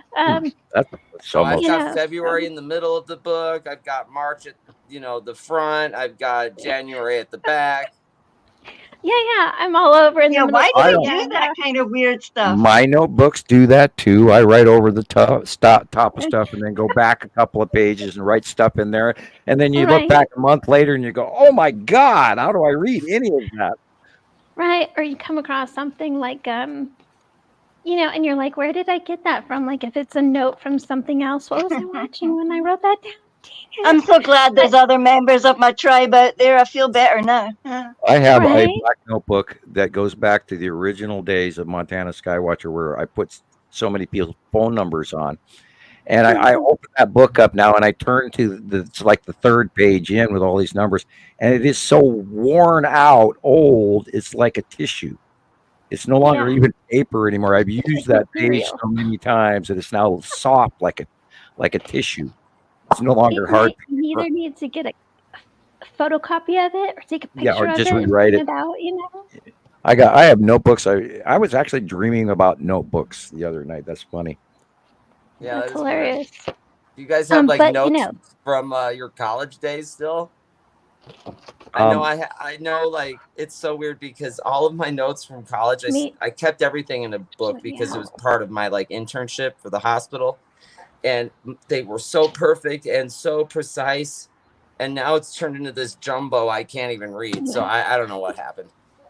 Yeah, I have paperwork going back from the Red Lion when I was working in Eugene, Oregon for Red Lion and seminars and the years. I do even have some of my old Dungeons and Dragons character sheets that I haven't dared throw away. And they too are, no longer paper anymore.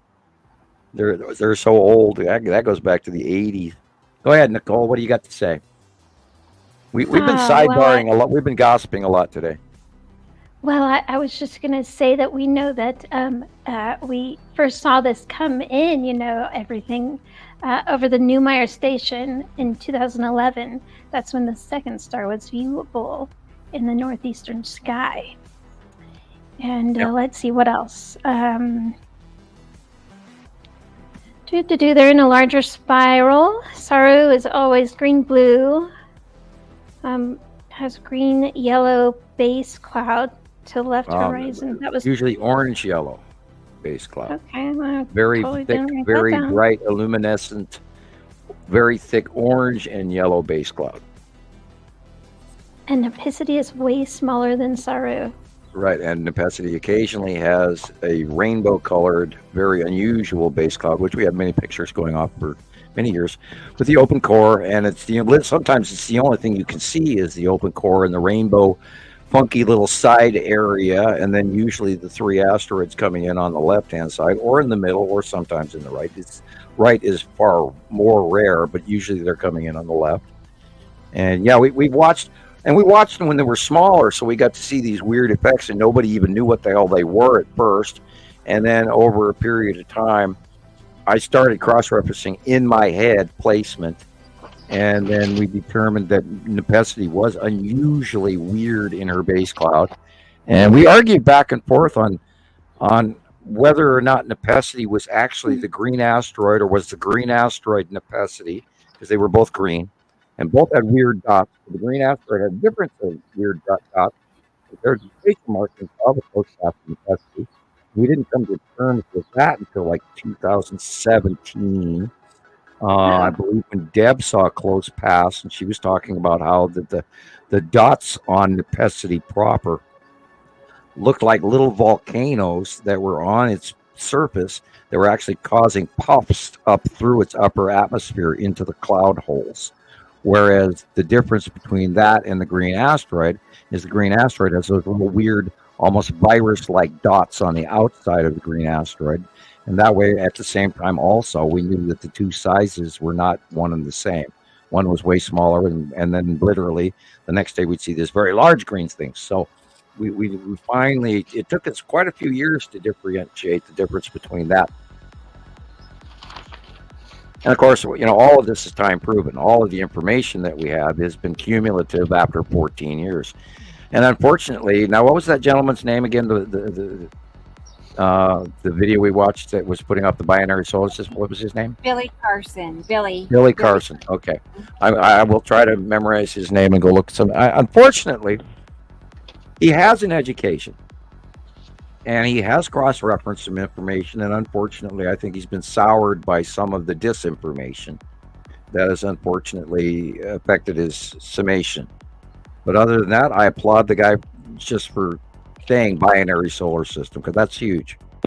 And that's originally, the main part of what my paper was about was, that we had to have two stars atomically. And in my view of chemistry and astrophysics and the unification model and all of that, in my own head, we had to have a second solar system.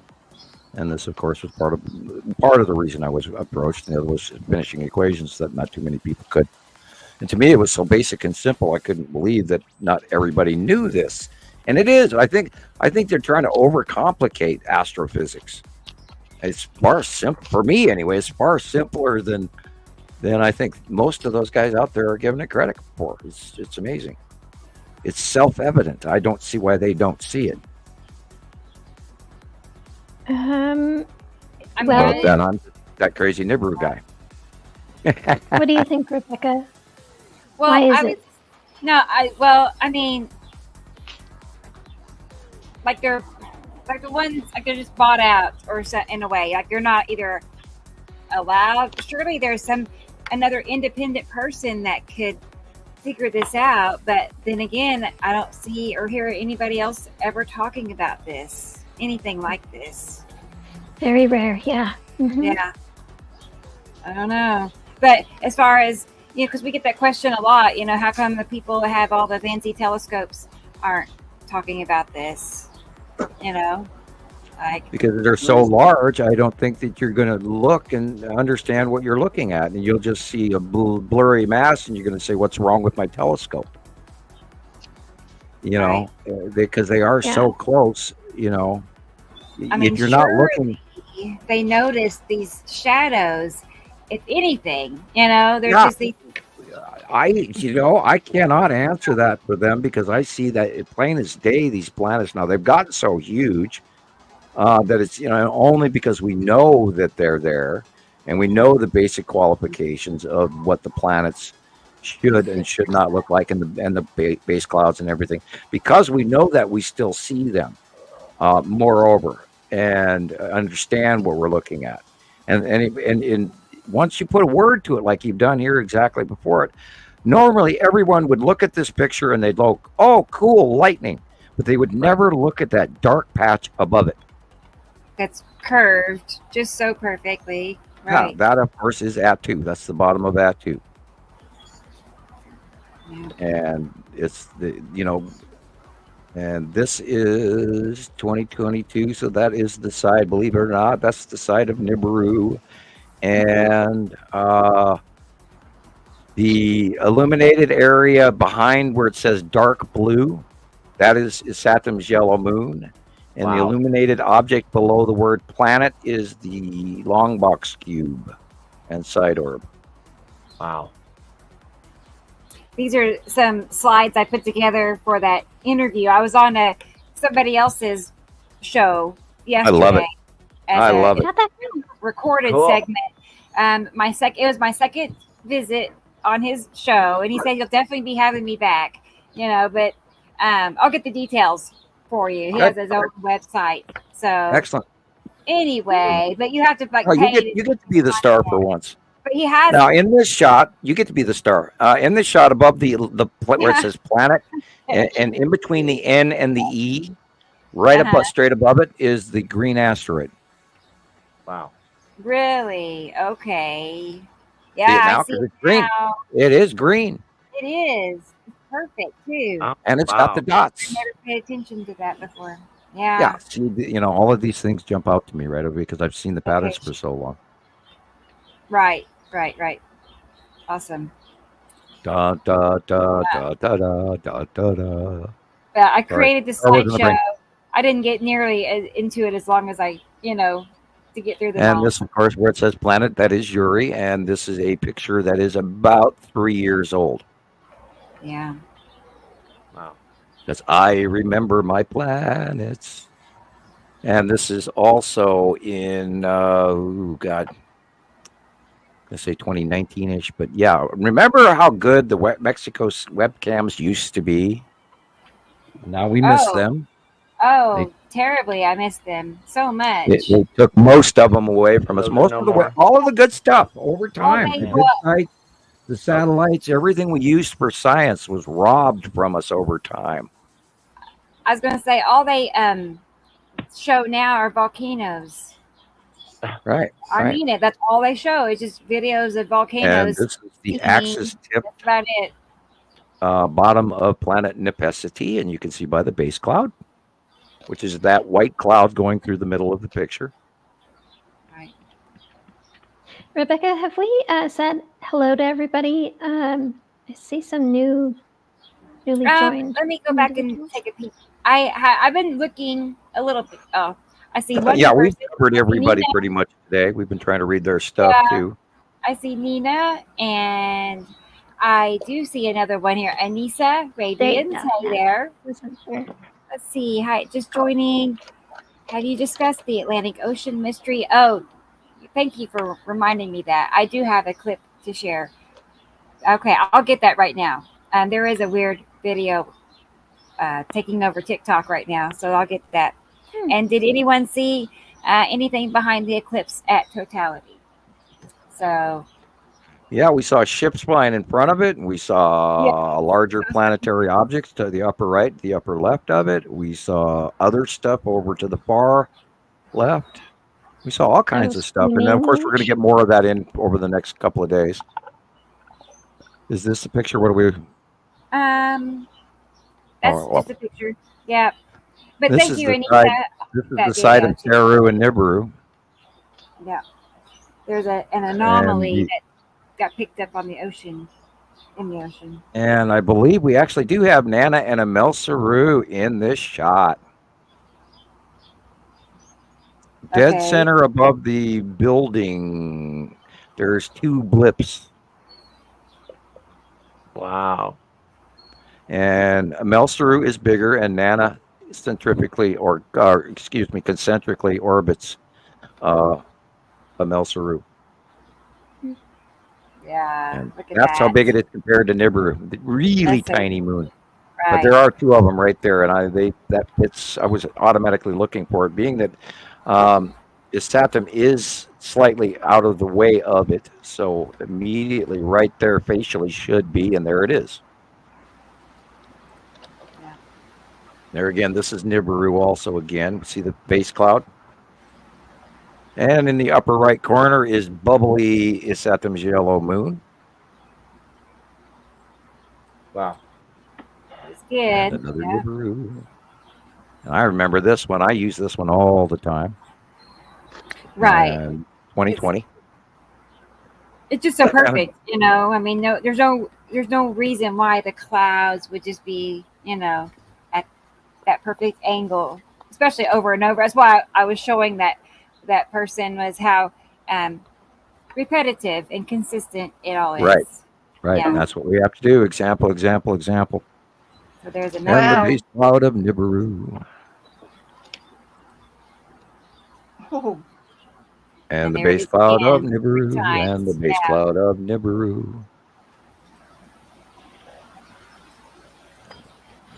Yeah, we knew that because we got the same shots all the way back in 2011. When Nibiru was first coming in, and then she was here pretty much predominantly as of 2012. And then Sarah was on the left in 2012. And Yuri was really tiny back then. We're still shaking my head over that one. And I don't know if it's out view or what. That one, I assumed that the gas giant would be semi-large, like the water-type planet. But who wrote the rules anyway? Right. Look at the muffled up look on that one. You gotta ask yourself who wrote the rules that said this is this and that isn't. And sometimes when you see, it's the old Sherlock Holmes thing, no matter what, you eliminate all the other possibilities, no matter what you have left, it boils down to the truth. And even if it is contrary to what you believe. And there's another one again. That is an earlier shot because I think we're looking at very small Saturn yellow moon, sort of misty right there above the middle. Again, why would the sky be like that? You know what I mean? It wouldn't be. Yeah, over and over and over again. Hey, Nina. Right. You, Nina. Right. Oh, Yeah, and then you compare that one to that one. I mean, you can't argue with it. There's two exact examples of it again. Right. Fingers going up. Look at it. And I love this one. It's just Light incredible. illumination. Yeah, this is where the tendrils, as Gillian calls them, comes off Our the side of the tendrils. planet when the sun reaches around to the dark edge where the planet's rotating, and then all of a sudden the sun warms up the surface of the planet, and then it drops these clouds or tendrils. Incredible. We always just call them ion drop tails, but in this case it's a side reach because of sun illumination. And that shows you the size of Nibiru. Wow. Look at how big that damn planet is. Wow. And then there's another one in this, and then in front of it, Saturn's in front of it. Right.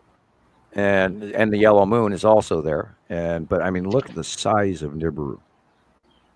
This almost looks like the shot that you had last week or maybe 2 weeks ago, Nicolle? It wasn't as colorful, but you got that shot of by Saturn's yellow moon, and it almost looked just like that. And this is what you should Really see cool. just before sunset currently. Is Nibiru moving over on the right-hand side just before sunset, and at sunset, Nibiru should be Again. farther to Look the at northwest, and then by north, and then over the top in the northwest by north, you should see a Saturn's yellow moon, because they're still on the right-hand side, right at sunset. And then when that light angle changes at sunset, keep watching, and then keep watching even after sunset, and then you'll see the bottom illumination of Nibiru and Saru on the other side, over on the other side of where the sun was. And you should be able to see their illuminated side face after sunset, as well as the Devil's Comet, which is supposed to be in the northwest sky 1 hour after sunset. I haven't seen that one yet, but then might be trees and stuff in the way. Well, we watched it earlier on the show here when one of the yeah, I've seen it. I'll better start looking for that. See if I can. That's see a better sighting than you and I would pretty much visibly get by eye, because they had a close up. So, but if you have a camera, then you can capture of it. You know, the little waving tail and the little devil horns and everything. But whereabouts was it captured? Where? It's in the northwest. 1 hour after.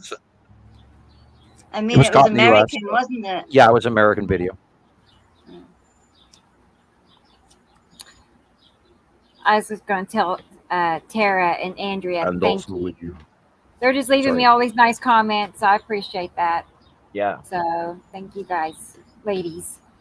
So I do agree. I actually kind of told Sam that the other day. I said, as perfectly as things have fallen into place, because it has been. I mean, it's just kind of like has just fallen in my lap in a sense. I mean, it really has.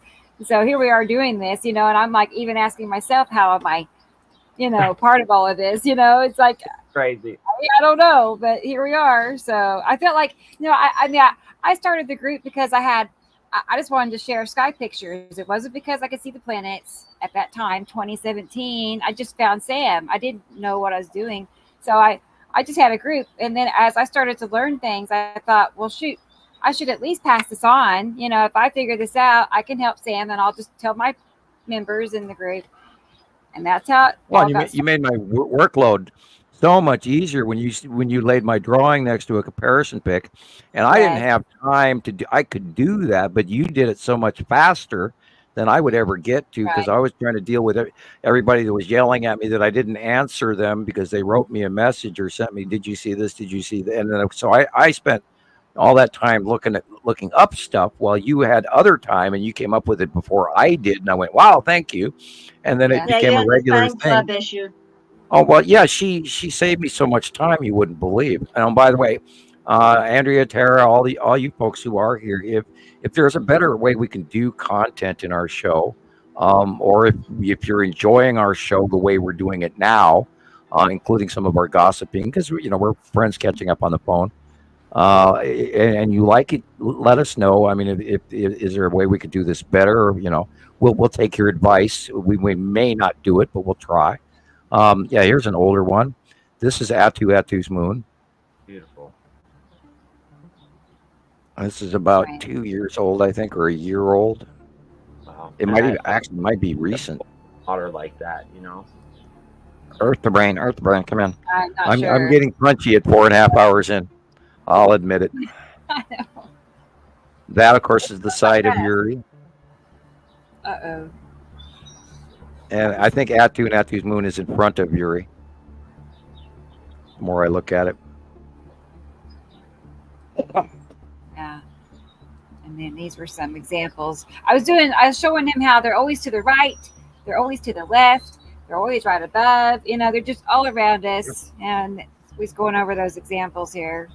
Which only started in 2018. We'd watched them for 7 years prior to that, and they were never above us back then. They were always out in front of us, and they would approach, and you could watch them, and they were smaller. And then over the day, they got within a few 3, 4, 5 hours, they got bigger, and then they turned away, and then went off into the blackness. I love this one.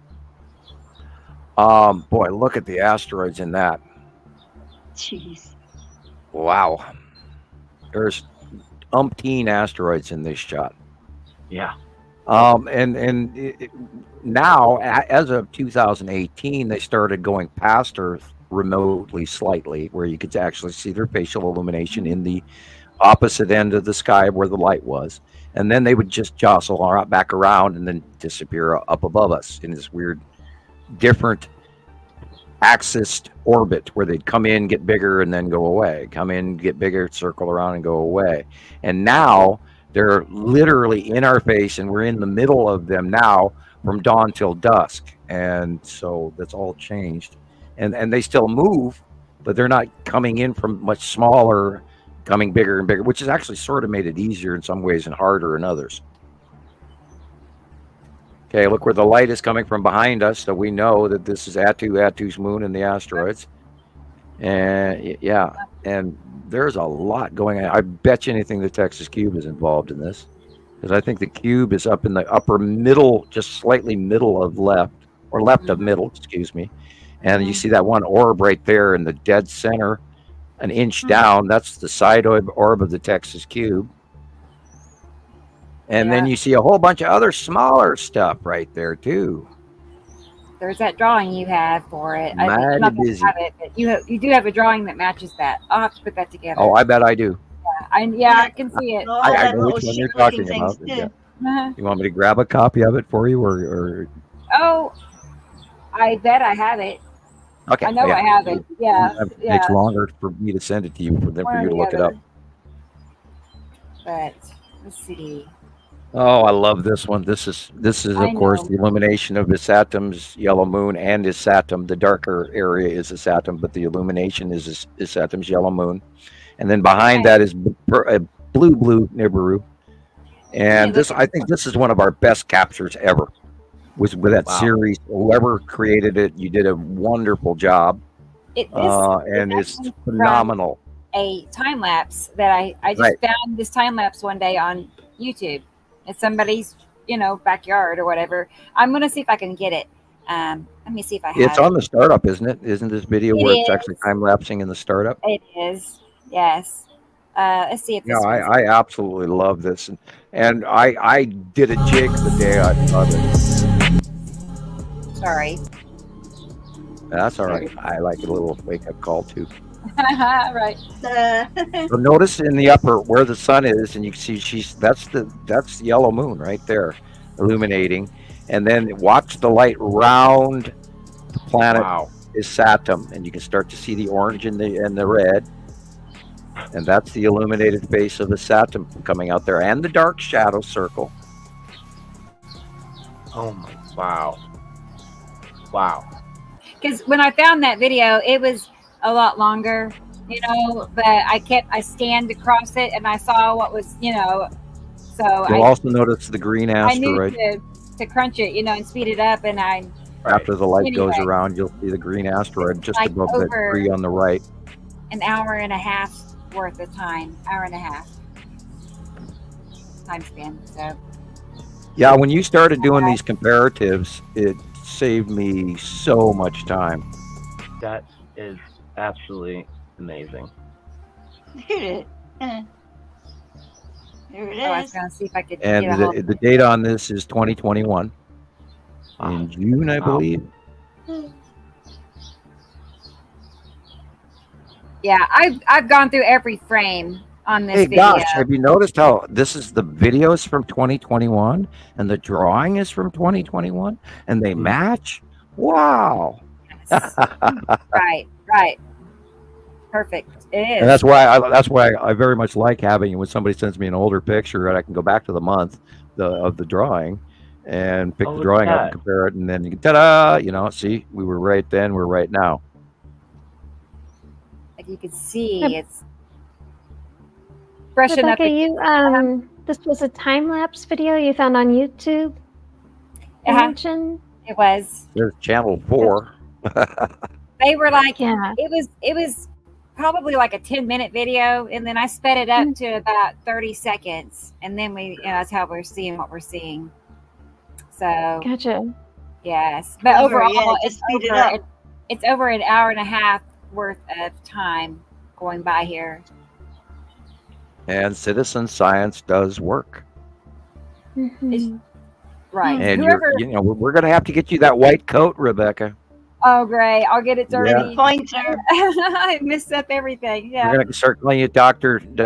Rebecca. There you go. That'd be funny. I have a whole team of doctors. Yeah, You're get that little, and then we come up with a citizen science patch with a little alien guy like we have on our main site, and then we get that sewn onto a lab coat, and then we Just can sell like the I say lab hi coat to. for $99.99 or whatever. Yeah. I'm joking. Yeah, I looked at lab coats to see how much they were, but I better not buy one of them as well. They're about $30, but I was saying, of course, making 3 times space value from retail and all of that, And I've never believed in retail pricing. It always drove me crazy. Can get one when we get our platform certificates. Like you get your lab there we coat go. and your platform certificate. As soon as we get that silver plaque from Facebook or YouTube. $dollars for their coat. And then they just leave And it. this, of course, is the side of your. Beautiful. And Christoper would look great in a lab coat, and Yep. I did those surgery smocks, and there you go. There you go.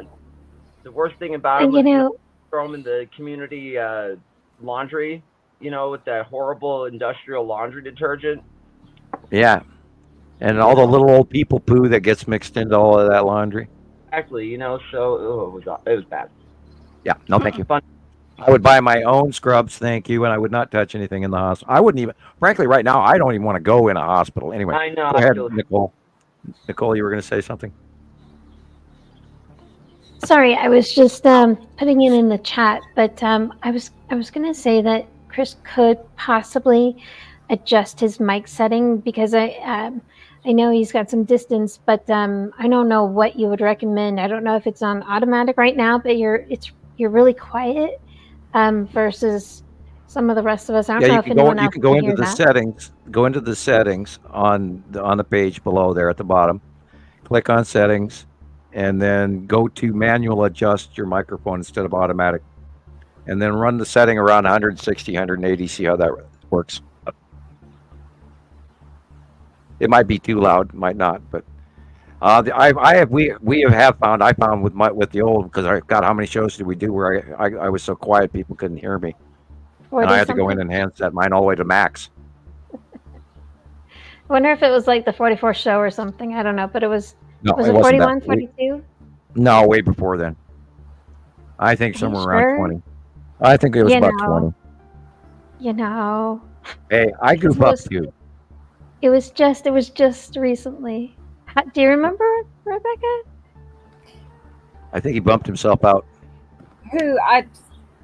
Who are you talking about? Sorry. She was talking about how long it took me to adjust my microphone.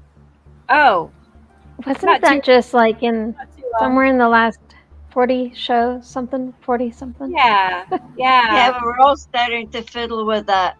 We all started to fiddle. Yeah, well, usually you do that sort of thing ahead of time before the show, but you had switched the microphones in the middle of the shows. Do you remember? So yeah, I remember Sam said to me one show that I was too loud, but I hadn't thought I was too loud. I hadn't even known.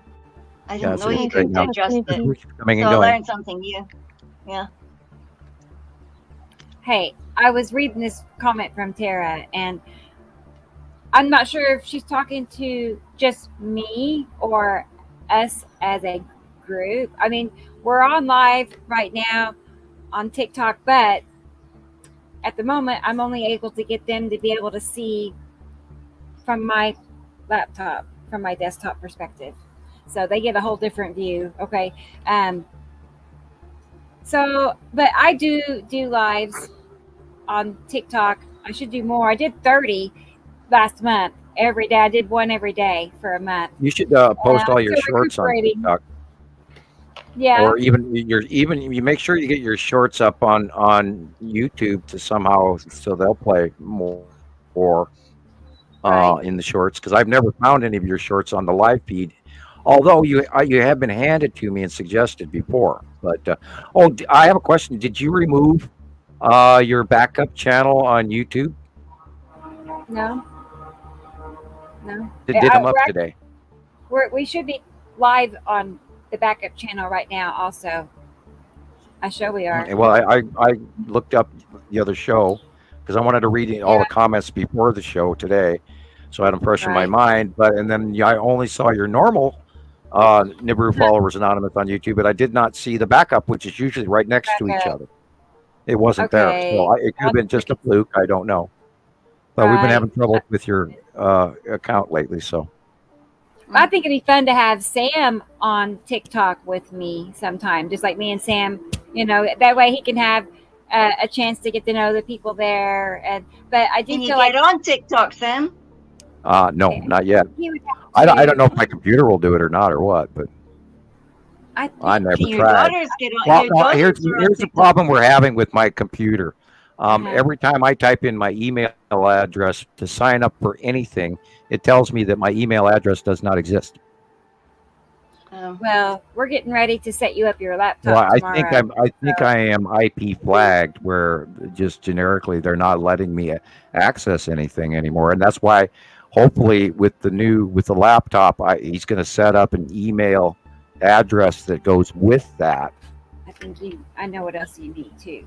And so that I will be able to log on to YouTube or TikTok or whatever it recognizes a separate IP address. I don't know. It's the same IP. Yeah, because there's a lot of people sit there and talk about. I wasn't even able to sign up for the Discord again here. I typed in my email address. It's the only one I've got. That's what I run off to this day. It's what we're working on right now. And they all tell me it doesn't exist.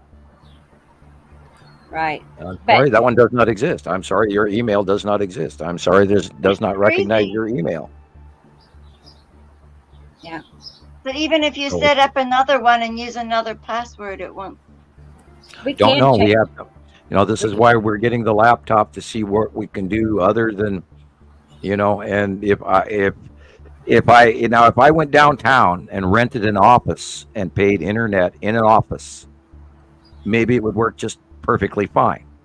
But I think that literally that my IP address is flagged. I think that, they have a direct link to me. I can't explain it any other way, and yet I don't want to jump into the conspiracy theorist bandwagon. But there's something wrong in Denmark here, and this is my email address. Why can't you accept my email address? It's what I'm talking to you from. Everybody works off their email, and you've got to have your right. And I've always had the same email, and I've been working off of it since 2008, and no. Doesn't recognize your email address. What?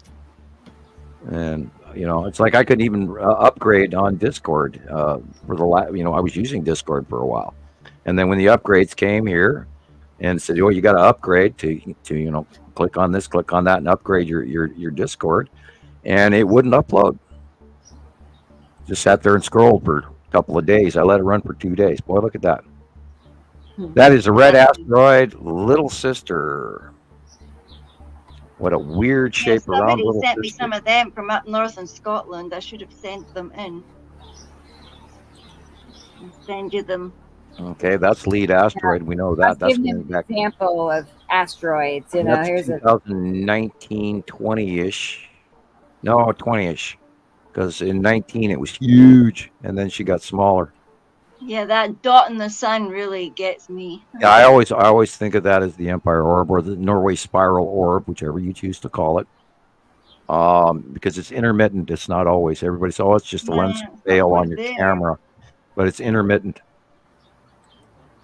Now, if we saw a reflection of it in the water, then we would know it's real. Oh, hey guys, guess what? We have another guest. Not, I keep saying guest. It's another host in the waiting room that has arrived. So give me 1 second. It's Jesus, you guys. Hang on. He's here. Hang on. All right. Start calling Here it he is. Sky Jays instead of DJs. We're Sky Yay. Jays. Hi guys, how y'all doing?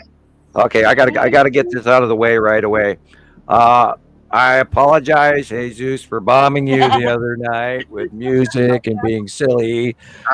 You know what? It distracted me, Sam, and I gotta tell you, sometimes a distraction, is all you need, man. And half of that stuff that you were sending me was, most of the stuff that you were sending me was really interesting anyway. So I appreciate the distraction. I kind of needed it. So okay, yeah. I was a little bit medicated on Claritin that day, and I even laughed at myself the next morning. I went, "Oh my God, the poor man!"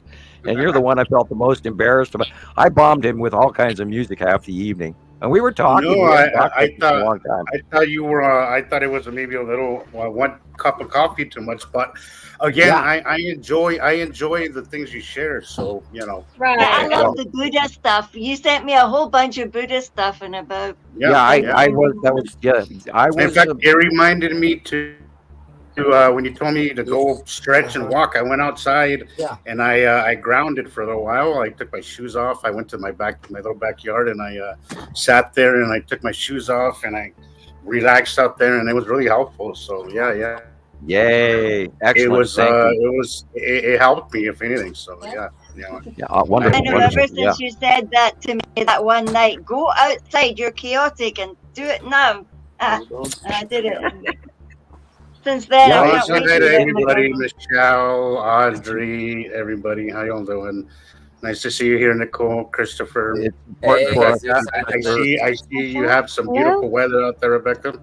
It's nice. It is pretty nice today. It's 81 right now, but we went from 55s to 80s in 3 days. It's crazy. Yes. It is gonna be a crazy hot summer, and Sam, you called it. You said it was gonna be a hot one. It's freaking mid-April, and it's already 80 degrees. It's gonna be insane. I heard you say earlier it's 90 in your neck of the woods, Christopher. Oh. You are gonna be. I don't miss that about Vegas. My summer there was insane. It was not fun. Yeah, you walk out the door of a casino and you turn around, walk right back in. Yeah. I remember going outside and jumping in the pool at 3 a.m. and the water wasn't even cold. It was water. Yeah. I had to go inside and take a cold shower because I was like, I've done that. That is oddly surreal when you're in Vegas and you jump in the pool and it is very warm. That really does mess with your brain. Well, 3 a.m. I remember that. 3 a.m. and it's still 110 degrees outside in Vegas. It's crazy. It's the craziest weather. We typically don't see more than 100 and maybe 3, but these last few years have been like 107 plus. The last few years we've been breaking every record. Wow. We got to watch what happened with the Mississippi this year and all of it, Colorado River and the Missouri and the Columbia. We have to keep watching the rivers. Our lake flood. Really? Our lakes are rising. You know, we didn't get much snow here in the valley, but up on the Wasatch Mountains, they've gone like 200 inches, so they got plenty of snow up there. Just they're up, really up. You know, California is not going to be hurting for water this year. They've gotten 115, 120% of their snowpack, so they're all going to see a huge increase in the Great Salt Lake. So that's a good thing, you know. Yep, that's good. It's a good thing. I know the ski season has been extended like by a month. You know, the mountains are still snowing, even though it's 80 degrees down here. There's still a lot of snow up on the mountains, so the season has been extended for another month.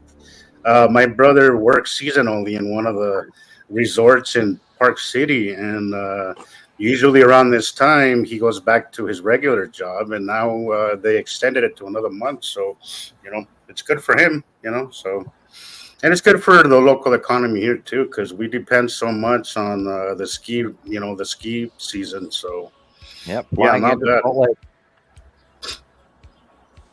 Okay, Iran is currently. Yeah, hi Lana.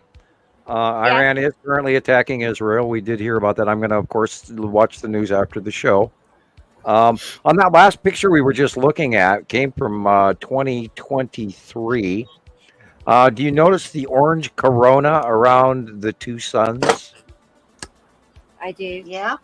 That is Nibiru. Wow. And have you noticed in recent photographs that we are not seeing Nibiru? Yeah. I haven't seen Nibiru shot like this in a few months, because it surprised me, and I went, "Oh yeah, we aren't seeing it." So I think the illumination of the face of Nibiru comes from this standard red star. Okay. And if they're separating, then that illumination has changed. Interesting. And the angle of light going, instead of straight back, it would be going at a different angle, and we're probably going to see that orangish effect probably to the upper left, or who knows. But I have not seen the visible. Now remember, in that shot, the orange was inside. It was not inside of a cutoff halo, which is what a lot of people mistake the Hercubus Nibiru size shape for. And they go, "Oh, look, it's there." But no, you have to check inside. If the color is inside, then it is Nibiru. But if the color is not inside, then it's a refraction cutoff halo, or crystals in the atmosphere, et cetera, et cetera. We know how to do that too, and that is, of course, the difference between a sundog and not a sundog, a stellar occurrence rather than a local sundog. Look at how much bigger the second sun is, and I think people really have that confused.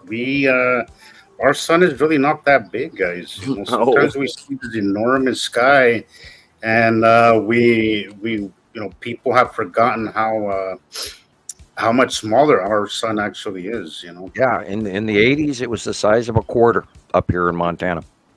And look at you held a quarter out in front of you.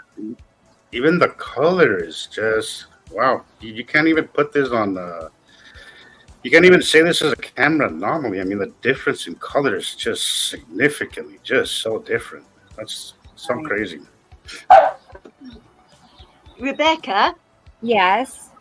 Sorry, Tara was asking if we could show again pictures of what they looked like when they were smaller, coming out, up. Okay, I do have some. Yeah, I do have pictures from Sam. She said she so much wanted to see pictures from Sam about when they first started coming. Okay. When they were smaller, so that she can get an idea of them smaller. Yeah, we literally have to do an entire show off of that alone one of these times. Yeah, it's like people just bringing back all the old pictures. Yeah. Let me do this. Let me go through my folders. And then trying to understand what they'll look like going away from us, and their dark side and their light side. A lot of people are just starting to now settle down with it. Oh, we've got a binary system, and now they're like, now we don't see them because it's dark. When they're going away from us in the future, we are going to see their illuminated side. I can't wait to see them illuminated. Here's the video. Oh, we see them all the time now. It's just like, I mean, the A2 pictures that we were looking at earlier, they're still in clouds because they all have their own atmosphere. So, and then we're seeing a better facial representation of them in fuller circles because they are beyond and illuminated. And eventually soon, as Atu rises up, because we know Uri's doing it, so Atu's going to rise up as well, get smaller, so we will be seeing more purple and less of the dark blue. Because remember, when the planets get close, everything turns major dark blue. But when they're farther away, we can actually see the planetary natural colors better. Okay, this folder should have some of those pictures in it from Sam. So yay! Yeah, you've sent me pictures, throughout this whole process, and I've been putting everything that Sam sends me goes into, a certain folder. But there's 3 of it now. There's 3 Sam folders. So why isn't it? Tara, I try not to worry about the powers that be. I try to, live and let live and just, if they want to misbehave, then I guess they're gonna. And our best deal would probably just be aware and awake, and you'll notice things that maybe they don't want you to notice. But I watched the sea trails yesterday, right at, of course, when the best viewing was, and I've been watching it ahead of time as well. But they finally showed up, and this time they put a bunch of dashes across the sky instead of just one long one. And there were many of them dashed out. They were running out of aerosol. But yeah, they really broke up the view, and that's the way your eye doesn't see that big round ball.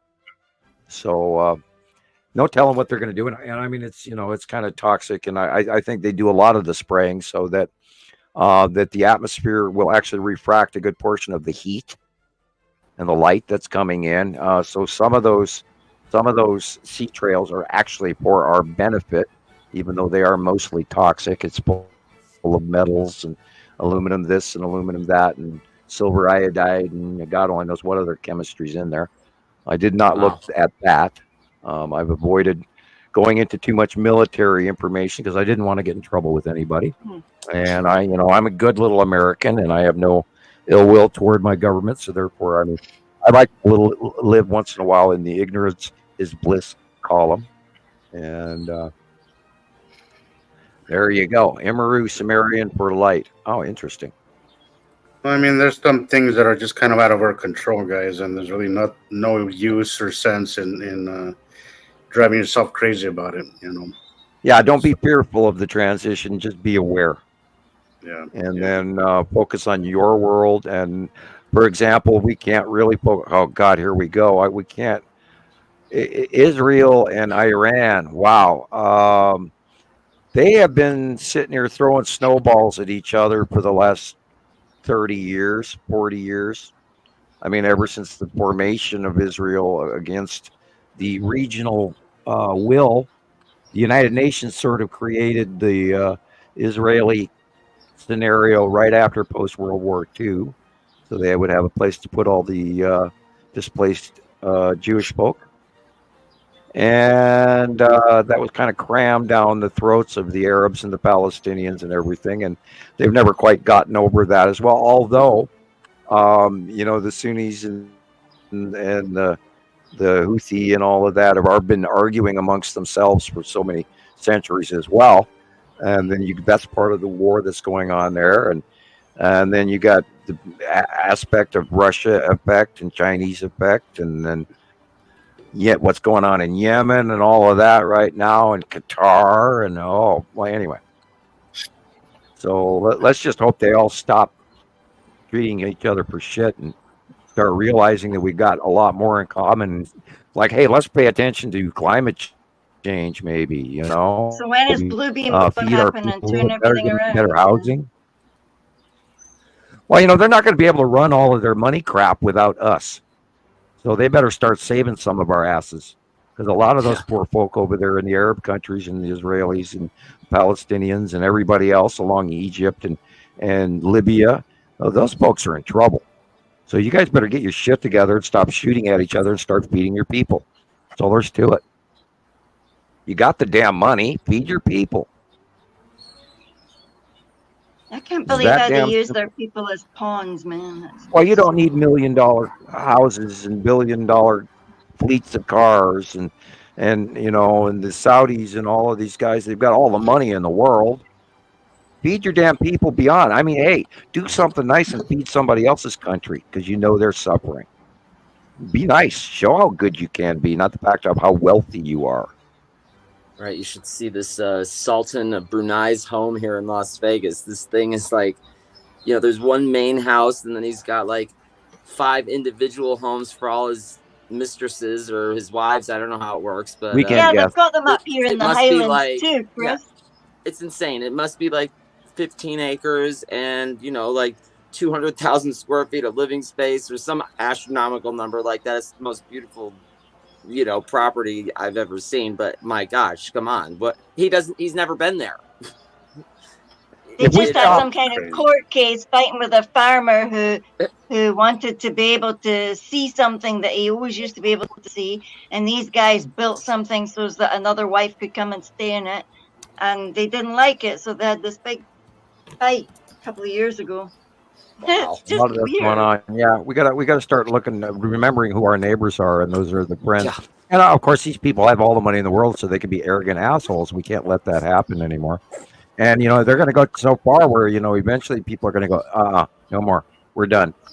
And then you're going to have, you know, a revolution of some sort that they're not even prepared for, and I can't even imagine.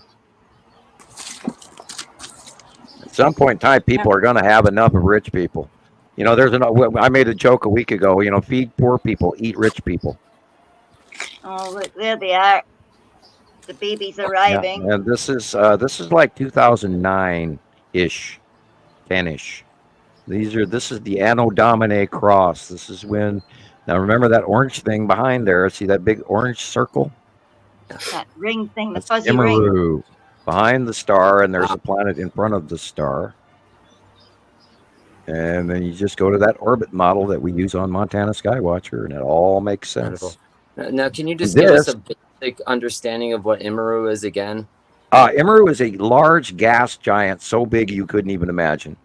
And it's kind of like an electron cluster. It's the central atomic structure between the 2 atoms that hold the 2 stars and the 2 solar systems. So it's like and the that's glue what that this holds everything gentleman together. on the earlier video doesn't get, and that's what the guy from Chile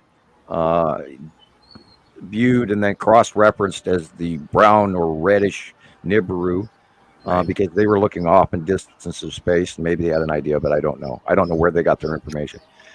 This, of course, is Carlos Ferrara. Right. Carlos Ferrara.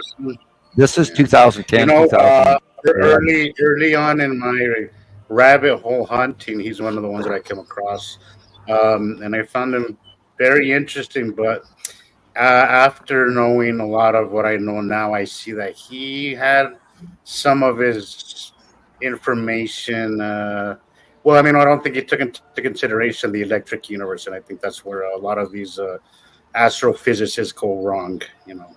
Yeah, they think gravity. They're stuck in the Einstein bubble. Yeah. And he was calling it a comet planet. That it was part comet, part planet. What was incoming, and that's kind of where he lost me. Where I was like, yeah, right? Buddy, I don't know. I don't know about this. I think not. You know, but it was useful. Well, in my early learnings of this stuff, you know, it was somewhat useful to kind of pique my interest and then send me to where I am at now, basically. You know, but it is very important, guys, to take all these bits of truth and then kind of see what fits, you know, and what all of those models are talking about a single pass event. And now this gentleman, they never. You're the only one that's ever brought up everybody's talking about a rogue planet, a rogue this, a rogue that. But you don't really have planets without stars. Right, because you can't have people living on those planets. Everything has a structure to it. Nothing's just flying out willy-nilly, like you say, Sam, out in space. Right. It's a chemistry equation. We are a compound with 2 atoms from 2 elements that are joined in, and they've always been there in the creation of our solar system. We've always had two stars. There's always been that main thing, you know. And this other previous guy was talking about the breakup of Tiamat. Well, that is hypothetical based on the Oort cloud, which, you know, between Mars and the gas giants here in our thing, and their concept of it doesn't take into account the shell structure and atomic structure of the planets. And that's, you know, and we've talked about, you know, well, then the gas giants, which are very massive, and we know that they have an internal mass that draws in the gases from space. That's why we can't see their inner workings, because they're gas laden, and yet they're way out there, and they're big and huge, and they could never be. If this was gravitational, those things would be closer to our sun. And then you'd have the dark matter holding it back, which is where this whole crazy dark matter thing comes from. And there's some level of correctness to dark matter, but generically that's just Einstein going, well, I figure there's something, and that's why I call it dark matter, because we don't know what it is, but it's this dark force. No. Chemistry, electrical, answers all the equations, answers the gravitational placement, answers the recycling of it happening cycle after cycle, and it's not going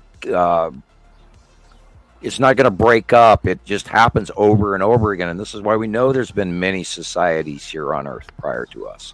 And we see evidence of it all the time in things that we can't do when we find these artifacts that are buried in coal and they're 1.5 million years old. Because there was other societies back then as well. And you have to remember, 65 million years ago was when the dinosaurs died. Wow. What kind of history do we have in between there to all the way to the 13th century or the 8th century or the 400s or the 200s or the 200 BC or 100 BC or 500 BC? Do you know how much distance between 500, 800, 1000 BC, 2000, 4000 BC is to 65 million years? Incredible. I mean, how many cycles?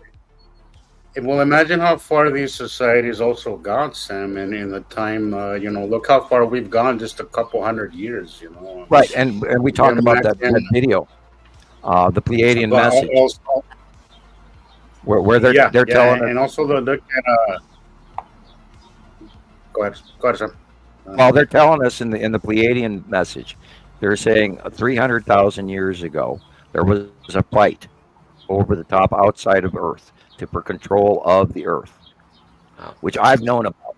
Okay, that's why I agree with this video and why I was asked. And look at these ancient paintings, Sam, where it depicts a war in the sky, but it depicts them as angels. I think it's misinterpretation of people who didn't know any better. That was their way of explaining what they were seeing in the sky. Absolutely. Right, and you go back to pictographs, even the Hopi and the Aztec or even the pre-Aztec communities, and you go around the world, and they draw the Nibiru circle and the two stars all the time. Yeah. And everybody goes, "Oh, it's just a border around two stars." No, it's actually three objects standing there in these pictographs, all over the Hopi, all over the Nazca pictographs, all of it. It's recorded all over caves, all over the world, and it's even in Egyptian tablets where they've got the big extra sun over the top of the visiting gods. You know, there's that big red star, which is a standard red star. And they even, you know, they talk about the coming of the gods and all of this throughout Egyptian lore. And the Anunnaki do the same thing. The Sumerians talk about the visitation of the gods and how the god kings came and raised these civilizations. And you go back to Adam and Eve and all of that, even in the Bible, is all talking about that. In the lost book of Ezekiel and all, you know, all of this stuff has been manipulated and changed. Agriculture and wheat, I believe, are believed to not be from Earth. Genetically not from Earth.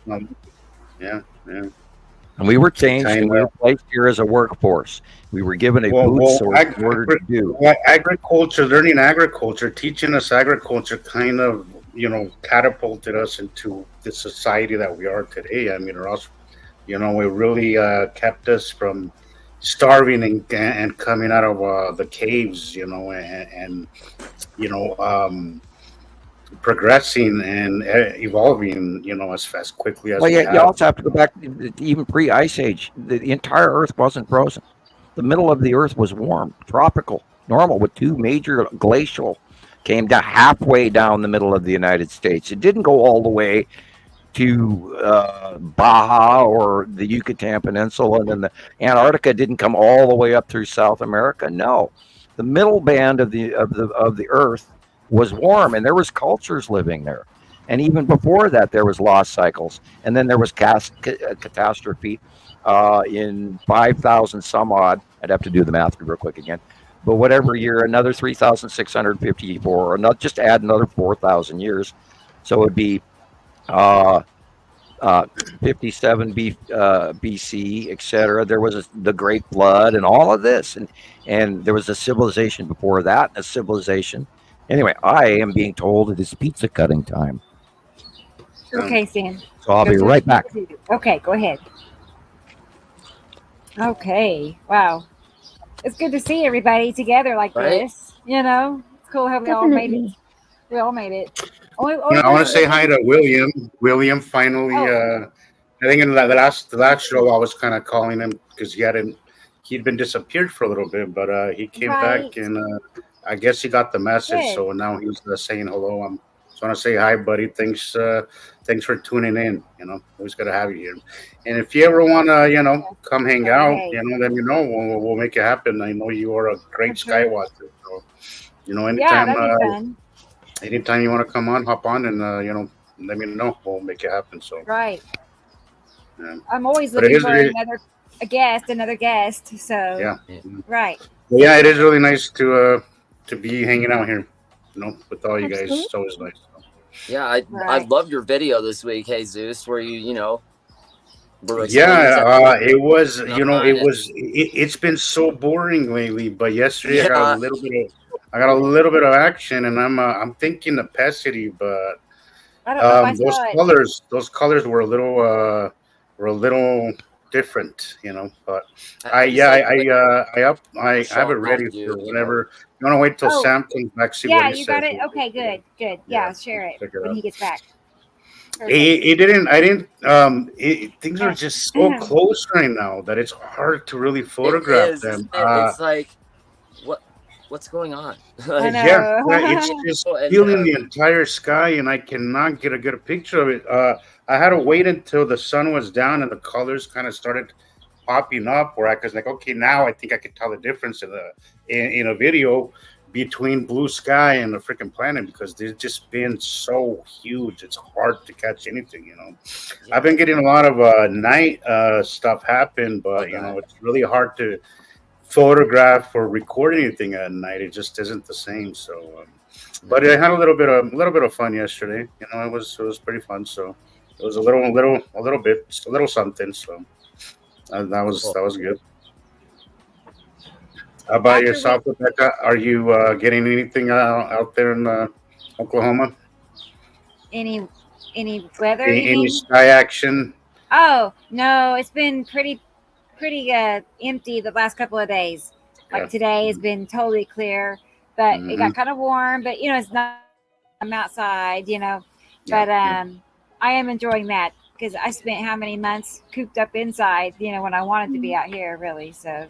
Yeah. Anyway. And I hear you have no air conditioner in your. Not in that one room. Yeah, the room that I've been in. Too. Yeah, it's like mainly a storage room, and so it's hot in the summer. We don't really go in there, you know. And I'm back. I don't want to sit in there too much. But after we show Jesus's video, I have that video to show about the anomaly in the ocean. So stay tuned. For interesting. That. Interesting. There's an anomaly happening. So anyway, we'll do Jesus's video first. All right. Well, here we go. All right. Oh boy. Oh yes. So this was sunset. Yesterday. Yesterday, right after as the sun was going down. You know, it was a little bit after sunset, you know, as the sun was already below the horizon. So I was able to get a little bit of color, but again, really difficult to photograph. But this is what I got, and I was like, well, this is nice. I was thinking opacity. What do you think, Sam? You're right. The white area at the bottom is Saru, and the bluish area, bluish green, is Nepacity. Yeah, I thought so. Man, that blue turquoise. The yellow down at the bottom is the real sky. It's that one little piece. Yep, that one little sliver. Gosh. Yeah, you could see something reflecting the sun right behind opacity. Yep, that's the bottom of Saru. Wow. So wouldn't you say really at the top, the dark blue is Atu's moon in front of? Yeah, it would probably be or Atu. Question is, do we have Uri in the mix also? Hard to call if I was out there watching it myself. But yeah, Atu is above us directly, generically. And then I was thinking Atu's moon. I was thinking Atu's moon was my guess. In front of. I'd give you that. You filmed it, so. Yeah, that's what I was thinking because I did see Uri was far to the left from what I was seeing. Uri was far to the left. I was basically surrounded by them. Wow. Every direction there was something going on, but this was the best shot of what I can get. Yes, we are swimming in between the planets right now. Yeah. I was trying to find your drawing for it, and I don't think I have it in this folder. Anyway, you have a good drawing where it's Atu's moon in front of Nepacity. I use it all the time. And I love how the kind of like the this. asteroid group of Atu's coming out a lot. Kind of like that. Yeah, well, we are in the 180-day close pass cycle, so we're going to see a lot of asteroids. Oh my goodness! That's exactly what I saw. Exactly. It was Nepacity, and then right to the slight left, you could see Atu's moon. But as it progressed, it kind of centered a little bit more towards. And now Saru's in the background is behind Uri. Exactly. In fact, I have another video that I'll post later that was more in the midday. Well, not midday, but like maybe an hour or two before this, it was still blue, which is a hell of a match to that. This is what I'm talking about with the nighttime illumination right at sunset. You can see the light angle has changed, and you can see the bottom of the planets are being illuminated. Yeah. It was pretty awesome. Tonight, you go out tonight. Go out. Look to the west at sunset. Watch after sunset. Go out and sit in your yard at your picnic table or whatever, and sit and watch this. And once you realize the rounding of these bottoms of these big, huge bodies, and then you see the light shining on the bottom of them, and it gradually changes. And then if you get to watch that change and the light, it'll show you the rounding even more as it transcends. So it's I've been watching the last couple of 3-4 nights.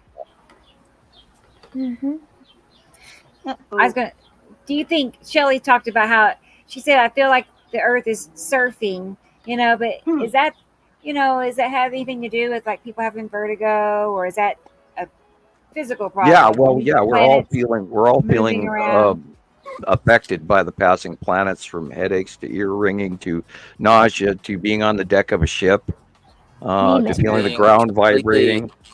Fatigue. I feel like I'm getting electricity passed on down from my top down to my leg. That's kind of what it feels like for me. No, this is why I've been resorting to grounding more than I typically do, because I feel that pain in the top of my head disappeared ever since I was out in the garden for 2 days. I just stay out in the garden. If it's not raining, then I just go out and dig around, and I try to. Are you wearing your shoes, or are you barefoot? Limit your time you're spending out in the sun, Gillian. It's the UVs. Are you barefoot, or are you wearing shoes? UVs are off the chart right now, so try to be careful how much maybe wear a hat or something. Okay. Yeah, How are you feeling, Gillian? Are you all right? You good? I'm getting really faded now. It's been quite tough sitting still here for a while now, but you look a little little tired. You look a little, Yeah. hopefully you'll be all right, man. But I'll sleep well tonight, but I was gonna say, I if just you're- want it to be better now. It's been hard this week, but it had to be done. well, Right. we'll get through it. We'll get through it. We have to, If you need to go, you can. You can listen to us, but Yeah, you're don't feel not going to miss bad. anything. Don't feel bad if you need to. Okay. I always hate cutting out. I always think I'm missing something. I know, but you could just lay there and listen. You wouldn't miss anything that way. See, Yeah. it's whatever you want to do. Yeah. So, here, let me go ahead and get that video of this anomaly, and maybe Yeah, I'd love to see that. we're talking about an area of high waves happen in just a random area. Okay. Yeah, there This is was. so weird. I think England got hit with a whole bunch of waves this week as well. Okay. Are you? Did you guys West see of that Africa. spot that they've been Waves talking swell to- about? Is that Yeah, what you're talking? they said it was an anomaly in the They said it was an anomaly, but yeah, see that this. Yeah, this is it, yeah. They said it's an anomaly, but Antarctica or something, right? I don't know. Something's butt was going over. I don't know. So Let's coming find from out. Antarctica going up the east coast of Africa. Yeah, I don't know. Let's see. Well, the I temperature haven't watched variant. Right there on top, like I haven't watched these even. I just heard about it and saved them. Right. So we're gonna find out together because I'm not sure other than high waves. So, Odd Yeah, wave I anomaly saw that west of first where they were Africa. they were Waves discounting swell it to and they over said it was an 25 anomaly. feet Where'd it out go? of nowhere. sorry. I didn't Odd want to wave hurt them. anomaly west of Africa. Waves swell to over 25 feet out of nowhere over an area bigger Oh, than wait a Texas. minute. Wait a minute. Remember, guys, that asteroid that came in yesterday? Mm-hmm. We never heard Something's about big butt. splashdown. Okay. Interesting. This could be it right here. It was 9 meters. I even wrote the name of the damn thing down somewhere. And they had just discovered it 2 days prior. I would bet you money. They're calling it an anomaly, but I would bet you money that that's where that asteroid hit because they were talking about an ocean hit. Well, the fact that they so quickly came up with the anomaly excuses makes me really suspicious about it. Yeah, I saw it before that. I saw that they Yeah, were yeah. announcing it But I was was an seeing anomaly. today before I saw the other. our geomagnetic whatever guy was he posted that they had officially called it an anomaly, that a mistake or something, that I didn't could really quick. it and never learn. happened. But I don't really I think I'm a little bit more suspicious that it was something that they're just not wanting to talk about. All right. But Let's see. that's typical, Okay. Okay. Yeah, it is. Yeah, they had very only typical. discovered it like 1 or 2 days before it came in. Let me go to the National Bowie thing and see if I can look up yesterday. look at it moving. I don't know, anomaly. I don't know. Moving. And this is like 2,000 miles across. Jesus, look at that thing. Wait a minute. Then Goes I went to the almost like a wrong ladybird side. with its wings. Look What? at its wing. Oh wait, they're reversing it. Surely they're reversing it, right? I don't know. It's not going back, is it? Is that? Well, Well, it was how expected big to hit was the this Pacific Ocean. The guy I You said watched it's talk on- about it. You said it was Uh, 9 meters, Sam? Yeah, it was 9 meters. 85 feet waves. Is that? I mean, I know it's hard to. That's a difficult question, but is that 2,000 miles? Is that something? Or how many? How big they said that was? You said 2,000 Well, miles. Something like that, if yeah. you take a bullet and you bring it in at 500, 600, 1,000 miles an hour, or however fast a bullet travels, and you hit the ocean with it at the right oblique angle, it could create a huge splash. Or maybe it's they weren't giving it the right size. But we So never it is did hear definitely anything about possible. splashdown at all. Whoa. Interesting. And what about all the boats that are traveling through that area? There must be hundreds and hundreds and hundreds of ships. Something massive left Antarctica during the eclipse. Okay. What about the ships? I mean, because there must be a lot of people. If they're talking about 85-foot waves, there must be a lot of problems with the boats. Absolutely. And if an Yeah, asteroid they're crashed, GPSs. oh my gosh, on this part of Antarctica and rose that's up not to the good. sea surface, causing these Well, I wonder, let's see what else surfaces in the next week or so. You know, when it comes to this, you know. That's all he's talking. This is Okay. Odd wave anomaly west of Africa. Waves That was swell mainly to it, I over guess. 25 There's a lot of people feet out talking of about it. I know nowhere that. over Are they talking about this bigger on the than news? Texas. News? No. They won't tell you nothing. No. I don't know. Well, I have not heard. we did not about hear that. anything about splashdown of that asteroid, and this could entirely be it. Although, like I said, I thought it was going to come down in the Pacific Ocean, but it could have come down into the Atlantic, and they had just discovered it 2 days prior. So, there could be more on the way. By the way, But okay, I mean, if it was splashdown, I've had a few asteroid streaks today, you know, that I know were not sea trails. I absolutely know that they came out of nowhere. you know, and remember, they only discovered it 2 days ago. Yeah. but wouldn't it splash like out, like in all directions? I could. Well, to yeah, me, it's but then- going like it's going somewhere. It's like on a journey. Well, that's why I was just checking the Bowie list, and there is no. I mean, of Uh-huh. course, they're going to shut down if they don't want people to know about it. They're going to shut down the sites that will give the answers, up to a point, or you know. So let's pay attention to it. They call it an anomaly. We knew that everybody was talking about that asteroid that was coming in, and it was 2020. I got to look and see if I can find that list. I wrote it down. Grab my old list for this week and see if I can find it really fast. No, not on that one. This is. Sorry, I take forever. Okay. Devil's Comet. Global telepathic. All right. Still looking. Apologize. I apologize. Not there. Not there. Did I look on the back of that? No, it's not there. I am not finding it. I apologize. Yeah. Wow. And I wrote it down too, and I'm not finding it. And Matthew. All right, who's been messing? It's a conspiracy. Someone's messing with my notes. I'm sorry, I can't find it. I found another one. Wait. What Okay. about like an underwater craft? Could that do it? Like No, not this is some. You know, a 25-foot wave is really high when it comes to the ocean. A Devil's Comet. No. Okay, I wrote it down. I even did the math for it.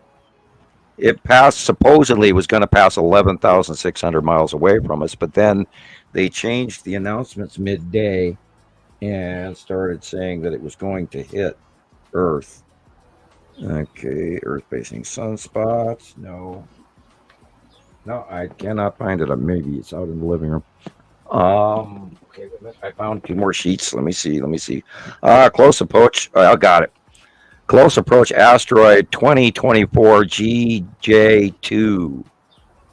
And it was a 3-meter asteroid, and it was 0.05 lunar distance when discovered. 11,600 miles away. Was what they thought was going to pass, but then they, like I said, they rechanged it and said they thought it was going to hit. So it's very possible that that's what that was, but we didn't even hear that it did hit. I haven't heard a thing about it after the fact. So right. And then I was talking to somebody and I said, "Did you know this thing's about to hit in about an hour?" And then I believe I mentioned to Nicolle that it was going to happen any time now. The other day. What was it that was hitting? Sorry, is a comet? Yeah, the asteroid. Asteroid. Yeah, GJ2 2024 GJ2 was listing on the NEO, and they only discovered it 2 days ago. I get it. I remember. Came out of the darkness, and they went, "Oh, look, this thing is on its way here." You did. You shared something with me about that. You sent me a link on that. Right. Yeah. So was that on the 9th? Did that happen on the 9th? No, it was literally like yesterday or the day before. It was either the 12th, 11th, or yeah. I'll look at my messages. Probably the 11th, I I think. find it. I was having a really weird day on the 11th, so that was probably it. Oh my gosh. It was like such a bad day. Well, I Here's declared to the day. It was such a bad day. So I I don't know. over copied on antihistamines, man. I was doing drugs, man. Lucky you to not doing want lots to of music, only need Len. Claritin once. Half a Claritin? Yeah, half a Claritin. lucky you. I don't do Lucky you. antihistamines well at all. I become a four-thumbed idiot, and I trip on shit. I get tired. I get sleepy. And that's why I take Claritin, because you don't get drowsy, but or less drowsy, I should say. But I was running a Claritin high until 11 o'clock in the evening. Like, wahoo! Have you ever? You should. When I do take, I don't typically take anything for allergies because I kind of want my body to kind of adjust to it. But sometimes here, like during this time, we have so much things blooming that it's just. I couldn't stop sneezing. I was just hacking and coughing and sneezing. Yeah. Well, what happens to me is my eyes just get right. Yeah, my eyes were burning and everything. Yeah, my nose was running, and I was coughing. But I take one called Zysol, and it's much better. Yeah, you can take it at nighttime. Yeah, it makes you sleepy, and so you can take it at nighttime. I take that too. It's the strongest one you can take. Yeah, that's it's the one with the owl. Yeah. Yes, that's the one with the owl. Yeah. Yeah. Okay, and you guys can mail us that commercial check anytime now. I take 2 of those. And sorry, guys. Then 2 more of That and those. Ricola. These pictures are from Maria in Ricola. I like all her trees and mountains. Those things don't taste good. So, sorry. I don't What, like Ricola? those. Yeah. I like them. I don't like the way they taste. It's an acquired taste. You want funny tasting, you should try a Fisherman's Friend. I don't want funny tasting at all. Fire. My dad loved those. He just Gillian mailed me 3 packs of them, and wow, they're powerful. Have you tried a few? I did one last show. I was, I can't keep them in my mouth very long. They're powerful, but I pop them in, set them down. I got this little stone that I use where I put my cough drops so I can talk, and then you just get one teeny little one. Yeah, I have this crystal that Lucinda gave me, and it's a palm. It's like a worry stone, and it's out of cut quartz and everything. And I have it on the desk in front of me, and that's where I put my cough drop on when I'm trying to talk and yet have a cough drop, which I'm doing now. Cough drop number 2. Ricola. You make them stretch, Sam. Oh, I do. I do. Yeah. Until then I get the throat relief, and then I can talk better again. And I pop it out of my. I don't remember, like twice now on the show, I've almost choked to death from cough drops. So. Oh no! Put your hands up. The halls, the cherry halls, they're round and they have a tendency to want to go back through your throat when you're trying to talk. Where the Ricola is sort big as well. They're huge. Yeah, the Ricola is kind of squarish round, so you don't end up slipping it in your mouth and then gagging on the damn thing. And in the early, when we first like show 1 and show 3 or show 4 or whatever it was, I almost choked on a cough drop while trying to talk. No, I went, I'm not doing that no more. Yeah, no. How embarrassing. You know me, I don't like to embarrass myself. I do that enough already. That's funny. I'm working on this video that Tara shared with us from the first of the show about that little I creature. can't get much from this picture other than the sun is shining through the I'm trees slowing and it the normal down. clouds, except the blue. The dark blue in the background is very, very planety. Yes. Sure looks like it. Yeah, Nicolle needs to see that thing flying through the sky. That was weird. And Jesus. And we have more than one sighting of it, so it's not an anomaly, it's an actual occurrence. I actually sent that into one of the group chats in 2 different videos. Like there's 2 different videos that I send in that there's 2 different people that go over at least 2 of those or more. So yeah, there's a multitude of captures of it. The little thing flying by. Yeah, Yeah. the little Yeah. tiny, it looks like a little cigar flying under the sun, but above the clouds. Yeah, and in the previous Yeah, video, you can we see it shot looks above like the a sun from their dragony angle. thing. It's kind of wild. Okay. Hey, Nicolle, do I sound any better or? You sound great. Yep. Okay, good. Very perfect. I Can hear figured you it out. totally. Wonderful. All right. Oh, that was it. I love that one. The mountains right there. We don't have anything remotely close to that in Oklahoma. you know, that looks so like Yeah, it Lolo looks like Peak to that me from across the the other side. bay on the Black Isle. I live right next to one of those. Gosh, I would love okay, to get out yeah, to the mountains it's to go totally for a flat hike or here. something. Flat. We have hills, you know, like a little hill, but not mountains like that. No. So, thank you, Maria, for sharing. Pretty. Okay. I'm getting that video. I almost have it ready. I was just slowing it down a little bit, and then we can take a closer look. I zoomed in on it and slowed it down. Ooh. So, yeah. Yeah, and you are waited up for something. That's it. I can sleep That's anyway for the next few I know. days. I just looked at the time. I'm like, we have gone 5.5 hours. It's really gone by quickly gosh. today. You know? Yeah. 5 really hours has, hasn't it? already. I just laugh because we talk so much we don't know about. And then you think, oh, we didn't talk about much. And then you go back and you listen to one of these shows and it's like, oh. Okay. Yeah, and I wish we actually would, you know, this is me. I wish we would, you know, stick to more pictures and less sidebar. And guess who's the king of sidebar? Me. I was So- going to say, what? Yeah, I can't complain because I'm the one that goes off topic all the time. You leave us skipping down Hansel and Gretel's little. I mean, I must be one of those old guys that sits in the corner in the pub and goes, "Let me tell you this story, you youngins." I think we encourage you a little bit too much, though. Yeah. Well, you know, I'm going to blame all of you guys because I've gotten old doing this, man. 14 years, man. Why are we being blamed? 14 years. Jesus. How the hell did I do that? Where did the time go? Baby. God. Just after baby. 13 didn't sound as bad as 14. Now it's just like, wow. Right. No. Every single day. Well, I did take some Sundays off.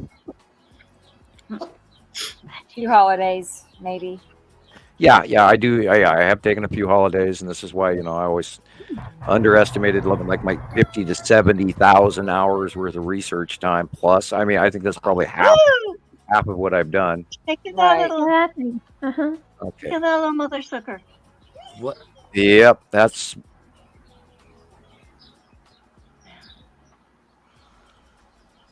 That's. And then What in the world? It's a dragon. No, and then why don't That's we a see ship. it come out on the other side? because it's illuminated and we've lost it in the sun. Okay. Yeah, she doesn't follow it. I don't think she saw it. I'm Just just based on what I'm She just said she expecting didn't it to know it come was there. out. Of And we've this. got more than one sighting of it, so we know Right. it's real. Yeah, Yeah, I that's gotta the get ship. the other video. Look how fast that thing is going, and it's going through the clouds. You know it's up around 35,000 feet. And that's slowed down. And that's slowed down, right? Yeah, but look how it wiggles. Look how it wiggles. Oh, Maybe it's a space whale, a space shark. This Now they can land sharks. Why can't we have space sharks? this initial speed is regular speed. This right here is actually not that right there. Sorry. Baby shark. I totally believe in the possibility of life forms out there that actually That just is live the in space. original. Whoa. God, That's that the is original. freaky. You know, when I was kind of starting on my journey of learning, you know, it's like one day, and I think this happened to probably everybody here. And then probably those listening as well. But all of a sudden, you get this thing where you have to start learning about certain topics, right? And that's kind of what happened to me. And then I ran to a lot of videos very similar to these that I cannot find anymore on YouTube. Back when YouTube first started, there was some crazy interesting stuff, but a lot of it has been scrubbed out of it. There was the Mothman and all these dragon sightings for years. Yeah. There was a lot of this, and they would call it I remember the videos they were calling them the sky serpents. Yeah. It was very interesting to see this because it was very similar to this. And there was a lot of VHS. It wasn't even, because now we have CGI and all that, but when you're talking about VHS videos catching this stuff, that's a little bit more difficult to mess with, to add in, to kind of manipulate. That thing looks like it's paddling up there. That thing is like waggling from I'm only joking, but I mean, remember we've been seeing the Reaper, but this is too small to be the Reaper cloud system, which is asteroids. It looks like a freaking Reaper, but oh my God, that looks almost alive. That's the thing. Like it's got arms hanging off the front of it and everything is spooky. Oh no! It looks like fins or paddles or something. It looks like Nessie. It looks like a blow it up Nessie. to even larger. Looks like. That looks very similar to. I want to see that larger, man. It looks like Nessie. That thing. Well, we know it's at least a ship or it's alive. One of the two. It seems organic. You get bioship. It looks organic to me. It That's looks like it's alive. It looks like it's alive. And I do believe, and I know I don't want to take these guys as a reference because it's but in what is it in Rick and Morty, Rick always says there's everything in space, and I kind of do believe that there is. I mean, life adapts to a lot of things. Look, they have found places in the Marianas Trench that are very toxic to life, and they have found creatures down there, thriving down there. So life is resilient, life adapts, and life wants to live. So just because if we were down that low, we would be, porridge. Exactly. But just because it might be toxic to us doesn't mean that there isn't some kind of life form out there that might adapt to it. Space is so big and so old that why wouldn't there be something that adapted to that kind of thing and even thrived in? And it is water up there, so like. And remember, on the planets out there in the universes, all the billions of galaxies. I shouldn't say universes. I should say galaxies. We know there's billions of galaxies, and on every one of those galaxies are probably 1 million solar systems plus that can habit life, and the millions and millions of races that live in every one of those galaxies. We have to realize that we are not alone. And I have met 3 separate races face to face, no channeling, no crazy shit. So I know for a fact that they're there. And you and this is why watch Star Wars, Rebecca. Watch Star Wars. You too, Jesus. I know. Watch Star you too, Jesus. We gotta watch it. Yeah, we've got to have one of those nights where we all watch it and then stop it and go, see that's what it's gonna take for me and Rebecca to see it. I think we're gonna have to do that a movie night. Yeah, and then I think you're gonna enjoy it. I mean, I promise it's just as good as Pickle Rick, if not better. Pickle Rick. That's a May the 4th is Saturday. Pickle Rick. Pickle Rick. May the 4th is Saturday, so that's going to interrupt my viewing for that Saturday. But I can watch it beforehand and I can watch it afterwards. So that's when the day on May the 4th I watch all of the Star Wars movies I own, and I binge watch. And I put it aside and I tell everybody, well, this is my day off, but I'll do the show. But May the 4th is a Saturday, so. What's Pickle Rick?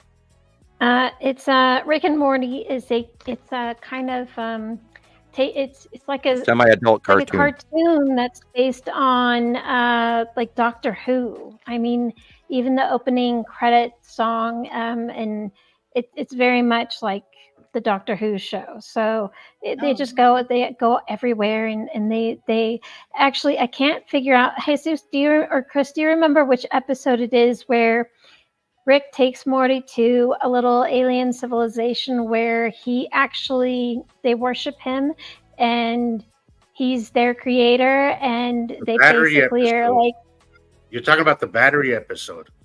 Yeah, That and like was Morty the figures thing out that he made them, and they're just like doing some kind of energy work. Like it's like the perfect example of what it's like us. It's a mirror. And they're fixing to do the same thing with their own lower civilization too.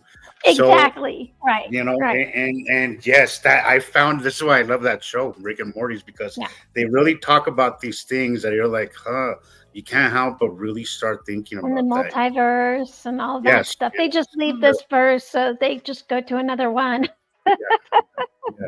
Yeah. It's great. Plus, I mean, it's hard not to like Rick. He's Well, kind of he's like that villain that you just root for, Yeah, you have to love you. You hate the love, you love the hate. I have to fully admit, I have not seen any Rick and Morty. I've seen them on the shelf, but I have not watched the show. Okay, so now I don't feel that bad about not watching Star Wars. Hey, well, what about Adventure Time? I mean, I own the entire series of Adventure Time.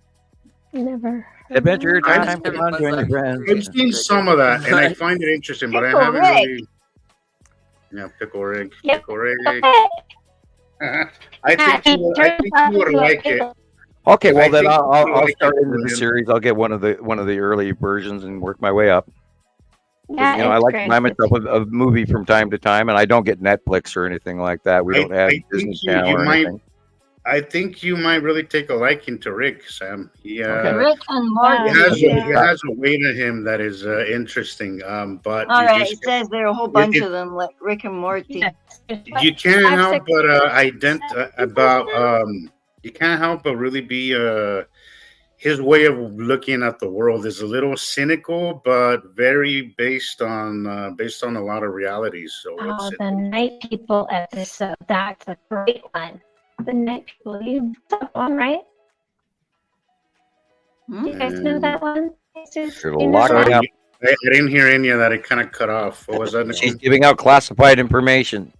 Yes, something's happening. So it's not just me. I didn't. Must be a good episode then. That cut off. That cut off. Here we go. Yeah, I didn't hear any of that. That happened to me again, Jesus. Right before you got here, I was starting to talk about the project that I was recruited for, and they blurbed me out. It's the only time I blurbed out on the whole show, and the moment I start giving it out, they did it again. Yeah, it always happens. There's always something. It never fails. Somebody told me last night that they've been going on to some of my videos that I've been posting lately, and then it takes them to a different link, to a different video. It doesn't even show them my video. And I'm like, Michelle was telling me, Michelle Cox was telling me, she's been trying to watch some of my videos, and it just takes her to a completely different video. She even put a screenshot of the video that it takes her to, and it has nothing to do with anything that we've been doing. So I definitely think the eyes are on us. The eyes are upon us. Yeah. And it's going to get worse and worse, And I will apologize to everyone if having direct contact with me does affect you, your phone, your laptop, your computer, or your life. I am terribly sorry. I'm doing my best. My non-disclosure agreement ended over a decade ago, and blame them for bad donuts or something else, or maybe they're drinking Starbucks and they need to go to another brand. I don't know. It comes with the territory, and I think most of us are, it is what it is. It is what it is. So it's not surprising, and definitely not something that is going to deter me anyway. Whatever I've developed, I realized over the years that the best thing for your mental health is to not take things personal. And that's the best. That's one of the best advice I can give anybody, especially when it comes to this topic. Just understand that there's a lot of people who don't see what we see, and they, they lash out, and of course, this is a pretty crazy topic, So in a way, I kind of understand, a lot of it, and I try to shrug it off, but yeah, it doesn't bother me nearly as much as it used to bother me. But I have my days. I have my days where I do see myself fighting back, and then I catch myself and I just laugh. Like, what are you doing? Just let it go. So yeah. Yep, just go about our business and do our thing, and we'll keep reporting Jesus, to everybody. Sorry, Sam. Go ahead. Oh no, I just said we just do our job and we'll just keep on reporting what we see. And it's not like we're intentionally going, oh, these mean guys are doing this to us, and we're not pointing fingers at anybody. We're not blaming anybody for what's going on, including the Anunnaki or anything like that, or the demigods, or the powers of the be, or the governments, or the French, which is a joke. I always blame the French, Yeah. Hey, we all have a job to do. We all have a job to do.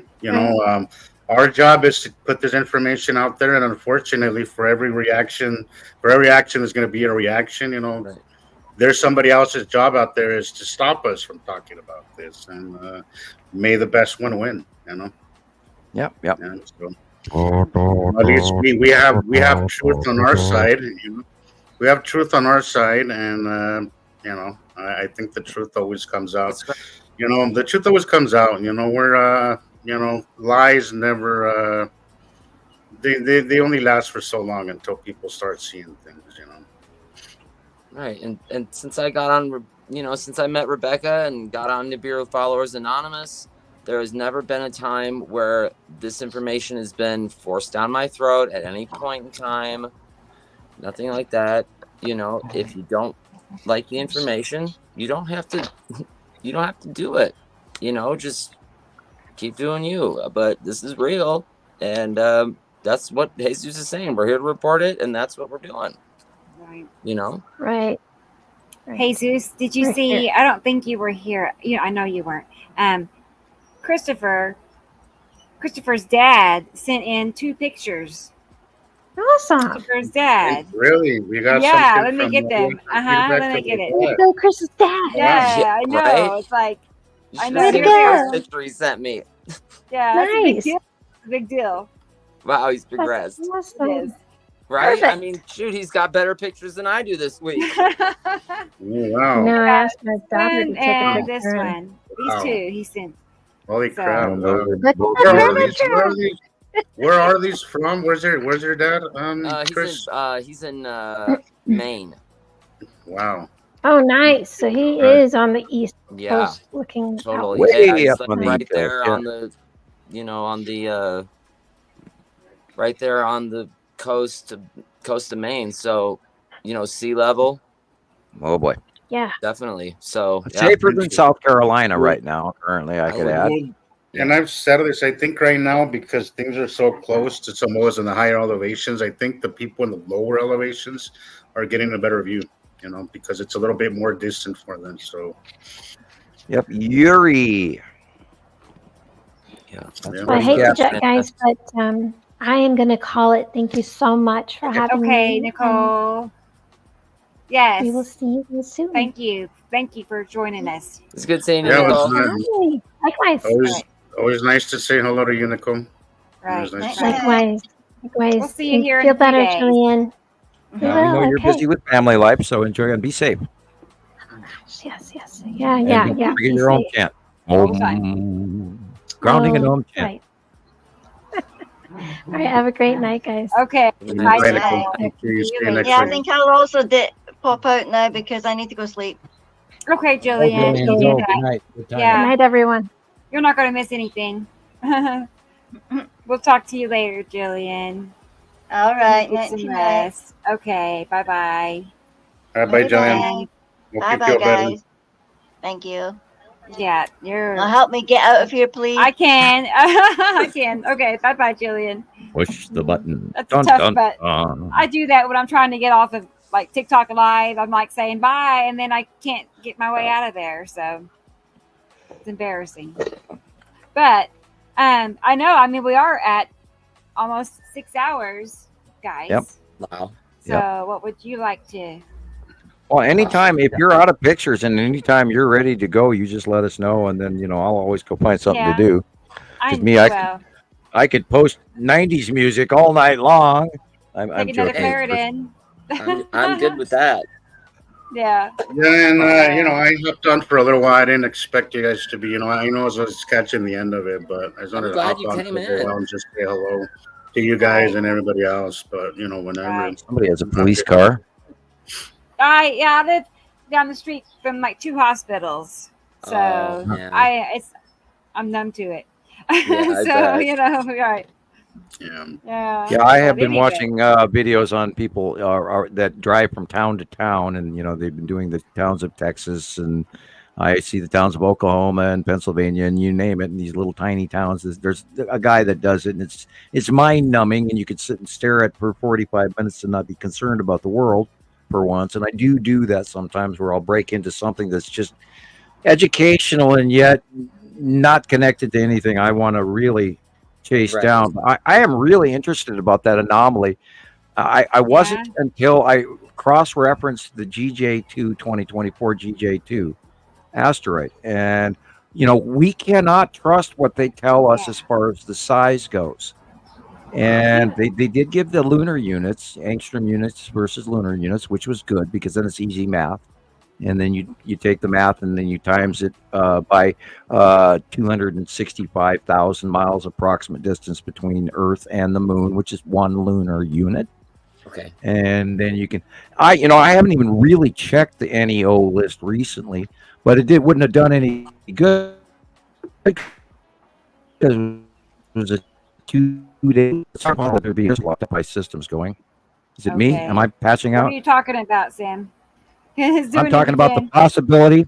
I am talking about the possibility that there are more asteroids coming in than just that one. And because it was 2 days old, and I was trying to teach how to look up NEO on the. I don't know how much you didn't hear. So you go to the NEO list and you take into account lunar distances. LUs is 265,000 miles. And you multiply when they give you the distance, it's like 0.05 lunar units. So you multiply that times the 265,000, and it'll give you, I think, or do you divide it? Okay, my brain isn't working. 6 hours, but I believe you multiply it, and it'll give you the distance. Wow. Between that 265,000 miles will be your number. It'll tell you and this is why a lot of times they'll talk about, this asteroid's coming in, and it's like 3.2 AUs, which is angstrom units, which tells you it's somewhere around 200 million miles away. And I'm all worried because this asteroid's crossing Earth, and it's like 200 million miles away, farther than our sun. What the hell are you talking about? And they do a lot of that. So I'm trying to, and so they took it off. The lunar units is what used to standardly run on, and now they bumped it up to AU, angstrom units, 900 or 94 million miles. Distance between the sun and Earth is 94 million miles, so that's 1 angstrom unit. So now they've got that. So it's harder to do the math, but and then you can, in some cases, you can switch the meter to LU. Normally west of Africa. Go to the NEO. It's neo.gov. Near Earth Object Listing.gov, and they'll show you what they're talking about and what's coming and what they know about. But the new stuff can come right out of the darkness and hit us in a matter of days, and they've proven that. Wow. The shit can just suddenly appear, and there it is. Aaliyah, she didn't get here in time, but what we were talking about was this possibly being an effect of an asteroid, or right? Yeah, an asteroid splashdown. Splashdown. Because we were, if somebody could tell me the date of this anomaly, if it was the 11th. I don't know if you can see that. Anyway, I want to say yesterday. I'll clarify. Well, okay. Did they put it out yesterday because it had happened the day before? Right. I'm going to find out. Maybe. See if you can see a date on this at all.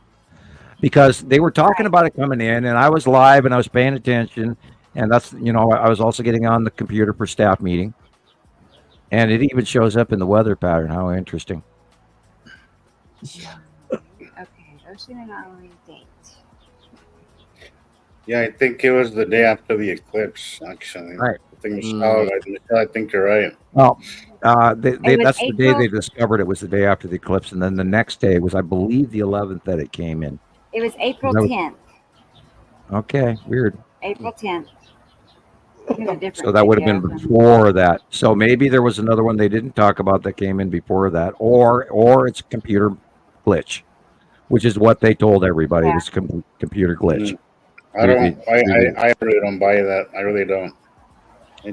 I don't know. So 25 foot or 25 meters, or was that 85 feet? What did we just see? I think it said 85-foot waves. That if that was an 85-foot wave, that wave would have hit all the East directions. Coast. That wave would have hit the South America. The wave would have hit Southern Africa. If that was an 85-foot tall wave, we would have seen a tsunami go around the world. We would have hundreds of boats in that area. Yeah. Tsunami. They're not. The tsunami would have. We've been hearing about villages that are wiped out in South America and the side of Africa and all of that. Right. If that was an 85-foot wave. The tsunami that occurred in Japan was in one area was 95 feet, but for the generic most of the shoreline was somewhere 35, 40 feet. So, and that, not meters, but feet. And that did massively, and their seawalls were like literally 25 feet in most cases. Their seawalls and it were depends on the town. If you get a refractive double wave, then it's going to be increased the size of the wave. It'll bounce off one edge, hit another edge, and then bounce in again, because it's sort of like a pool ball. And that's what happened to Sri Lanka in the 2009 or whatever tsunami that killed roughly estimated at 250,000 people. And that was because of the offshore Indonesian earthquake right at the plate line. And there was a lot of people that got killed by that. So if you ever see the water going out and you're standing on the shoreline, run. Right then. And we've had that happen a couple of times where the boats were, the guys would go in the morning and they went out to their boats and they couldn't even see the sea. But that was a duration long standoff for like a half hour, 45 minutes, an hour. And so there was no tsunami. And we believe that had to do with the roll of the planet with the change of the mid-ocean bulge, like a planetary tip, where the entire tide and that happened on the west coast of South America. And they went out to their boats in the morning and there was no ocean. And there was numerous reports of that many months in a row. And it happened all over the world, and then it vanished. And let's talk about the high tidal waves that hit Los Angeles this year. And it happened again in the UK this week also. The UK got a really unusual southern part of the UK got hit with some freak waves. So it's entirely possible that maybe they did get some level of a tsunami that was not announced. And they would do that only if there was more coming in. They didn't want to get people aware to start the progression of panic. And if there are more kind of coming in, do check the NEO list. Maybe they'll announce it. Maybe they won't. Keep watching the skies. It's the reason why it's important to pay attention and do your own observations, guys, because they're not going to tell us anything. They're not going to freak people out and put people in a panic. They are absolutely not going to do that. Do not expect disclosure when it comes to this stuff. They're not going to do it. And if they did and you tried to bug out, everybody would be bugging out. And then before you know it, the cars would fill the highways and no one would get anywhere. And this is the problem with our civil defense situation. There is no way to evacuate millions of people. Just not possible. So where exactly they're going to evacuate them to? I mean, right. And then are you this is why this is the reason why I don't freak out too much, because what exactly are you going to do? Like, there's really nowhere really to go. Stay with your stuff. Be ready to. Well, now if Yellowstone blew up, I would have like under 60 minutes to get the hell out of here, and then we'd see it go off in the sky, and I had better run west. Period. So and they're talking about that too. And oh God, Naples.